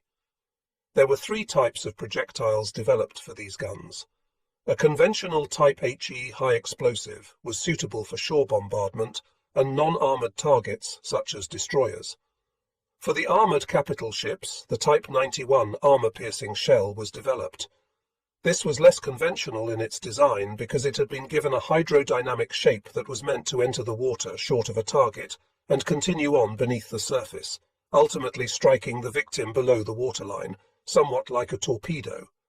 Least conventional of all was the Type Sanshiki Model 3. It was something akin to a giant incendiary shotgun shell that was designed as an anti-aircraft weapon. Filled with 1,500 metal fragmentation devices and rubber thermite incendiary tubes, the projectile detonated at a prescribed altitude by means of a timed fuse that sprayed a cone of fire and steel into the sky, making flying in the vicinity rather hazardous. This large Japanese force, formidable in many ways, behind the fast-moving times in others, sailed through the narrow waters between Sumatra and the Malay Peninsula, headed for Brunei on the northwest corner of Borneo. At this moment, the men in these ships were not sure what their mission would be, though there were indications that they were going to oppose an American invasion in the Philippines. In the rear of the long train of vessels, aboard Yamato, Admiral Ugaki once again opened his diary, and by the light of a red battle lamp wrote, "We came in the early spring and left in mid-fall, but with climate and scenery making no change, I had to count the time of our stay by my fingers. We sailed quietly east in the dark of night. In Japan, at a combined meeting of Army and Navy staff personnel, Admiral Toyoda's staff revealed that the order had gone out to execute a plan that had been codenamed Sho Ichi-Go, meaning Operation Victory 1. The Army was advised that this was to be an all-or-nothing operation, that the Navy would succeed in thwarting the American invasion of the Philippines, or die trying. General Kenjiro Sato, chief of the powerful Military Affairs Bureau of the War Ministry, protested that squandering the fleet on an improbable venture in the Philippines would leave the home islands open to invasion. "The combined fleet belongs not only to the Navy, but to the state," Sato said, with emotion choking his voice. "Only the existence of the fleet will make the enemy cautious, so please, gentlemen, be prudent." Rear Admiral Tasuku Nakazawa, chief of the Navy's operations section, replied to General Sato, "I am very grateful to know that the combined fleet is so highly regarded by you army men." This was not offered as a sarcastic remark, but with apparent sincerity. Nakazawa continued by explaining that the Philippines might be the Imperial Navy's last chance to die with honor. Tears glistened in his dark eyes as he said, "Please give the combined fleet the chance to bloom as flowers of death." The room was very quiet as he added, "This is the Navy's earnest request." Sato yielded, and within a few hours the Emperor had approved the execution of Sho Ichi-Go. The Japanese have for centuries played a game that might be considered the equivalent of chess in Western culture. Like chess, it is a game for intellectuals as well as less cerebral types, and can be played at various levels of skill. Also, like its Western counterpart, it is played on a board, and there are organizations that exist solely for the continuation and advancement of the game. Unlike chess, the pieces are identical and equal in value and far more numerous. The strategies that go into this Asian game are in some ways simpler and in others more complicated than those of chess. The name of this Japanese game is Go, which roughly translates to battle plan or operation. Just as chess, with its monarchical Christian figures and its unique rules of movement, reflects certain aspects of Western culture and thinking, so Go mirrors elements of the Japanese mind. The pieces in a chess game are all visible at the outset, making the element of surprise difficult to achieve, but in Go, the pieces are not at first on the board, but are introduced one at a time as the game progresses, thereby permitting the strategist to mask his intentions for a time.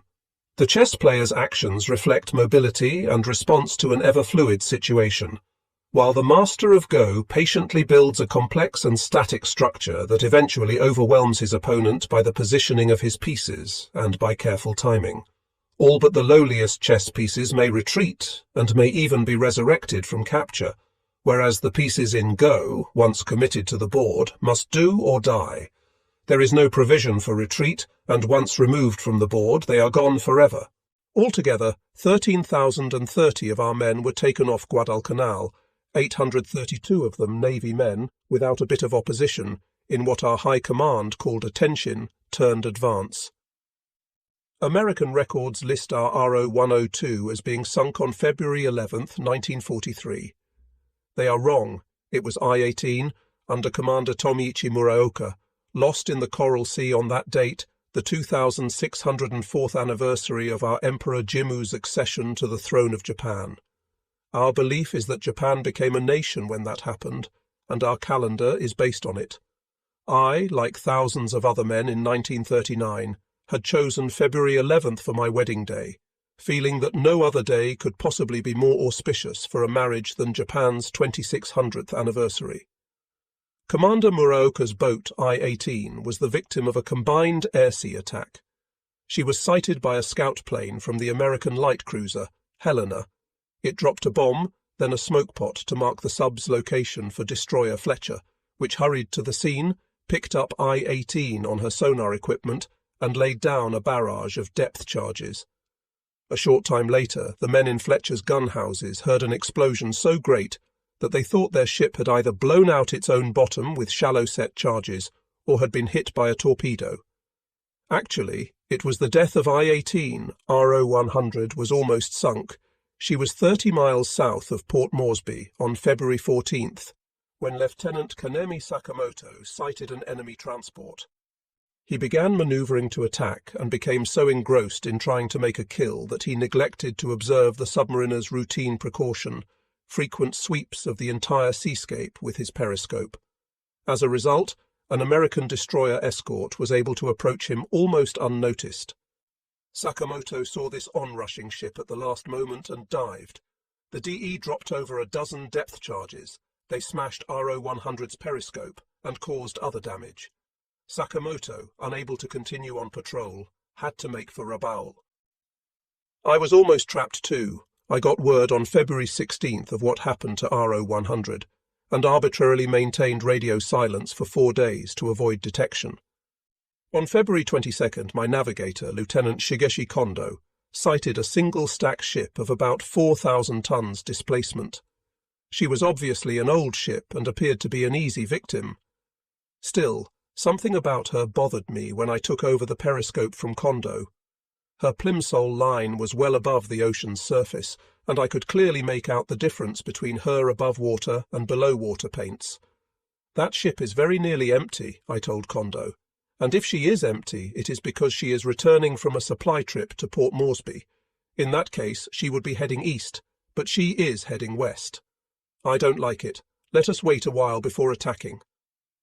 So we waited. The enemy ship continued on her eastward course for some time, then turned to the north. I waited some more. After a while she changed course again to the west. Aha!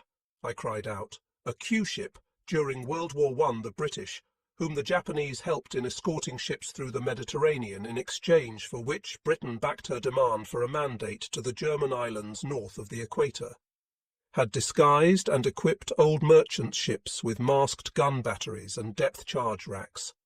These vessels proved to be deadly lures for the German U-boats, many of whose captains paid with their lives for taking the bait. I decided that I would not join those dead German submarine captains. I kept RO-101 submerged instead of surfacing to close in rapidly and used my periscope sparingly. We had sighted the enemy ship about 3 p.m. I decided I would stay down until well after dark, surface very late at night to recharge batteries, then submerge to prepare for a dawn attack. My plan didn't work.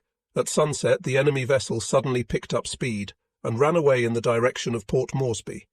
I searched for it the next 2 days without success, and returned to Rabaul on February 28th. RO-103 came in 2 days later. Her skipper, Lieutenant Hidenori Fujita, had had no luck either. When our submarines began their transport work to Guadalcanal, General MacArthur's offensive in New Guinea intensified.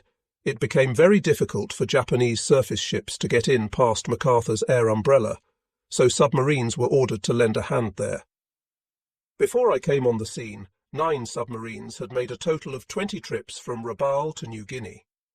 After my RO-101 joined the operation, 75 more trips were made, through September of 1943. Total supplies put ashore on New Guinea by submarines from December 1942 to September 1943 was about 3,500 tons. These operations, strangely enough, cost us only one submarine, I-4, although I-176 did suffer heavy damage during an attack. In replenishing New Guinea, Japanese submarines employed two ingenious devices. They were called unkato stores, carrier tube, and unpoto, cannon carrier. The unpoto was introduced first. It consisted of two hollow cylinders, placed side by side with a platform built over the top of them. Overall length of this device was 71 feet, overall width 13 feet. On top of the platform, an artillery piece was lashed into place and tied down securely, along with cases of shells for the gun. Slung under the platform were the afterparts, the power plants and fuel flasks of two torpedoes. An unpoto weighed 20 tons and displaced 37 tons after cargo was loaded. One of our submarines would strap a loaded unpoto to its afterdeck at Rabaul, after loading its other cargo, then head for a New Guinea rendezvous. There the submarine would rise to just below the surface, its deck just a bit awash. Crewmen would climb out, unlash the unpoto, then return to the submarine's hull, leaving only the cannon carrier's operator above the water. The submarine would then lower itself only enough to let the unpoto float free, after which the operator would start the torpedo's power plants, which could drive the mechanized raft about 2 miles at 6 knots. The operator would run it right up on the shore at a selected spot, then let down a special ramp at the unpoto's bow. Soldiers would hasten on board, carry away the ammunition, and roll the artillery piece into the jungle. The unpoto was already working successfully when the unkato was introduced. This was truly a remarkable experiment. The unkato was a cylinder 136 feet, long, with cone-shaped ends. It was 16 feet in diameter. Both of the cones were ballast tanks, and there was a third ballast tank in the unkato's center. These 3 compartments were separate from the long cargo space, which had a capacity of 377 tons of food, ammunition, and medicines. With a strong hull structure that permitted submerging to depth of 400 feet, the unkato was adjusted after loading so that it had slightly negative buoyancy.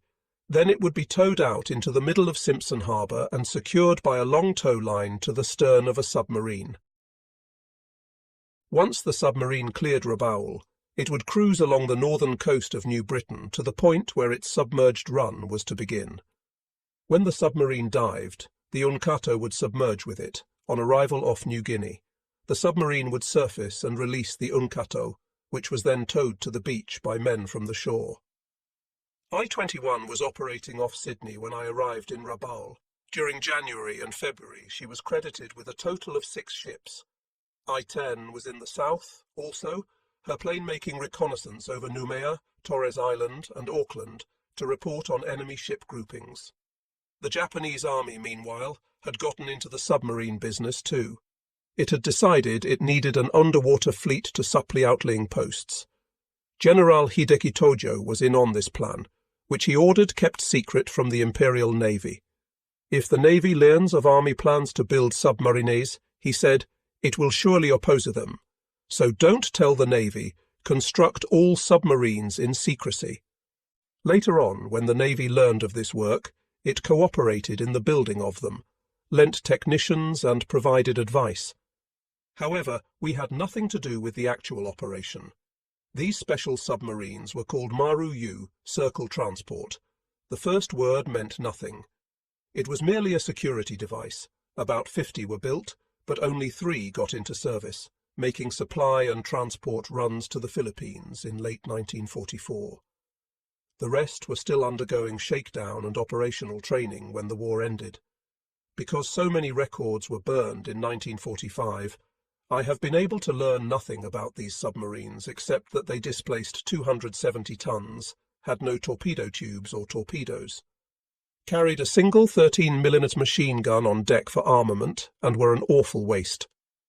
Our Navy's submarine fleet could have used the skills and materials that went into building these useless craft, especially when the year 1944 saw most of our submarine fleet wiped out. It was early in 1943 also that Germany made a special proposal to Japan. U-boats were then sinking Allied ships faster than they could be replaced, and Hitler offered to give Japan, at no charge, 2 of his newest and best submarines. We were to study these, then turn out copies in large numbers for a massive assault on enemy supply lines on our side of the world. Agreement was reached, and U-511 left Lorient, France in May 1943 with a German crew. She refueled from I-10 in the Indian Ocean en route and made port finally at Kure during August. That German submarine was studied very carefully, then given to the submarine school for use as a trainer, being renumbered RO 500. I will tell of the submarines that were developed from it. Later, my next 2 sorties from Rabaul were special ones, not regular patrols.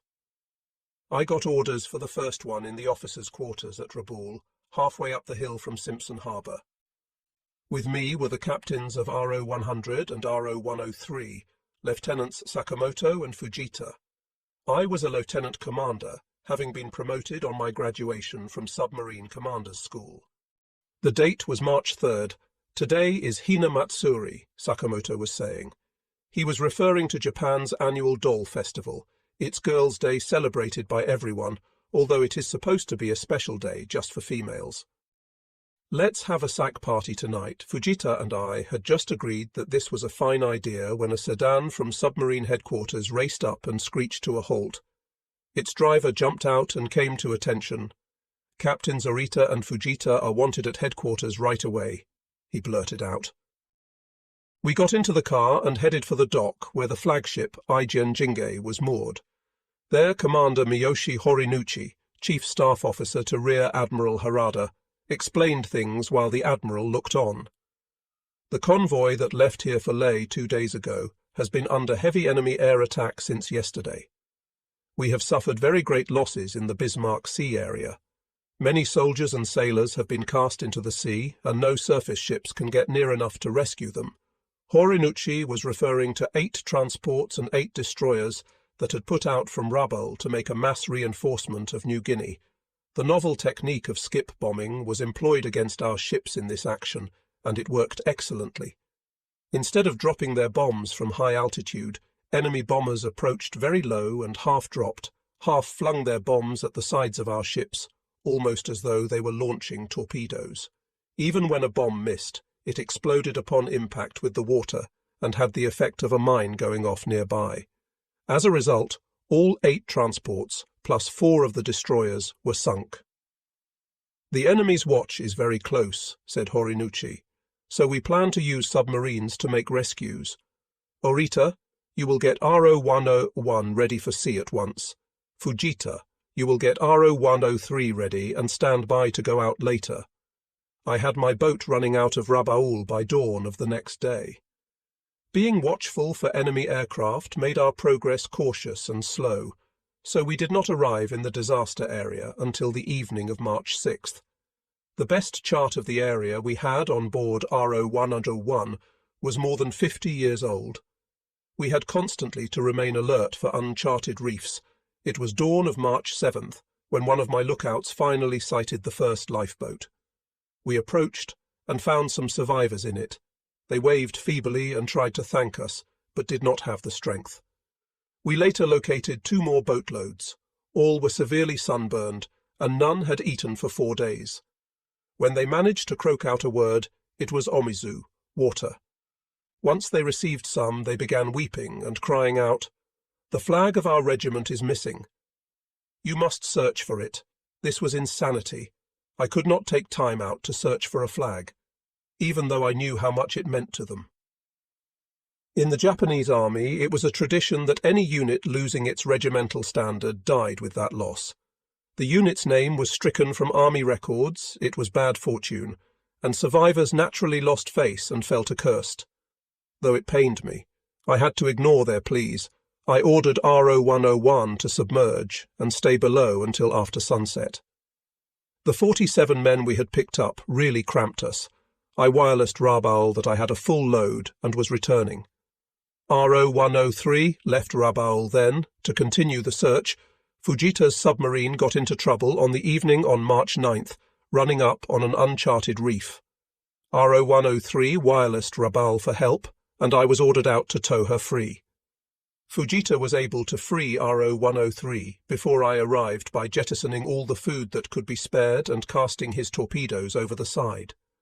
An American destroyer was sighted to the south on the afternoon of March 10th, prompting Fujita to throw all classified documents into the sea, lest they be captured.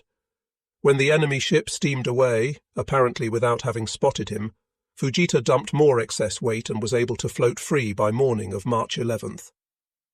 I heard the full and horrible story of the Bismarck Sea later, after a boatload of 13 men, carrying with them the standard of the 115th Regiment, was cast up on New Britain.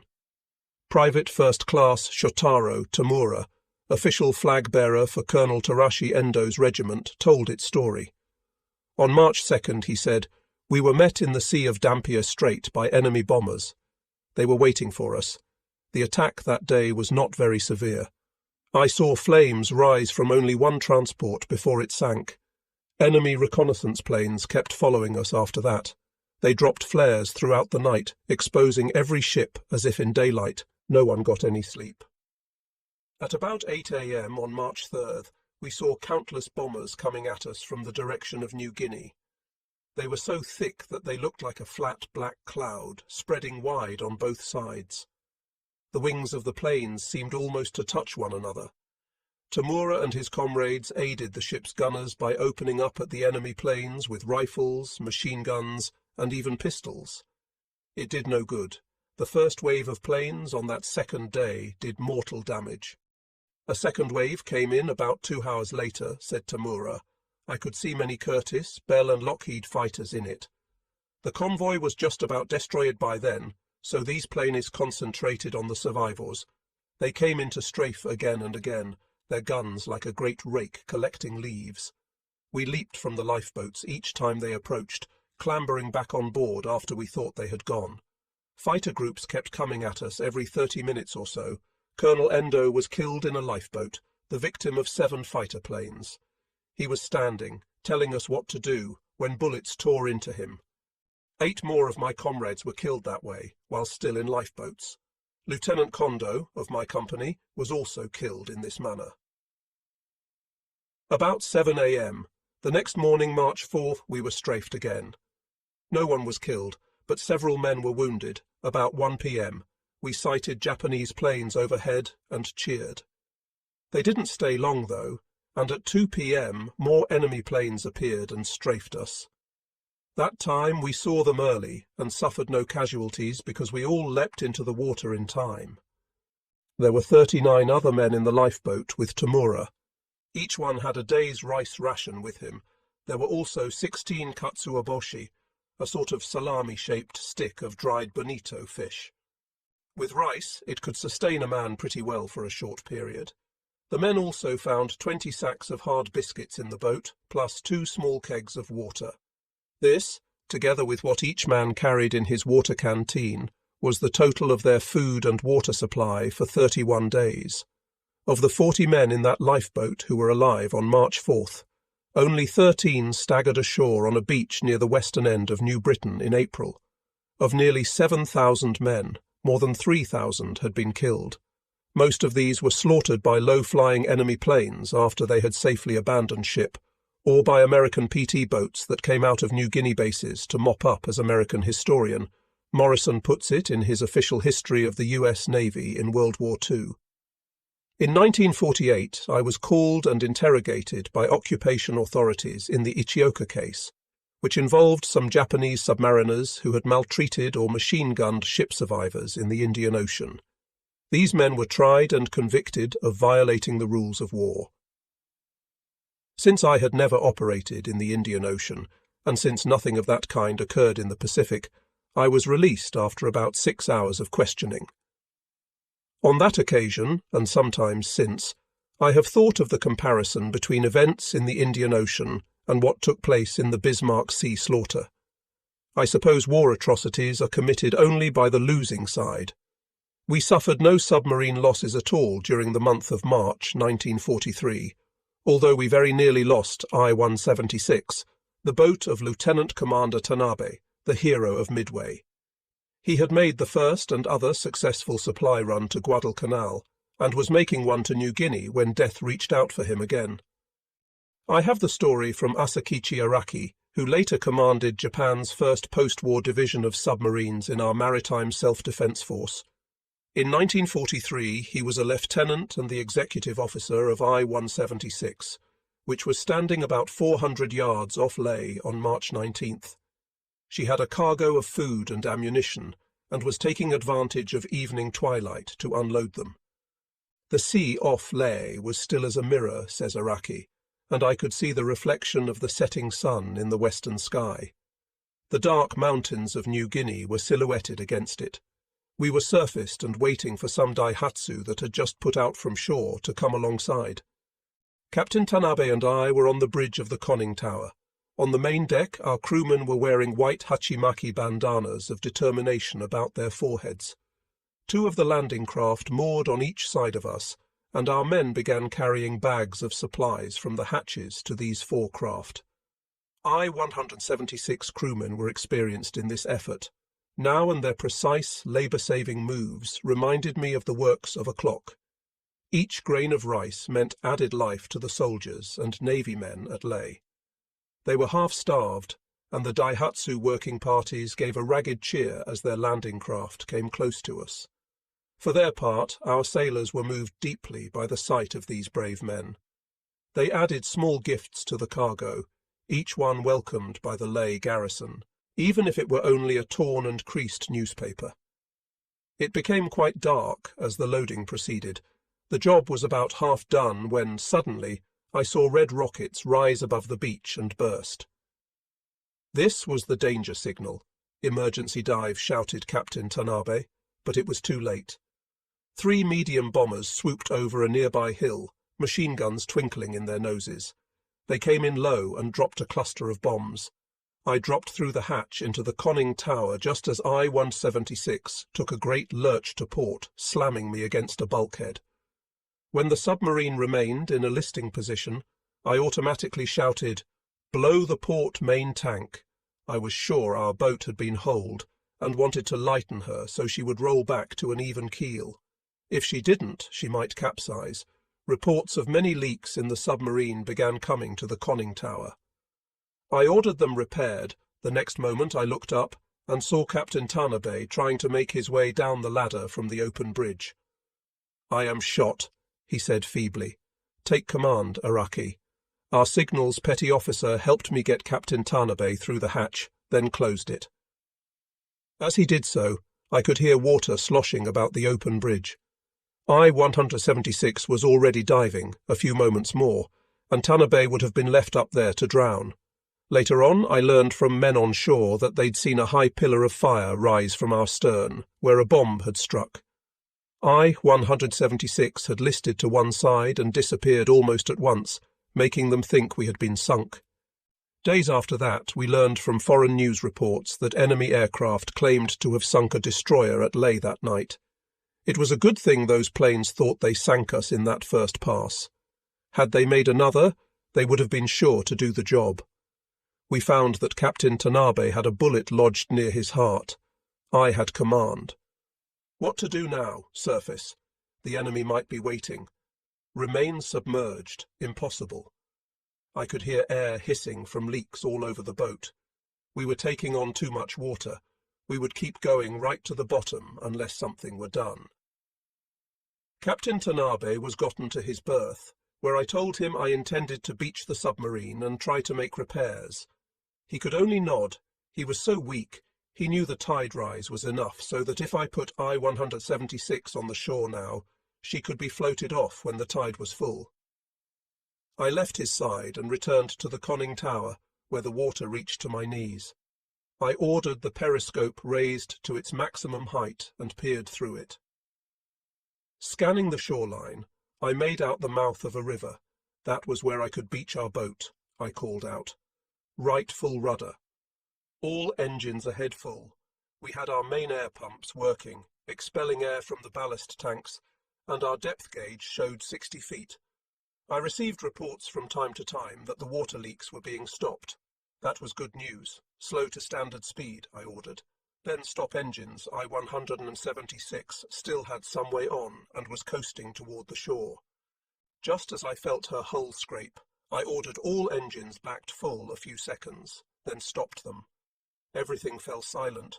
A look at the depth gauge showed me that I-176 should be at least partly above water now. So I ordered the conning tower hatch cracked. To my relief, no water came in, so I climbed up to the open bridge. I looked around. All of the hull, except for the extreme forward section and part of the conning tower, was still under water, and the bow was elevated at a slight angle. I ordered more water blown out of the main tanks. Soon most of the main deck was above water. Then I ordered crew members out on deck to find the rest of the leaks and plug them. Some checked the upper hull, while others got into the water and felt along the sides of the submarine with their bare hands. I had to order the deck grating torn up to get at holes in our main deck. The chief engineering officer didn't think I-176 could make it back to Rabaul. He didn't like the list we still had on, and neither did I. Inside a submarine, a sharp list has a deep psychological effect on crewmen, making them fearful of a capsizing. I masked my feelings and told the chief engineering officer in a voice loud enough to carry well that we would repair I-176 or die trying. I think my words gave me more courage than they gave to others, but the crew worked hard as I moved among them, urging them to hurry and get the job done before midnight. We had to get off during that tide or sit in the open, an easy target, all the next morning. Things seemed to be going well after a while, so I went below to see the captain. "If repairs can be finished in time, sir," I said, "I will haul off, make a test dive, and start back to Rabaul." In a soft voice, he said that he didn't like that idea. It might be better, he said, to lie here on the bottom in shallow water for a while and make sure that all is well. I appreciated his advice, wondering why I had not thought of that myself. Perhaps my mind had been preoccupied with getting I-176 out of the danger area. Patience, I realized, would serve me better in the long run. Repair work was still going on when the 4 Daihatsu that had been searching for possible survivors came upon us. They were sure that I-176 had been destroyed and was somewhere on the bottom. I told them to get the food, guns and ammunition off the ship. This they did, lightening us considerably. The officer in charge of these craft wished us well as he backed off into the darkness, his boat bearing away the bodies of 2 crewmen who had been killed in the bombing strafing attack, plus the wounded signals petty officer Nomura. I had suggested to the captain that it might be well if he went ashore too, so he could get medical treatment at Ley. He declined, preferring to remain with his ship. The tide was high by then, and our air flasks were full, our batteries fully charged, so I tried backing I-176 off the shore. She wouldn't move. The hull had settled. Suction kept us fast to the shore. At that point I ordered all hands who were not needed at cruising stations to assemble on deck. As I ordered the engines backed, they ran from one side of I-176 to the other, shifting their weight. They laughed and shouted like children playing a game. After a while, I-176 rolled a bit with them, then a bit more. All of a sudden, she shook herself free of the Earth's grip and floated. We were free. Crewmen ran to the base of the conning tower and grinning and shouting congratulations to me. I returned their grins, then ordered all hands below except the bridge watch. We moved out a short distance, submerged, and rested on the bottom at 135 feet. I let all crew members who were not needed to check leaks get some sleep, and after I made several turns through the boat to check the watertight integrity myself, turned into my bunk. When I awoke, it was nearly sunset. All holes in the submarine had been plugged with dowels and rags, thanks to the ingenuity and skills of Captain Tanabe's hand-picked crew. Some holes were 5 inches in diameter, but I felt sure they would withstand pressure. Slowly we came to the surface. All was well. The repairs held. I swung I-176 about, and we steamed smoothly out of Leh Harbour at a respectable 18 knots. I-176 got back to Rabaul on March 22nd. Tanabe received preliminary medical care there and was sent home to recuperate. There he was honoured by a personal audience with the Emperor.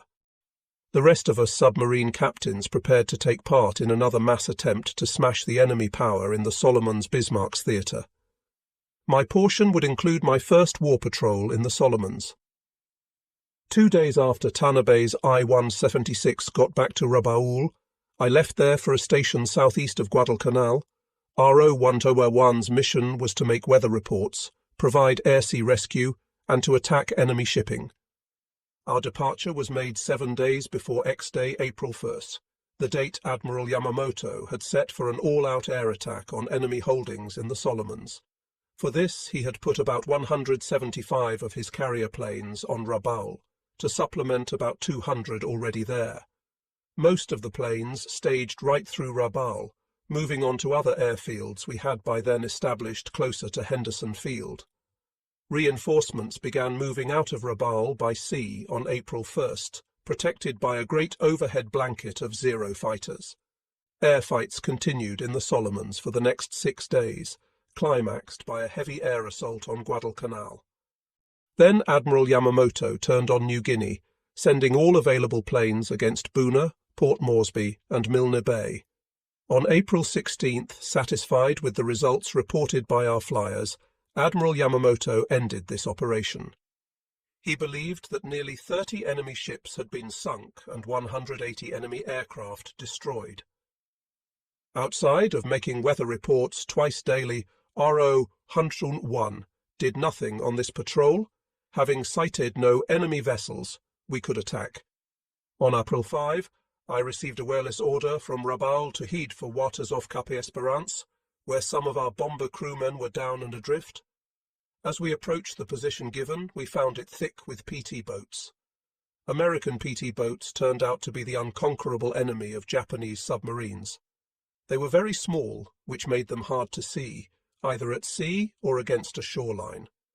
It did no good to fire torpedoes at them, as the Model 95s passed well beneath them, and they had radar. While they could hide under the smallest cover cast by an overshadowing cloud or in a cove, they could still see us at a great distance with their electronic eyes. They could dart in and attack with machine guns, torpedoes, or depth charges, then race away at high speed before a submarine could do anything.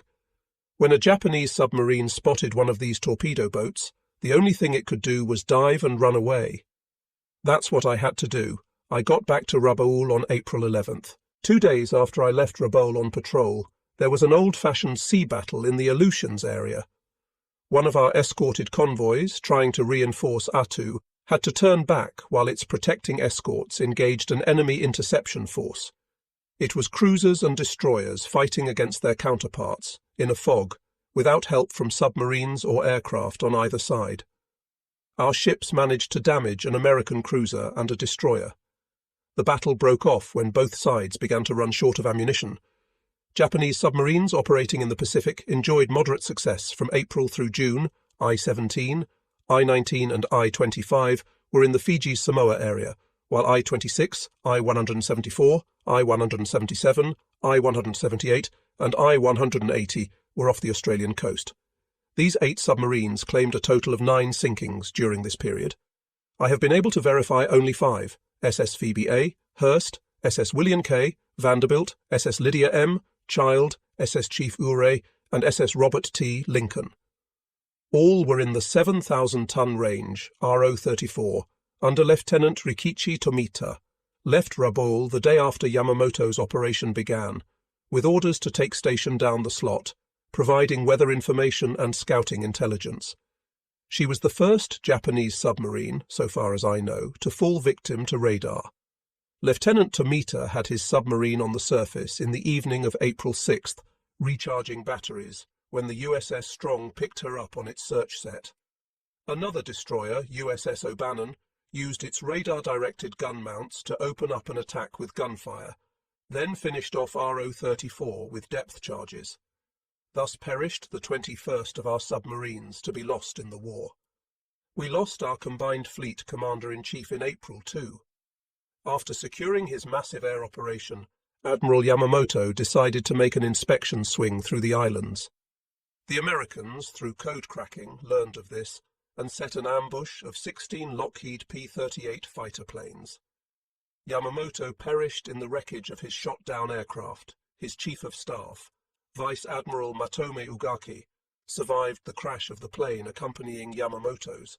This happened on April 18th. 3 days later, Admiral Minechi Koga was named Yamamoto's successor as Commander-in-Chief. Late in April, our I-29, with Commander Takaichi Kinashi commanding, rendezvoused with a German submarine in the southern Indian Ocean. Kinashi picked up Mr. Chandra Bose and took him to Penang, Sumatra. Bose was the centre of anti-British feeling and strength in India. He and his associates were almost successful in their efforts to help Japan take India. The spirit that Bose rallied endured through and past the war's end was instrumental in winning India's independence. About this time, an American cruiser-destroyer force shelled our base on Attu in the Aleutians. This was interpreted as meaning that the enemy planned to make a move in that area, so a number of submarines were pulled north to reinforce those already there. I-31, I-34 and I-35 had been making patrols in the Aleutians since the previous September. They were joined in April by I-2, I-5, I-6 and I-7 under command of Captain Tomajiro Tamaki. 9 more submarines were also ordered to that area. Another excellent example of how Japan's submarine strength was diluted and diverted during the war. More than 2/3 of the submarines Japan could send to sea were engaged either in defensive or supply missions. Our contact with the oncoming enemy, except for the Indian Ocean area, was mere. This pillar-to-post method of doing things eventually eradicated what once ranked with the world's best in submarine forces. My 5th sortie from Rabaul began on April 30th. I was to patrol off Milne Bay at the eastern end of New Guinea, along the enemy's Australia to New Guinea supply route. He had made a quick amphibious move around the island's tip and put troops ashore for a drive westward against our men on New Guinea's north coast. RO 102, under Lieutenant Shoji Kanemoto, had been added to my submarine squadron. It followed RO 101 out on May 2nd. I reached my patrol area on May 3rd. Kanemoto had orders to take station 50 miles due south of me. On May 10th, we were ordered to exchange patrol areas. I acknowledged, but RO 102 did not. She was never heard from again. I think she was either lost operationally or fell victim to one of the many patrol aircraft flying out of New Guinea and Australia. In any case, the official US Navy chronology of World War II listed her loss incorrectly. Last word from RO 102 came on May 9th, so she could not have been sunk on February 11th, as the chronology states. The Americans assaulted Attu on May 11th, with 11,000 troops and a heavy covering force that included battleships. This was the first use of America's old pre-war battleships against Japan. Until then, they had been kept well out of the combat areas, since their poor compartmentation made them easy victims for our giant torpedoes. Nearly 20 destroyers screened the 3 old battle wagons. Nevertheless, 2 of our boats penetrated the escort screen and fired at USS Pennsylvania. I-31 made an attack the day after the assault on Attu began. Her torpedoes missed, after which she underwent a severe attack by a patrol bomber and 2 destroyers. She escaped. Due to the skill of her commanding officer, I-35 missed Pennsylvania in a torpedo attack 3 days after that, but she was also able to elude the Sea Greyhound that counterattacked. When the Americans landed on Attu, more submarines were sent north. They were I-9, I-21, I-24, I-155, I-157, I-159, I-169, RO-104 and RO-105, all under command of Rear Admiral Takeo Konda. He used Heian Maru for his flagship and operated out of Paramushiro in the Kuriles chain northeast of Japan's Hokkaido. 3 submarines had to be withdrawn from this effort before long, I-2, I-155 and I-157. The first and third ran upon shoals, suffering damage to their bottoms, while I-155 had to go home for repairs after being badly buffeted in a severe storm. At a meeting on board Heian Maru, the other captains were cautioned about operations near the Arctic.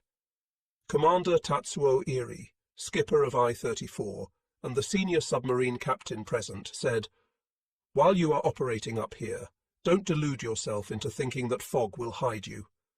The enemy is equipped with a weapon he calls radar. You can never tell from which direction a shell or torpedo might come at you, in spite of the fact that a heavy fog may be surrounding your boat. Also, keep in mind that the ocean currents up here are treacherous and unpredictable. One can quite easily drift far away from his estimated position without knowing it. Use every chance you get to make a star or sun sight. Keep rechecking your position at every opportunity. Nothing can put you so much at a disadvantage up here as not knowing exactly where you are at all times." Iri, who was known to many for the deep love he held for his wife, closed the conference on a humorous note. "Don't leave your periscope up long enough for seals and otters to nibble at it," he said. "Catch a few of them instead, and bring the furs home for your Okusan." On the night of May 26 to 27, 1943, the submarine I-7 sailed into Attu and took off 60 wounded men, while also unloading food and ammunition. 2 days later, the fighting on that island ended. Over 2,300 Japanese were killed and about 30 taken prisoner. During the battle, they killed or wounded some 1,800 Americans. On May 29th, we lost another submarine thousands of miles south of Attu. She was Commander Hidejiro Utsuki's boat, I-178, on patrol in the South Pacific. The American subchaser SC-699, a small craft, sank her. From May 12th to June 23rd, submarines made a total of 13 runs to Kiska and Attu. They took in 125 tons of ammunition and 100 tons of food, while bringing out 820 men. After no more was heard from Attu, it was decided to remove all of our troops from Kiska, which was cut off by the capture of the more westerly island. Our troops on Kiska were in a pincer, and there could be no chance of victory. 4 submarines were lost in the Kiska evacuation operation, trying to help the 6,000 Army and Navy men marooned on that island. I-24 was the first, under Commander Hiroshi Hanabusa, who had figured in nearly all of our midget submarine attacks, at Pearl Harbor and other places. She failed to report after June 7th. She may have hit a rock pinnacle, or perished in a storm, or simply suffered an accident. The Americans claimed no submarine sinking in the month of June for which we could not account, so I-24 must have been lost operationally. I-9, under Commander Akiyoshi Fuji, who had command of her since the war began, was sunk on June 11th. The American patrol craft PC-487 picked her up on its sound equipment and raced in, dropping 4 depth charges as I-9 dived to escape. Fuji's boat was hurt badly. It broached, rolling helplessly on the surface, and the small American ship made a high-speed run, ramming I-9. Then PC-487 backed off, opened up with gunfire, and followed with another ramming. It was a brilliantly executed kill. I-9 went down with all hands, without ever striking back at this smaller but alert enemy. Lieutenant Commander Kikuo Inouye's I-31 was less than a year old when he very nearly sank USS Pennsylvania on May 12th. Later, Inouye left Paramushiro to make an evacuation run to Kiska. He was picked up on the radar of the American destroyer Fraser on June 13th. Inouye tried to escape, but the Fraser opened up first with gunfire, then depth charges. When I-31 got beneath the surface, a second depth charge barrage came down on her, then a third. This last brought her end in a great gush of fuel oil bubbling up. 3 days after that, I-157 ran aground at Kiska. Her crewmen jettisoned everything possible, including all of her torpedoes, half of her batteries, and most of her fuel. She was able to get off and into deeper water, but lacked power to run for very long should she have to dive. She had to retreat all the way to Kure on the surface. The The fourth submarine lost in attempting to assist men on Kiska was Lieutenant Commander Katsuhiko Nagai's I-7. She fell victim to the American destroyer Monaghan, the same ship that sank one of our midget submarines within Pearl Harbor on December 7, 1941. A few hours after midnight on the morning of June 22nd, the submarine on which I had once served was picked up by Monaghan's radar at long range. The enemy ship closed in to about 1 mile, still using her radar, and opened fire with deck guns. Nagai, on the bridge of his boat, was killed in the first barrage. So was Captain Tomijiro Tamaki, commander of the submarine division to which I-7 belonged. He had been using her as his flagship. Lieutenant Yoshio Hanabusa, the executive officer, took over. He swung the bow about and made best speed into Vega Harbor, Kiska. He got there safely and ran up on shore, where his crew was able to make partial repairs and get the submarine off again that night. Hanabusa decided to use darkness as a cover and attempt an escape. He worked I-7 up to her top speed and raced out of Vega Harbor, only to find enemy patrol craft waiting for him. They crowded him into shoal waters, and I-7 was again hung up. She had to be abandoned, although most of her crew survived. The quick-witted executive officer, furthermore, had completed an important mission. The admiral at Paramushiro had been making plans with officers of the Kiska garrison who had been taken off the island earlier via submarine to get the rest of the island's forces away safely.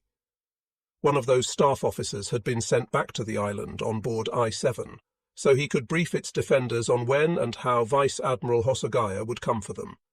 He had a list of the one-word code signals to be used. These were drafted so as to avoid heavy radio traffic, which the enemy could intercept and interpret as meaning something important was about to happen. Lieutenant Hanabusa had put that officer ashore on the island on learning of I-7's loss. Vice Admiral Hosogaya, in charge of all northern naval forces, ordered that no more submarines be used in the Kiska evacuation. But, because of I-7 and her crew, nearly 5,200 other Japanese men were saved. They were saved on July 28th, when Rear Admiral Masatomi Kimura arrived off Kiska. His 2 cruisers and 6 destroyers slipped through the fog like phantoms. They loaded up the waiting 5,200 troops in less than 60 minutes and disappeared like ghosts in the grey mist. This was the second completely successful evacuation of an island brought off by Japan in less than 6 months, the first being Guadalcanal. The enemy arrived off Kiska about 3 weeks later with 100 ships and 35,000 troops. After a ferocious bombardment of Kiska, American troops stormed ashore. They managed to shoot one another in the darkness for a while and ended up capturing some pet dogs our troops had left behind. As one American later put it, we dropped about 100,000 surrender leaflets on the island. But those dogs couldn't read. The American military and naval phonetic alphabet in World War II used dog for vocalizing the letter D. The Americans also used D to denote the days of their various landings and invasions. Japanese sailors and soldiers, a long time later, would still be able to get laughs out of comrades by mentioning Kiska's D for Dog Day. While the northern submarines were making runs to Kiska, I was on patrol in the Solomons. I left Rabaul June 8th, the same day our battleship Mutsu was lost in the inland sea. Although her accidental sinking had nothing at all to do with submarines, I tell of it because I believe the anecdote will reveal for the first time one of the secret weapons that Japan had. Skipper of Mutsu when she sunk was Captain Teruhiko Miyoshi, with 1,120 of his men. He perished when she suddenly blew up just south of Kure. Senior surviving officer was the navigator, Commander Hideo Okihara. All he remembered was walking on deck toward the bridge, then suddenly finding himself in the sea a good distance away, clutching a small piece of timber. The reason for this monstrous explosion in home waters was kept secret. I learned the cause of the disaster a long time later from Vice Admiral Mitsumi Shimizu. Shimizu had command of the First Fleet when Mutsu blew up and was on board his flagship, Ijeon Nagato, anchored not far away, when it happened. The smoke from the explosion was a very bright white, he told me, the colour characteristic of our Mark III bomb. I said so at the investigation that followed. It was my opinion that Mark III explosions had caused the ship to blow up. The blast was tremendous. Our Mark III bomb was an ultra-secret weapon as closely guarded as the American atomic bomb. Each one weighed a ton and was constructed like a high-caliber battleship projectile. Each contained inside its casing ammunition equivalent to about 300 artillery shells. Mutsu's magazines were filled with Mark IIIs. A full salvo of these, fired from Mutsu's main turrets, would detonate at a height of 100,000 feet and rain down like thousands of artillery shells on an enemy ship formation. One salvo was considered enough to destroy an entire enemy task force, but the chance to prove this died with the men who died in Mutsu. Officials decided that the Mark III was too dangerous to be carried around in quantity. Mutsu still lies off Kure, all but 272 bodies recovered from her. Only 250 men survived the explosion in mid-1943. Officials at Rabaul were convinced, because of heavy enemy radio traffic and other intelligence, that the Americans were planning an assault near the centre of the Solomons chain. The enemy had already seized Russell Island, northwest of Guadalcanal, and fitted it out with a radar station to warn Henderson Field of our aircraft whenever they approached. My assignment was to patrol south of Vangunu Island, which is near Russell, and to watch for the enemy. If I saw any ships, my warning to Rabaul would bring down planes from there: Buka, Bougainville, Villa, Murida, and Balalay, a small island southeast of Bougainville. By July 18th, I had sighted no ships at all. This worried me. Such inactivity could be the calm before a great storm. Still, RO-101 continued on our mission, although half our cruising capability had been used up. We stayed submerged by day and surfaced only after dark. About midnight of June 23rd, my navigator, Lieutenant Shigeshi Kondo, who had the bridge watch, heard the high sound of a Packard engine.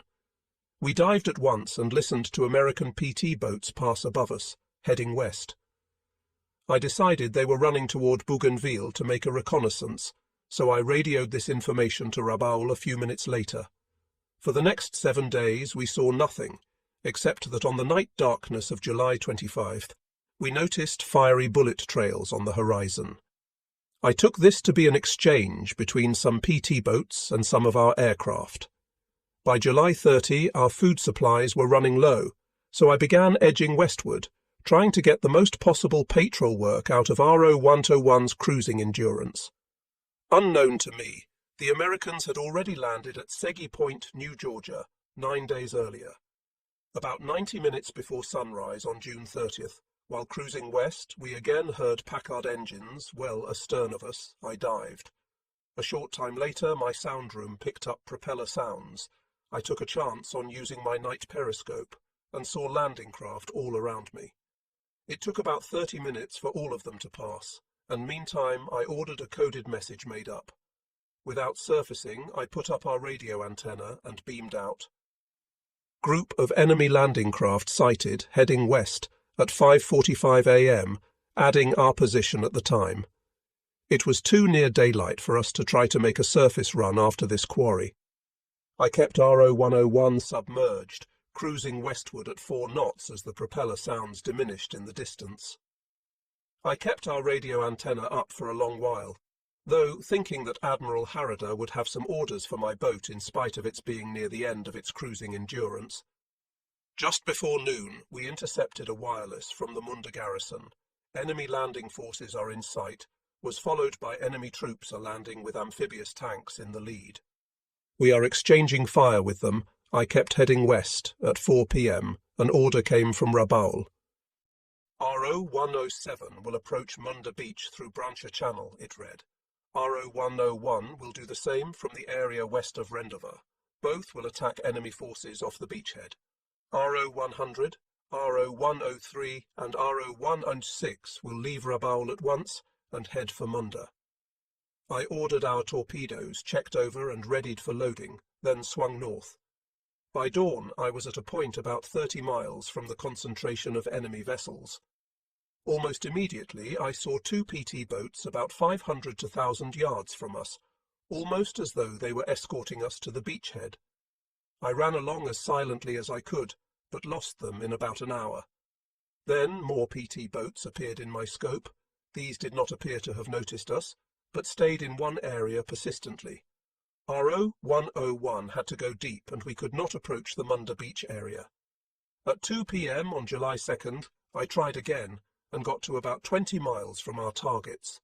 But RO 101's battery charge was now below half strength, which did not leave me enough power to conduct underwater attack operations. I decided to retreat, recharge my batteries, and try to attack the following day. The enemy appeared to have thrown rings of interceptors out to protect his landing force from submarine attack. I slipped under the PT boats and surfaced well out to sea that night for a battery charging.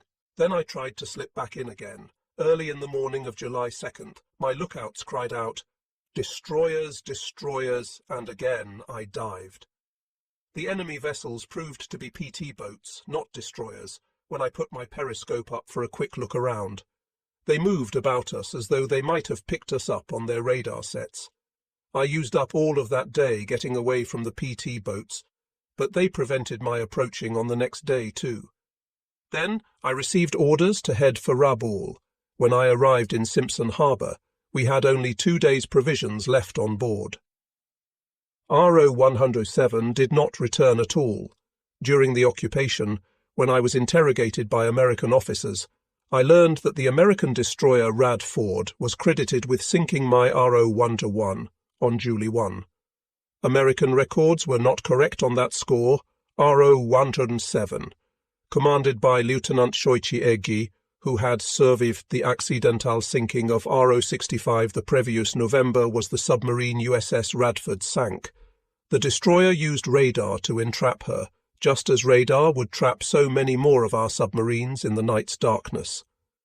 Radford's captain made a simple, classic attack. He kept his radar on RO 107 while he moved into 1 mile range. Then he flipped open his searchlight shutters and opened fire at the same time. He repeated his salvo twice, and RO 107 was dead. I learned after the war that the American Navy leased the plush Royal Hawaiian Hotel at Waikiki Beach for its submariners, allowing them to have a full and relaxed rest between war patrols. Japanese submariners enjoyed nothing like that kind of comfort. 4 days after reaching Rabaul, we were on our way out again with orders to intercept and attack an enemy force. It had been sighted heading for Kula Gulf, a body of water between New Georgia and Kolombangara, the next island northwest in the Solomons chain. Because of intense enemy air patrols, I was forced to keep at 3 to 4 knots speed underwater during daylight and 10 to 12 knots on the surface during some parts of the night. I got to Kula Gulf on July 11th, long after one of our destroyer reinforcements groups had sunk the US cruiser Helena in a night battle. That scramble cost us a pair of destroyers in exchange for the American cruiser, but 1,200 troops got ashore on Kolombangara. Early on the morning of July 12th, I myself became one of the incorrect listings in American histories. The USS Taylor is credited with sinking I-25 on that date. She sank nothing. But she did hurt RO 101 badly. It happened just before 5 p.m., while we were on the surface to recharge batteries and replenish air supplies. My executive officer, Lieutenant Hiromi Tokugawa, had charge of the lookouts, and I was below. We had no idea Taylor had us on her radar set and was closing in for a kill. Without any warning, a sudden barrage of shells exploded on and around the starboard side of RO 101. I ran from my cabin to the conning tower, shouting full speed ahead, "Emergency dive, emergency dive." When I stepped into the tower, 2 lookouts were dropping through the hatch, blood dripping from their wounded hands. "Probable destroyer, Captain," they called to me, adding, "The executive officer is wounded." Tokugawa kept saying, "Forget about me, sir. Dive the ship." But Seaman Yoshio Nakahara and I pulled Tokugawa's plump body through the hatch just as RO 101 began her plunge. 3 other men had also been wounded, but we got the hatch closed before water covered the bridge. Shells were still exploding alongside us as we slipped beneath the waves.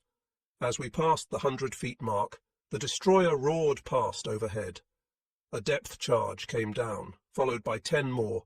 Each time one went off, we suffered damage to some piece of equipment or another, but strangely, Oro 101 kept to an even keel. Also, strangely, the enemy dropped no more depth charges after those 11.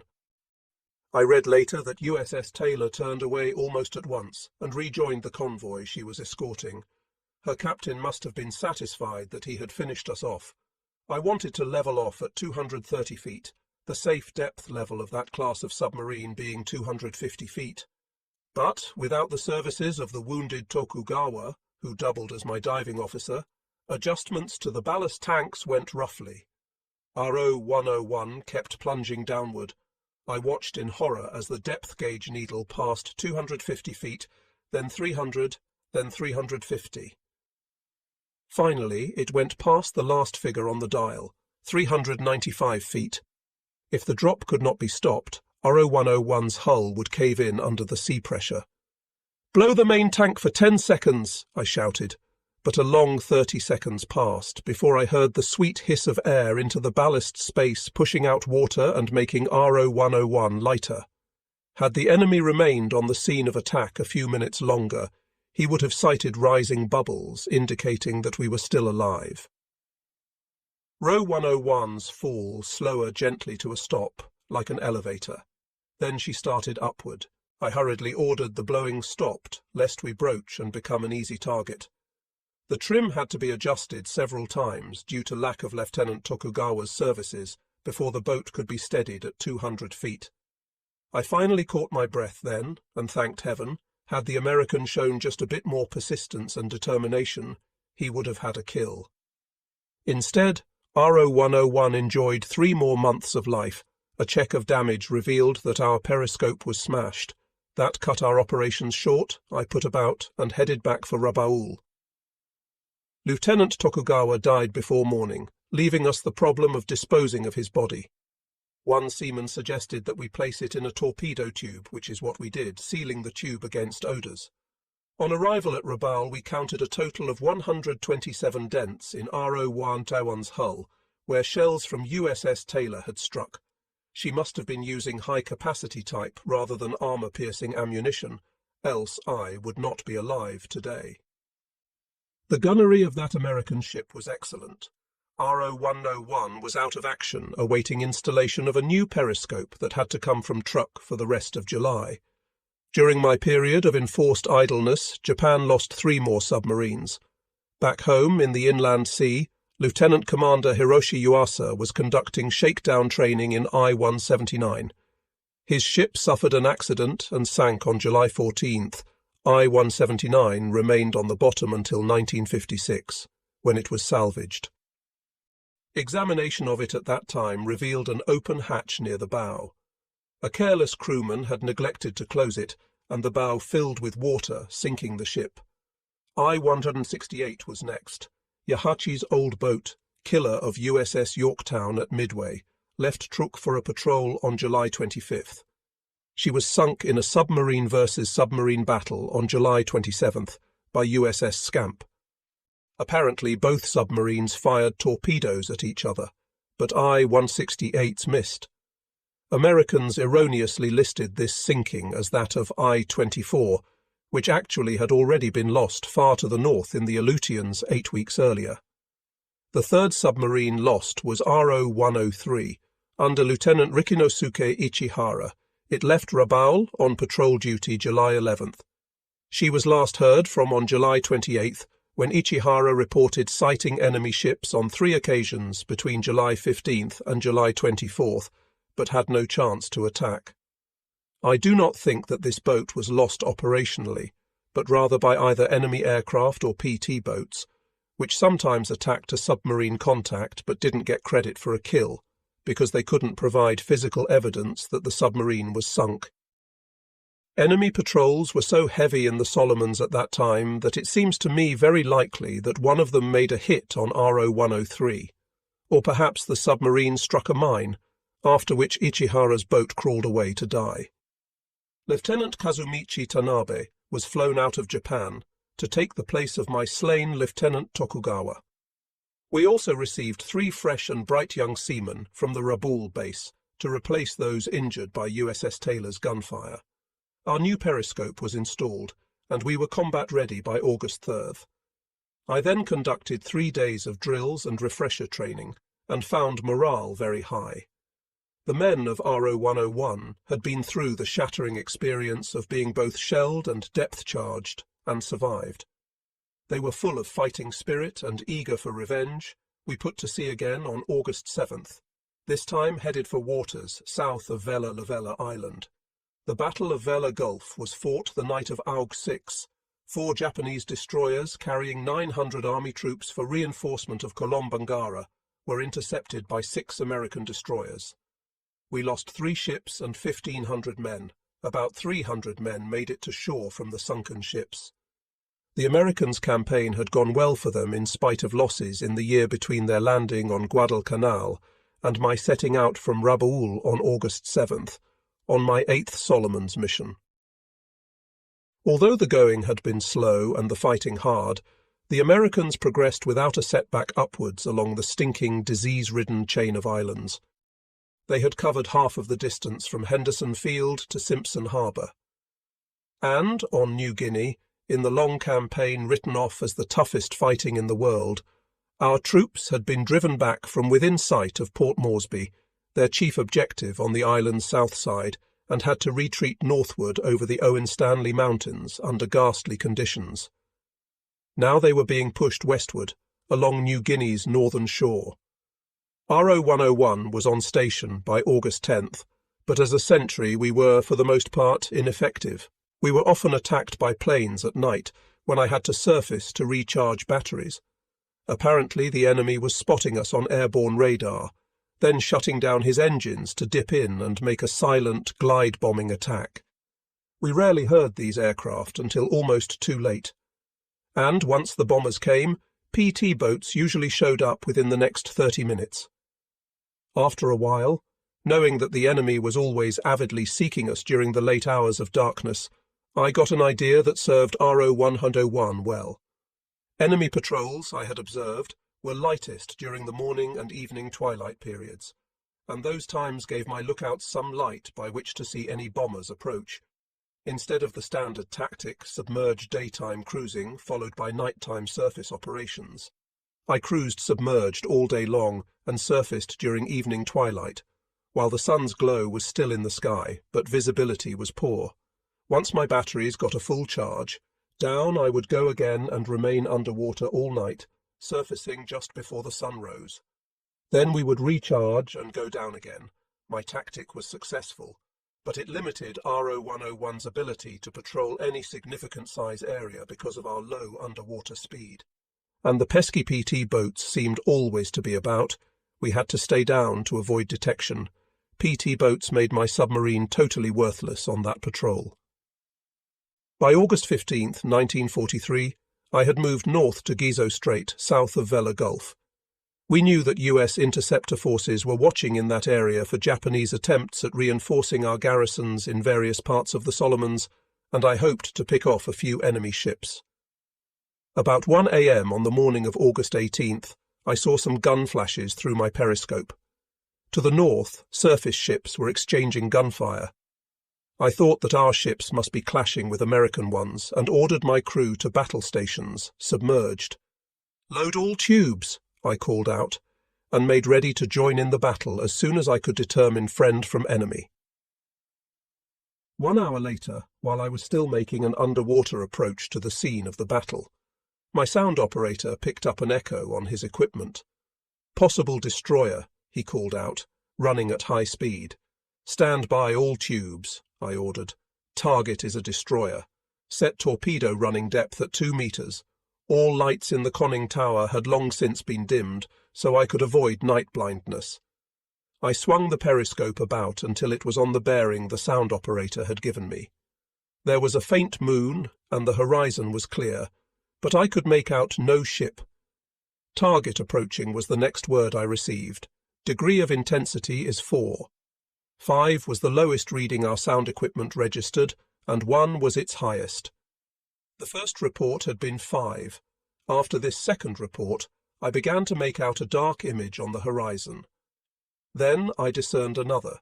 2 ships were heading in our direction, both coming directly at RO101. Their head-on approach made the silhouettes very slim, and I could not identify them by type. I tried to judge their speed from the bow wave each was making and called out, "Target speed is 26 knots. There are 2 ships in sight. The targets then began veering off, a bit to my right, but still making good speed. I was sure our presence was not suspected, because no ship could use its sonar while moving that fast. Their own propellers drowned out everything. Now I could make out their flat, flush decks. They were American destroyers. The nearest one was not more than 500 yards away from me and crossing rapidly. I realized that I had no chance at all to hit him with a torpedo, and swung my periscope over to the second ship. Then I began calling out ranges and bearings. "Bearing mark," I cried out, and Lieutenant Kondo answered. "Set." I was ready to give the order to fire when the great wake of the first ship rolled toward me, obscuring my view. I cursed mightily, but could not let the chance pass without an attempt to strike at the enemy. In seconds that second ship would escape. "Fire," I ordered, even though I could not see my target, and 4 torpedoes leaped, one after another, from their tubes. The angle between the destroyer's bow and the line of sight between my boat and him was 40 degrees. Right. Range was 600 yards. My torpedoes would have to make a run of less than a half-mile. A submarine could not possibly have a better setup for a torpedo attack, but my torpedoes were wasted.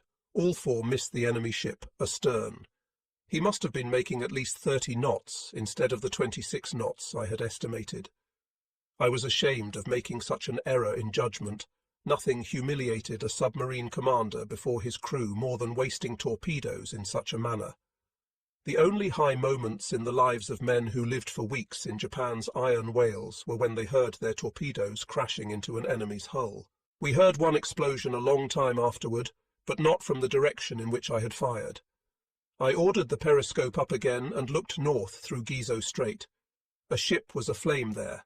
Was it one of ours, or one of theirs? From post-war readings, I have determined that the burning ship was the Japanese destroyer Izokaze. She had been hit by American ships in Leyte Gulf.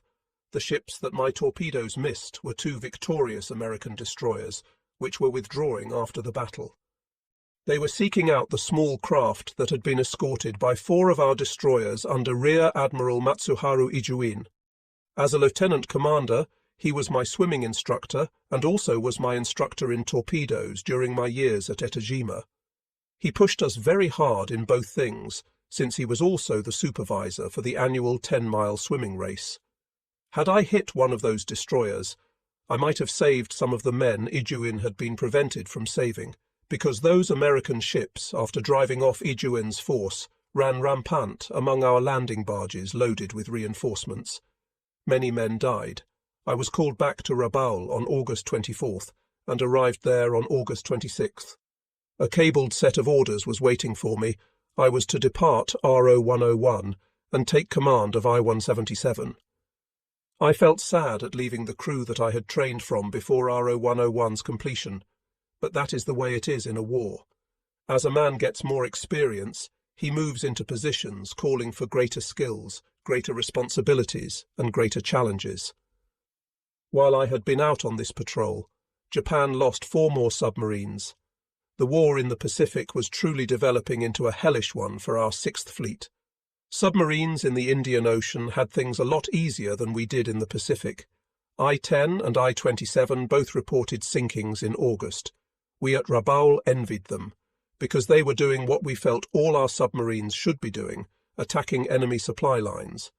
We were accomplishing very little in our theatre of war, and were paying too heavy a price to spot and stop the Americans as they advanced.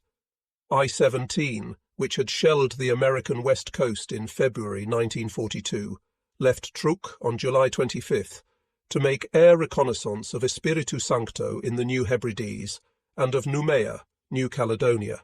She had a new captain, Commander Hakwe Harada. As commanding officer of I-165 in Malay water at the war's start, Harada had been the first to sight HMS Prince of Wales and HMS Repulse, thus launching the great search that saw our aircraft send these two battleships to the bottom. On the morning of August 19, 1943, Harada was about 40 miles off Noumea, preparing to launch I-77's plane when an American land-based aircraft sighted his submarine in this helpless state. It attacked at once, and a number of men were caught on deck. The New Zealand corvette HMAS Zui came up and joined in the attack. I-17 was sunk. Next to be lost was I-182, commanded by my Etajima classmate, Lieutenant Commander Mirioru Yonehara. The young tribe master left Truk for the New Hebrides area and was not heard from after August 28th. His was truly a tragedy in the great Japanese tradition. American sources state that I-182 was sunk by USS Trout in the Philippines on September 10th. This claim is ridiculous. Yonehara's boat was nowhere near that area. He and his crew were off the New Hebrides, which are not very far as Pacific Ocean distances go from the Fijis. I-182 was lost in the same part of the Pacific where the native princess lost her heart to its captain years before. I think that the American destroyer Wadsworth, although it did not receive official credit for a sinking, sent I-182 down about the 1st of September. I have also read that Americans claim to have sunk I-178 on August 25, 1943. They did not. That submarine had already been lost 3 months before. The boat that they sank that day, off the New Hebrides, was RO-35, Lieutenant Commander Masateru Manabe. She went to that area from Truk and, on August 25th, radioed that she had a convoy of 6 transports in sight. She was not heard from again. The American destroyer Patterson picked up RO-35 that night on its radar. Patterson moved in, and RO-35 dived, but sonar, tenacity, and depth charges enabled Patterson to sink RO-35 before midnight. The last time anyone heard from I-25 and Lieutenant Commander Masaru Kobiga was on August 24th, when he reported that his aircraft's reconnaissance of Espiritu Santo was successful. Kobiga, who had left Truk late in July, sent a report on the ships that were present in the enemy anchorage and was never heard from again. I think that his boat, like I-182, was attacked and sunk by an enemy ship, or perhaps even an enemy plane, which never received credit for a kill because it could not provide evidence of a sinking. Warrant Officer Nobuo Fujita, who had made so many flights from I-25, including his firebombings of America, was not lost. After his attacks on Oregon, he made only one more flight over enemy territory, at Noumea. Then he was transferred from submarine duty to a flight instructor post at Kasumikara, not far from Tokyo, where he spent the rest of the war training pilots for our Naval Air Force. These 4 submarines were the price we paid for sinking only 2 enemy ships, which went down in the New Hebrides. I-17 reported downing 1 before she was lost. I-19 claimed another upon her safe return to Truk. I-19 had hit the American lumber carrier, SS Absaroka, with torpedoes on Christmas Eve, 1941, off San Pedro. 18 years later, Mr. Robert Bell claimed to have found the hull of a submarine on the ocean floor nearby, and Fort MacArthur records showed that a Japanese submarine identified as I-19 had been sunk there in 1941. This is, of course, not true. All of the 9 submarines went to the US West Coast early in the war, returned safely. I-11 had some luck in southern waters. She sank 3 ships in one day off Australia. These were SS Coast Farmer, SS GS Livanos, and SS William Dawes. She got them on July 21st, on August 30th, while returning from patrol. She sank SS Star of Oregon. I spent a few days turning over command of RO-101 to my successor, Lieutenant Masataka Fujisawa. We went out and made a few dives too, so that he could become familiar with the little oddities each individual ship has, which give it the personal character that crewmen come to know and have affection for. On September 4th, 1943, I left RO-101, somewhat heavy of heart. This feeling had to disappear almost at once, for in a few minutes I was on board and in command of I-177, moored only 300 yards away. I relieved Commander Hajime Nakagawa. For the previous 4 weeks, he had been making supply runs from Rabaul to New Guinea. The attempt to reinforce and keep the Guadalcanal and New Guinea garrisons supplied was made in 4 different ways. First, of course, were the large-scale attempts made with transports that were escorted by cruisers, destroyers, and sometimes battleships and aircraft carriers. We lost too many of the large-type ships in the first fierce fighting around Guadalcanal to continue this method. The Imperial Army then brought its own sea forces into play. The army would assemble a convoy of 10 to 20 small cargo carriers and landing craft, each carrying 10 to 20 tons of food and ammunition, at Shortland Island, off the southeast tip of Bougainville. From this staging point, about halfway down the slot from Rabaul to Henderson Field, they would steam for the combat area.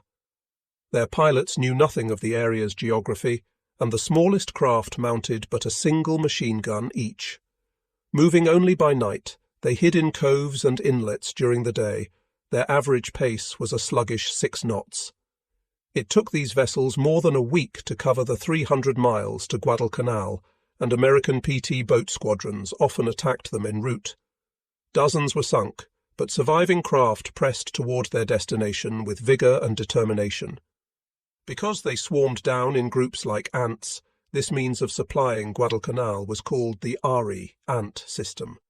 But no matter how hard these ants worked, what they got through to the hard-pressed garrison on the Death Island was like a cup of water poured on the desert, not enough to sustain life. So Admiral Yamamoto made the difficult decision to employ destroyers for supply runs. A group of destroyers would form up at Shortland, usually loaded with troops and hundreds of drums of supplies lashed to the decks. Many of these drums contained gasoline, and one enemy hit could make a funeral pyre of a ship. The destroyers would race out in the morning and make their way at 30 knots to the western end of Guadalcanal, covering the final miles during darkness. Because the destroyers could carry large payloads of troops and supplies, the method was moderately successful. They did not fear the PT boat attacks because they could fight back hard when attacked. The Americans found this to be true at Tassafaronga on November 30th, 1942, the night when Rear Admiral Raizo Tanaka mauled 3 American cruisers and sank a 4th. Although his ships were outnumbered, outgunned, and had their decks crowded with drums of supplies. The Americans nicknamed this the Tokyo Express. We Japanese called it the Nezumi rat system. With their radar, the American destroyers were like cats in the dark, ready to pounce, and the rats had to elude them. Our best weapons were speed and elusiveness, which is what rodents use to escape death. American aircraft, however, with their radar, could detect the rats at a great distance, then swoop in like eagles to attack them. On dark nights they had additional help in their bombing runs, being guided to their targets by the phosphorescent wake every ship makes in the Solomon's waters. So, whenever lookouts heard the roar of aircraft engines, a ship's captain would slow his vessel radically to leave very little wake. Then change course sharply so the glowing path left behind would not serve as an arrow pointer for the bombardiers. If aircraft, in spite of this, still found our ships, at a given signal all searchlights which had been aimed at the attacking plane were turned on simultaneously. This sudden glare would blind the enemy pilot, anti-aircraft and machine guns, then were often able to shoot him down or drive him off. The Americans countered by using the glide bombing tactic, which I had to endure many times myself. Upon locating one of us, the enemy planes would shut off their engines and drop silently down. Having no radar, our destroyers found it especially difficult to cope with this attack, so they were rarely used for transport operations after November 30th, 1942. That is when the Magura Mole system was put into operation. At about the same time, for the same reasons, shortage of surface ships plus intensified enemy air operations. The Magura method was used in supplying New Guinea too. Most of our operating submarines were used for this work, leaving very few for offensive operations against our enemies. Usually one or two, at the most three, submarines were sent to waters east of Australia at a time. They could do very little to stop the massive flow of supplies that was coming out of the United States to equip forces gathering on the southern continent. It was easier for the Americans to supply Australia all the way from the United States than it was for us to supply our southern holdings from Japan, which was a much shorter distance away. And enemy submarines inflicted upon Japan many more times damage than our submarines inflicted upon the enemy. Nevertheless, I-10 sank SS Samuel Gompers off the east coast of Australia on January 29, 1943. And I-21 got SS Starking on February 9th in that same area, but throughout the first half of 1943, our sinkings of enemy ships were very few. On April 27th, SS Lydia Child went down off Brisbane before the torpedoes of I-178. I-19 sank 2 ships on a cruise into the southern seas, SS Phoebe Ahurst near the Fijis on April 20th, and SS William Vanderbilt east of New Caledonia on May 16th. I-174 got 2 ships on the same day, south of Guadalcanal, sinking SS Chief Ouray and SS Robert Lincoln on June 22nd. The day before I assumed command of I-177, we lost still another submarine in the New Hebrides area, I-20, under Lieutenant Commander Hitoshi Otsuka. On August 30th, a report came in from Otsuka that he had sighted a force containing 1 battleship and 1 aircraft carrier. No more was ever heard from him. On September 3rd, the American destroyer Islet notified that a submarine had been spotted in her area, picked up I-20 on radar. She closed in and blinked. AA, AA, the call signal for challenge. When she received no answer, she illuminated the seascape with her searchlights and saw a submarine diving. Depth charges soon killed I-20, which was our 37th submarine lost in the war. Upon taking command of I-177, I joined the New Guinea supply effort. At the outset I was in fine health. I had a stocky body frame, which I kept fit through exercise and healthy through good food. After my tour of duty in RO 101, during which I ate well, slept well, and was usually fairly relaxed, I was hale and hearty. Whenever in port at Rabaul I had played tennis to keep fit and gone fishing to relax. Also, whenever possible, I had a 1-hour nap in the afternoon, drank a little beer now and then, and took advantage of being on shore to take soothing hot showers often. That peak condition, I believe, sustained me during my tour of duty as commanding officer of I-177. I was able to carry on longer than most. I made a total of 14 transport runs to New Guinea from Rabaul in I-177, the second highest number made by any I-boat captain. I set out on the first one on September 10th. RO 101 also left Simpson Harbour that day. She was ordered into the southeast Solomons, but not one word was heard from her after her departure. After the war, I learned that my former boat had been sunk almost as soon as she got on station. Lieutenant Commander Fujisawa met up with a small convoy on September 15th and launched an attack. His torpedoes missed, and one of the convoy escorts, USS Sawfley, tracked him down. The destroyer attacked with depth charges, finally hitting close enough to make RO 101, blasted upward by explosions, broach. Sawfley, joined by a Catalina patrol bomber, opened up with gunfire while the aircraft dropped depth charges. RO 101 was sunk quickly before departing Rabaul. I was briefed on the New Guinea situation by Commander Miyoshi Horinuchi, Chief of Staff to Rear Admiral Harada. On the 4th of the month, he said, the enemy landed troops at a point north of our garrison at Lae. Our garrison of about 7,000 men is now surrounded. Horinuchi told me that Lieutenant General Hatazo Adachi, commander of the 18th Army Corps, was in charge of all Japanese troops on New Guinea. His chief subordinate was Lieutenant General Hidemitsu Nakano, who had the 51st Division. His chief navy subordinate was Rear Admiral Kunizo Mori, commander of the 7th Base Corps, an organization like the Seabees of America. Men of our base corps would set up a base and operate it, also helping to defend it if it were attacked. Japanese sailors also were formed into amphibious attack units too, like the American Marines, getting training in machine guns, artillery, and tank warfare for this purpose. Such men defended Tarawa and other island bases because of their current poor tactical situation, said Horinuchi. The Leyte garrison is going to execute a withdrawal. Beginning on the 11th, they will start moving out. All troops should be away from there by the 16th. They will cross the mountains and regroup at Gali, on New Guinea's north shore. The mountain range is over 14,000 feet high where they will cross it, and they will require 3 weeks to make the trip. To sustain them during this maneuver, they will need the food we are going to put on board I-177. It's up to you, Orita, to get through. My Itajima classmate, Mochitsura Hashimoto, had been through submarine commander's school with me in 1942. After graduation, he was assigned to the old boat RO-31 for 8 months. He was the man who carried out the experiments that developed the containers used by our submarines in supplying Guadalcanal and New Guinea. Hashimoto was aghast at seeing the first contrivance he was asked to test. It was a sort of fragile torpedo. A rubber bag was filled with rice, he said, and was then put into a long wooden cylinder that had a hard veneer all over it.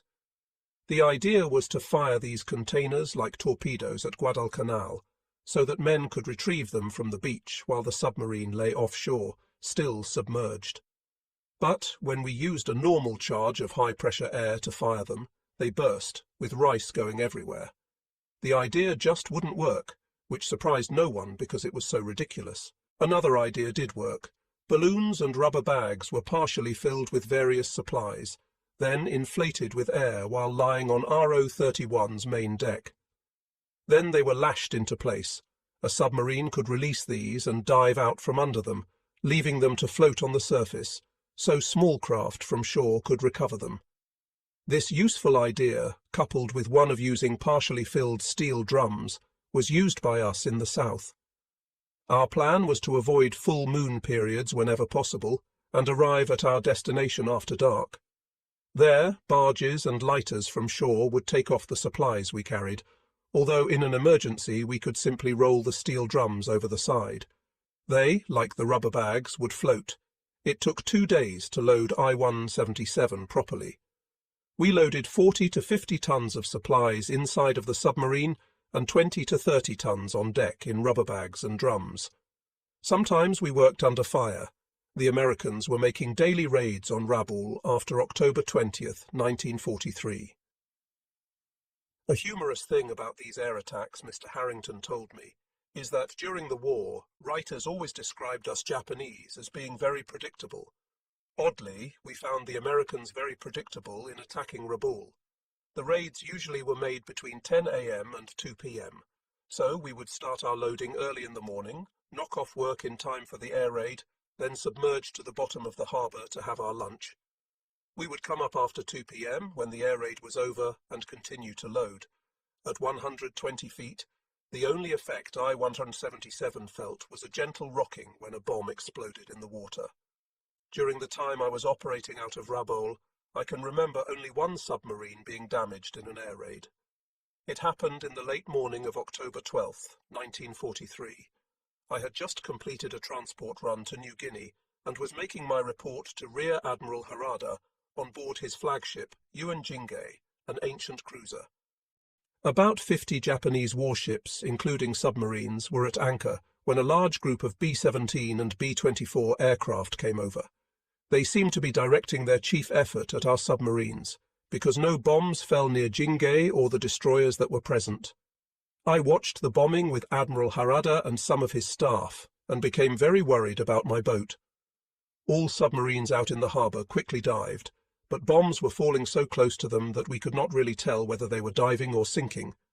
7 boats were present: I-36, I-38, I-176, I-177, I-180, RO-105, and RO-108. All but I-180 were moored in deep water. She was alongside a pier, undergoing repairs. From where we were, it looked like I-180 took a direct hit. We soon received no damage reports from the other boats. I was relieved to hear this, but the word from I-180 after the attack was over was sad. Bomb hit. Just forward of the bridge, it read. Superstructure destroyed. Executive Officer, Lieutenant Toshio Higuchi, killed. 3 seamen of Bridgewatch seriously wounded soon after the raid. The other 6 boats surfaced. I hastened to my ship. There I congratulated my executive officer, Lieutenant Yoshinosuke Kudo, and my crew for their alertness in diving the boat. A supply run to New Guinea usually required 7 days for the round trip. We left Simpson Harbour and swung around to run along the north side of New Britain, travelling submerged after the first day's run. Boats were scheduled to arrive at destination during the 3rd night out. After unloading, a submarine would race away at top speed in the darkness, cross the sea underwater in daylight, and return to Rabaul the same way she had left. I cleared the harbour and was running along the north side of New Britain, worried that the rough seas might carry away some of my on-deck cargo the men on New Guinea so sorely needed, when I received a wireless report from Rabaul. It said the enemy was making landings at Finschhafen, north of Cape Cretin, somewhat to the east of Ley. I-177 will intercept, read the new orders. When I announced this change of plans to my crew, all hands at once shouted, "Eco, let's go!" They were sick and tired of the dull transport duty they had been carrying out before I took over command. Here was a chance to fight. We had all 4 forward, and both after tubes loaded with torpedoes, and the men were eager for battle. We went cautiously through Dampier Strait under water, and arrived off Finschhafen on the evening of September 13th. Not one destroyer or any other enemy vessel was to be seen. I made a wide scouting sweep of the area, then headed for Ley. We arrived at the rendezvous point about 90 minutes after sunset on September 14th. The last of our forces were clearing out, and Ley was about to fall to the enemy. I could see fire at several places along the shore. Someone shouted across the water to me, "It is too dangerous to discharge your cargo right now. Enemy artillery can reach you." I put I-177 about and sailed away for a while. Enemy shells fell in our wake not long afterward, prompting me to dive the boat. About 20 minutes later we surfaced, returned to the rendezvous and began unloading. My crew quickly turned to, moving out the interior cargo via 3 hatches. We were almost finished with the job when my sound watch reported propeller noises some 3 miles distant. I quickly cleared the main deck and dived I-177 again, going all the way to our maximum safe depth of 330 feet. The sound watch reported 4 destroyers coming at us. I ordered the boat rigged for depth charge attack. But nothing happened. No depth charges were dropped upon us, and that somewhat disrupted my plans. I felt we had been trapped and intended to come to periscope depth, there to fight it out, rather than simply taking blow after blow until my ship was destroyed. As time went by, I realized that although he might have picked us up on his radar earlier, the enemy did not now have us on his sonar. Temperature of the water was 80 degrees on the surface, which probably saved my boat, crew, and me. In the tropics, water can develop into strata at various levels. This caused sound impulses to bend, giving false indications or none at all on the sonar equipment used in World War II.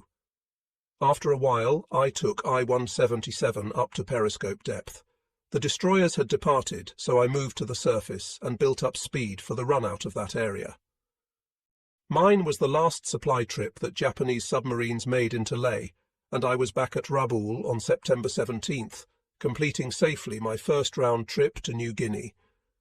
Added to runs made by submarines between March and September 1943, the total cargo carried was more than 4,000 tons of food, ammunition, medicine, and other supplies.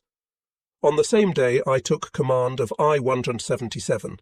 A special order went out from Vice Admiral Komatsu to Commander Tsuso Inaba, who had I-36. Equipped with the scout aircraft nicknamed Gator because its pontoons resembled Japanese wooden clogs, I-36 was then at Yokosuka, undergoing refit. Admiral Koga had deduced from intelligence reports that the Americans were gathering in great strength at Pearl Harbor, so he made a special request of the 6th Fleet commander. Admiral Komatsu's message to Inaba said, "You will make an air reconnaissance of Pearl Harbor base and report on enemy strength there." On the following day, I-8 arrived at Brest, France, the second Japanese submarine sent to Europe. She had left Penang, Sumatra in July and was destined to be the only one of 5 Japanese submarines sent to Europe that made the round trip safely. The other 4 were lost en route. Captain of I-8 was Commander Shinji Uchino, like myself a Kagoshima man. He had graduated from Etajima 10 years before I did, and, so far as I am concerned, he was the master submariner of Japan. He was skipper of RO-27, the first submarine I went aboard. He gave me my first acquaintance with submarines at that time. In 1940, when I was an officer student at submarine school, and again when I took the commanding officer's course in 1942, Uchino instructed me in submarine attack methods. In 1944, when I took command of I-47 and was assigned to Subron 11 while undergoing shakedown training, Uchino was its chief staff officer. Again, he taught me combat tactics. In 1945, when I took over the attack section of the submarine school at Kure, he was senior instructor there. Throughout my submarine career, I always seemed somehow to be under Uchino's wing. By nature, I was a plodding man, and absorbed things somewhat slowly. I was often criticized by others as too slow to be a good submarine man, but Uchino always stood by me. He was not talkative, more like a scholar than a military man, but he was sympathetic and patient with others as well as me. Because of this kind of man, who developed the method of torpedo fire control adopted by the Imperial Navy, I became a passable submarine captain. To this great man I owe the fact that I was one of the few Japanese submarine captains to survive the war. RO-500, the first of 2 German submarine gifts to be taken into the Japanese Navy, was officially received on September 16th. Uchino, in I-8, had taken to France the crew for manning the second, RO-501. I had hardly gotten I-177 back from its run to Ley when I was ordered out again, this time to Finschhafen, an emergency landing point for submarine-borne supplies. I-774 and I-776 had just made trips there successfully. Now it was our turn. The entrance to the bay was about 200 yards wide and its area about 2 square miles. If there was no interference from enemy surface patrols, a submarine could move in easily, unload and turn around for the run-out. It was almost ideal for our purposes. I headed there on September 21st, 1943. On the way out of Simpson Harbour, we met I-776, now commanded by Lieutenant Commander Kisaburo Yamaguchi. He hailed us and sent me a signal. PT boats are constantly patrolling near Finschhafen Bay, it read. It would be best if you tried to make your run right into the bay while still submerged rather than entering on the surface. Don't forget that a red light on the point means danger, and a green light means that all is well. Good luck. On the second night out from Rabaul, I received a wireless that enemy troops had landed just north of Finschhafen the night before, but no change was made in my original orders. At sunset of September 23rd, I arrived at a point about 1 mile from the mouth of Finschhafen Bay. I took a good look around through the periscope, but saw no PT boats. Nothing was picked up by the sound watch either. I held a flashlight to the periscope and pointed the periscope toward the shore so that men there could see it. A green light flashed in response. All ahead full, I ordered, and kept I-177 submerged until we were well inside the bay. Then I slowed down and surfaced, moving into within 100 yards, then 50 yards, of the shore. Almost at once boats were alongside us, and unloading began in the darkness. It was finished in 30 minutes. Soft calls of arigato, arigato, thank you floated across the water's surface. When the green light flashed from the mouth of the bay, I swung I-177 about and worked up speed to 20 knots as we dashed out of there. We encountered no trouble on the way back to Rabaul, and arrived there on September 26th. The month of September 1943 was a fair one in the Indian Ocean for Japanese submarines, but a poor one in the Pacific. We had 8 boats to the west, working with German U-boats. They sank half a dozen ships, although the U-boats did better. In October, our Indian Ocean boats began withdrawing to Penang for refit, so no sinkings were made between Africa and Australia by the 6th Fleet. Nor did our Pacific Ocean boats get any. Besides my 2 September trips to New Guinea, I made 4 in October, 3 in November and 4 in December, plus 1 in January. 6 other submarines engaged in that effort during that period: I-6, I-16, I-36, I-38, I-174, and I-176. Commander Eitaro Ankyu, of I-38, made the most trips, 16, while I was second with my 14. It was Ankyu who towed an unkato loaded with supplies and ammunition from Rabaul to Salamaua in June 1943. Commander Tsuso Inaba had tried to tow one all the way from Kure to Kiska with I-36, but trouble developed with his towing equipment and the mission was unsuccessful. All of my trips followed pretty much the same pattern. The 6 torpedo tubes were loaded, in case we met the enemy, but the extra torpedoes were removed from the hull to save weight. Our deck gun had already been removed, of course, leaving us but a single machine gun for defence on the bridge. All shells for the deck gun left the ship with it, further decreasing our weight, and we made further reductions by removing all spare parts possible and cutting down on provisions for the crew. We carried only enough food for 7 days. Even our ballast tank water loads were kept to a minimum to allow more cargo to be loaded under the close supervision of my new executive officer, Lieutenant Tadashi Obori, and Chief Petty Officer Yukio Oka, my chief of the boat. They gave all orders to the crew and carefully directed the loading, stowage, trim, and balance. Submarines heading for New Guinea often encountered enemy air attacks along the way, so the loading had to be done in such a manner as would still permit us to dive swiftly when necessary. Rice and wheat usually made up the bulk of our loads. These were poured into rubber sacks, 44 pounds to the bag, and sealed. So just enough air was left in each sack to give it some buoyancy. The bags were stacked on deck, covered with nets, and lashed down securely. What couldn't be put on deck went below. As for the rest of our cargo, a typical load consisted of canned food, canned biscuit, salt, soybean sauce, miso, bean paste, and umeboshi, dried plums. Many Japanese then believed that one could survive indefinitely on a diet of rice and umeboshi. Also included was katsuoboshi, the sticks of dried bonito fish I mentioned earlier, and, of course, we tried to load plenty of cigarettes. Clothing supplies included boots, jikatabi, split-toed sandals with rubber soles, and kaya mosquito nets. Munitions included small field guns, rifles, machine guns, bazookas, hand grenades, and small arms ammunition. We also took along portable radio transmitters and receivers. Quinine for fever made up the largest part of our medical supplies. Miscellaneous equipment included bicycles and small carts that could be towed behind the bicycles, flashlights, candles, and matches. And I must not forget to mention what men on New Guinea often considered more important than anything else mail from home. By the middle of October, the American drive through the Solomons and Bismarck had really begun to gain momentum.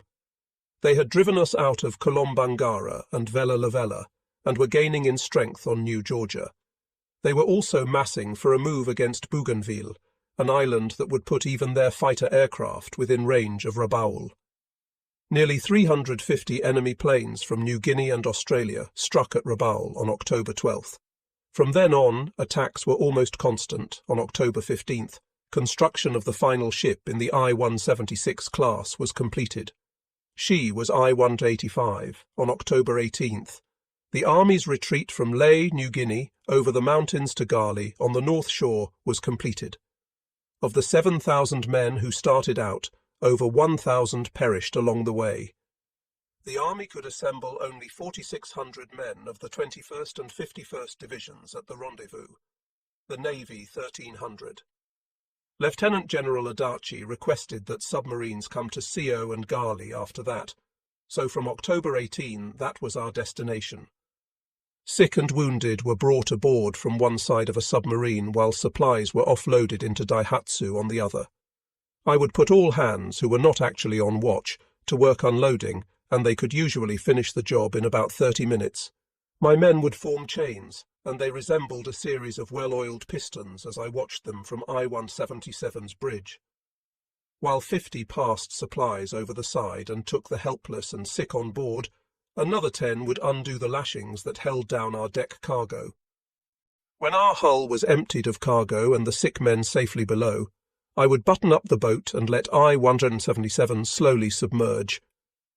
The bags of rice and wheat would then float free, and the Daihatsu working parties would still be picking them out of the water as I-177 cleared the area. I-36, under special orders from Admiral Koga, tried to send her plane in over Oahu on September 21st. The attempt was unsuccessful. Commander Inaba tried again on October 8th, with no luck. The hills of the Hawaiian chain were studded with radar sets by that time. Patrol ships also carried them, as did patrol aircraft. Inaba's reconnaissance pilot's problem was threefold. First, he had to avoid aircraft and get in past them close enough for his plane to make the round trip. Then he had to avoid ships which ranged far out from Pearl Harbor on surface patrol. After that, this pilot, in a very slow plane, had to avoid radar and high-speed interceptor planes which could shoot him down in one fast pass. Inaba's aircraft pilot and his crewmen finally solved the problem. The submarine cannot get in close enough so that an island will shield us from enemy radar during launching, Captain, they told him, and suggested that he launch them from far out at sea. They pointed out that a low-flying aircraft might be able to slip under the enemy's radar beams, provided that the shore defences had not been alerted to a submarine's presence. Inaba, then 300 miles south of Oahu, pointed out to the men that at that range they would not have enough fuel to get back to I-36. The pair simply shrugged. On October 19th, the plane was launched, and a shiver went down American spines when it got through. Its sighting caused a lot of excitement. The pilot reported seeing 4 aircraft carriers, 4 battleships, 5 cruisers, and 17 destroyers moored at Pearl Harbor. He was never heard from after that. I think he dived his plane into the sea rather than wait for pursuers to catch up with him. His information got to Admiral Koga and was followed by more from I-36 the next day. Commander Inaba reported a large convoy south of the Hawaiian Islands, heading west. Almost immediately, I-19, I-35, I-169, and I-175 were ordered out to intercept.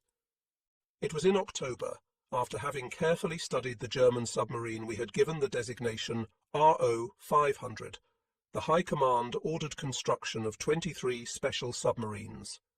These were a revolutionary type of boat, designed expressly for very high underwater speed, which was considered the best defense against enemy anti-submarine vessels, whose sonar could not work effectively if their propellers were turning over rapidly, as during a pursuit. The subs were to be named the I-201 class, and would have a speed that no other nation's submarines would ever match for years. With a length-to-beam ratio of 12:1, the I-201 subs would make 19 knots underwater for 1 hour. They were to be completely streamlined, with disappearing forward and after machine guns dropping down into the deck when not needed for use. The first of these submarines was completed in February 1945, just after I returned from a second mission using the most fantastic weapons of World War II. These were our Kaiten, our human torpedoes. The enemy wanted to establish an airbase on Bougainville. From there, his land-based fighters would be able to provide protective escort for the bombers attacking Rabaul. This was part of a general plan to encircle our key base in that area, cut it off and render it useless. Then the enemy would sweep around and past Rabaul toward other objectives. On November 1st, 1943, Bougainville was invaded at Cape Torokina, on its southern shore, with thousands of enemy troops moving into an area that was only lightly defended by our garrison. The enemy then dug in only 225 miles from Rabaul. He had to be driven away. This landing caught Admiral Koga, Commander-in-Chief of the Combined Fleet, somewhat off balance. He had just put almost all of his carrier-based planes ashore at Rabaul for a massive strike he intended to make against enemy ships in New Guinea waters. The bulk of his surface fleet was off Truk, so he sent down the ships from Rabaul to attack the enemy beachhead.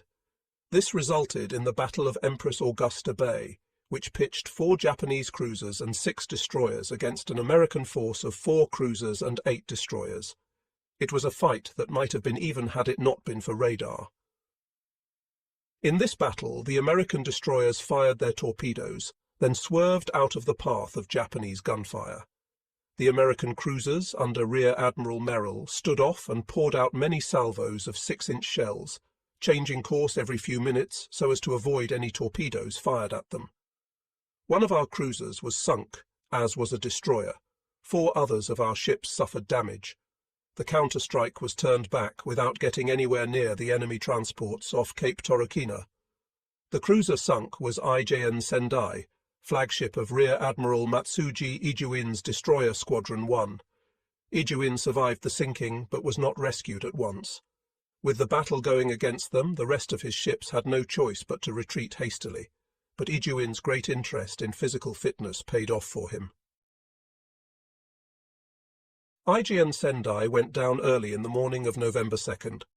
In the forenoon of November 3rd, after swimming for nearly 30 hours, Ijuin was taken aboard Lieutenant Kenji Matsuda's RO-104, which had been sent out from Rabaul to search for him.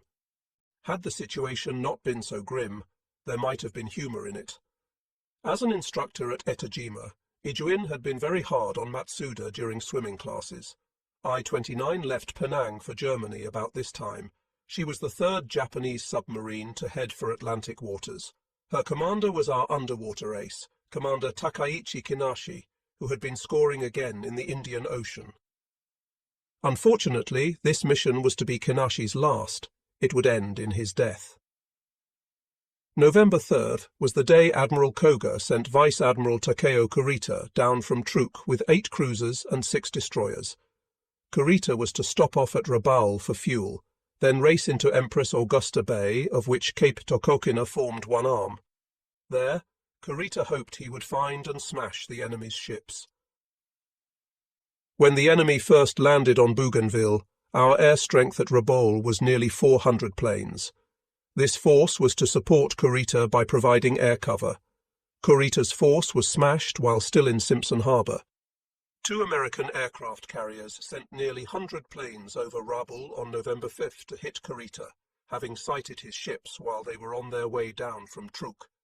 Mr. Harrington learned from an American admiral who, as a commander, led some of the fighter planes in that attack.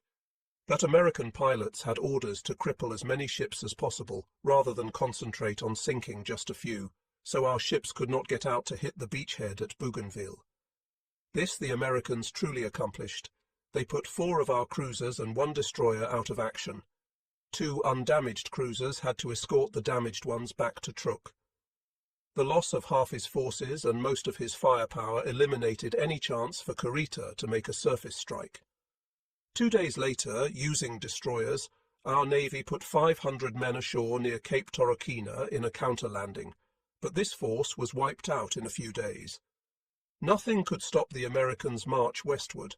By this time, Tokyo had reports from Tarawa Atoll in the Gilberts that the enemy was making air attacks on it. Rear Admiral Keiji Shibasaki, in command of Tarawa, had been building defences there to anchor our island network of defences. He had close to 5,000 men with him and concentrated his efforts on Betio, an island at the atoll's southern end. Shibasaki expected that any attack made on him by ships would be driven off by long-range bombers from New Britain and New Ireland, plus the heavy guns of Kurita's cruisers. But Kurita's strength was sapped in just 1 aerial attack, and the Bismarck's air strength was shattered by American air attacks in early November. Shibasaki had to fight it out alone. On November 11th, the 4th submarine attached to Europe, I-34, left Singapore under Commander Tatsuo Erie. He was to stop at Penang en route, then proceed to the Atlantic with a cargo of tin, tungsten, quinine and rubber for our German allies. All of it went to the bottom of the sea. Erie, the man so enamoured of his wife, died with all hands 2 days out of Singapore, ambushed by the British submarine HMS Taurus in Malacca Strait. Mr. Harrington interviewed one of 2 enlisted men who, with an officer, were the only Japanese to survive Betio, where the heavy fighting on Tarawa Atoll took place. Petty Officer Tadao Unuki later became a taxicab dispatcher in early 1943. He was a truck driver with the Mihoro Air Group at Rabaul, and was returned to Yokosuka when the group was disbanded for lack of replacements. Unuki answered a call for volunteers to perform hazardous duty in the south, and soon found himself on Betio early in July. There he was, driver of a Type 97 light tank. Life on Betio was good, said Unuki. We had plenty to eat, drink and smoke, which was more than other outpost garrisons could say. Our sake ration was 1.5 quarts a month, and there were enough non-drinkers and non-smokers that a man could always exchange enough sweets to put himself in a smoky cloud or alcoholic haze when he was off duty. Our recreation consisted chiefly of swimming and fishing. We all stayed very healthy because of Betio's malaria-free climate. Betio's tank was one of those assigned to protect Admiral Shibasaki's command post bunker, which looked out over the atoll's lagoon. Betio was heavily defended because after the raid on Makin Island in August 1942, high officials decided to fortify our Gilbert's holdings heavily. Besides a thick palisade of logs and sand running along the water's edge inside the lagoon, Betio had many pillboxes built of logs reinforced by steel casings and sand. Most of the defences were completed by the time I arrived at Betio, Unuki said, but we spent the next 4 months improving them. Physical fitness has always been a fetish with many Japanese, and Unuki told Mr. Harrington that many men improved their physiques by building bunkers stronger in their free time, adding extra layers of logs to them, and heaping up more sand on their roofs. Admiral Shibasaki said, "1 million men could not take this island in 100 years, when the defences were completed." American long-range bombers attacked Betio sporadically for months. Carrier planes hit it on November 18th and 19, since we had no surface fleet to send south. Only submarines were sent to repel attackers. 6 out of 9 boats ordered into the Gilberts were lost there before December 1st. The counter-attack on Tarawa should be studied by future submariners as a horrible example of how not to use undersea ships. American Marines landed on Betio against heavy opposition on November 20th. They paid a high price for the island, but wiped out nearly all of its garrison and took control of the place in 3 days.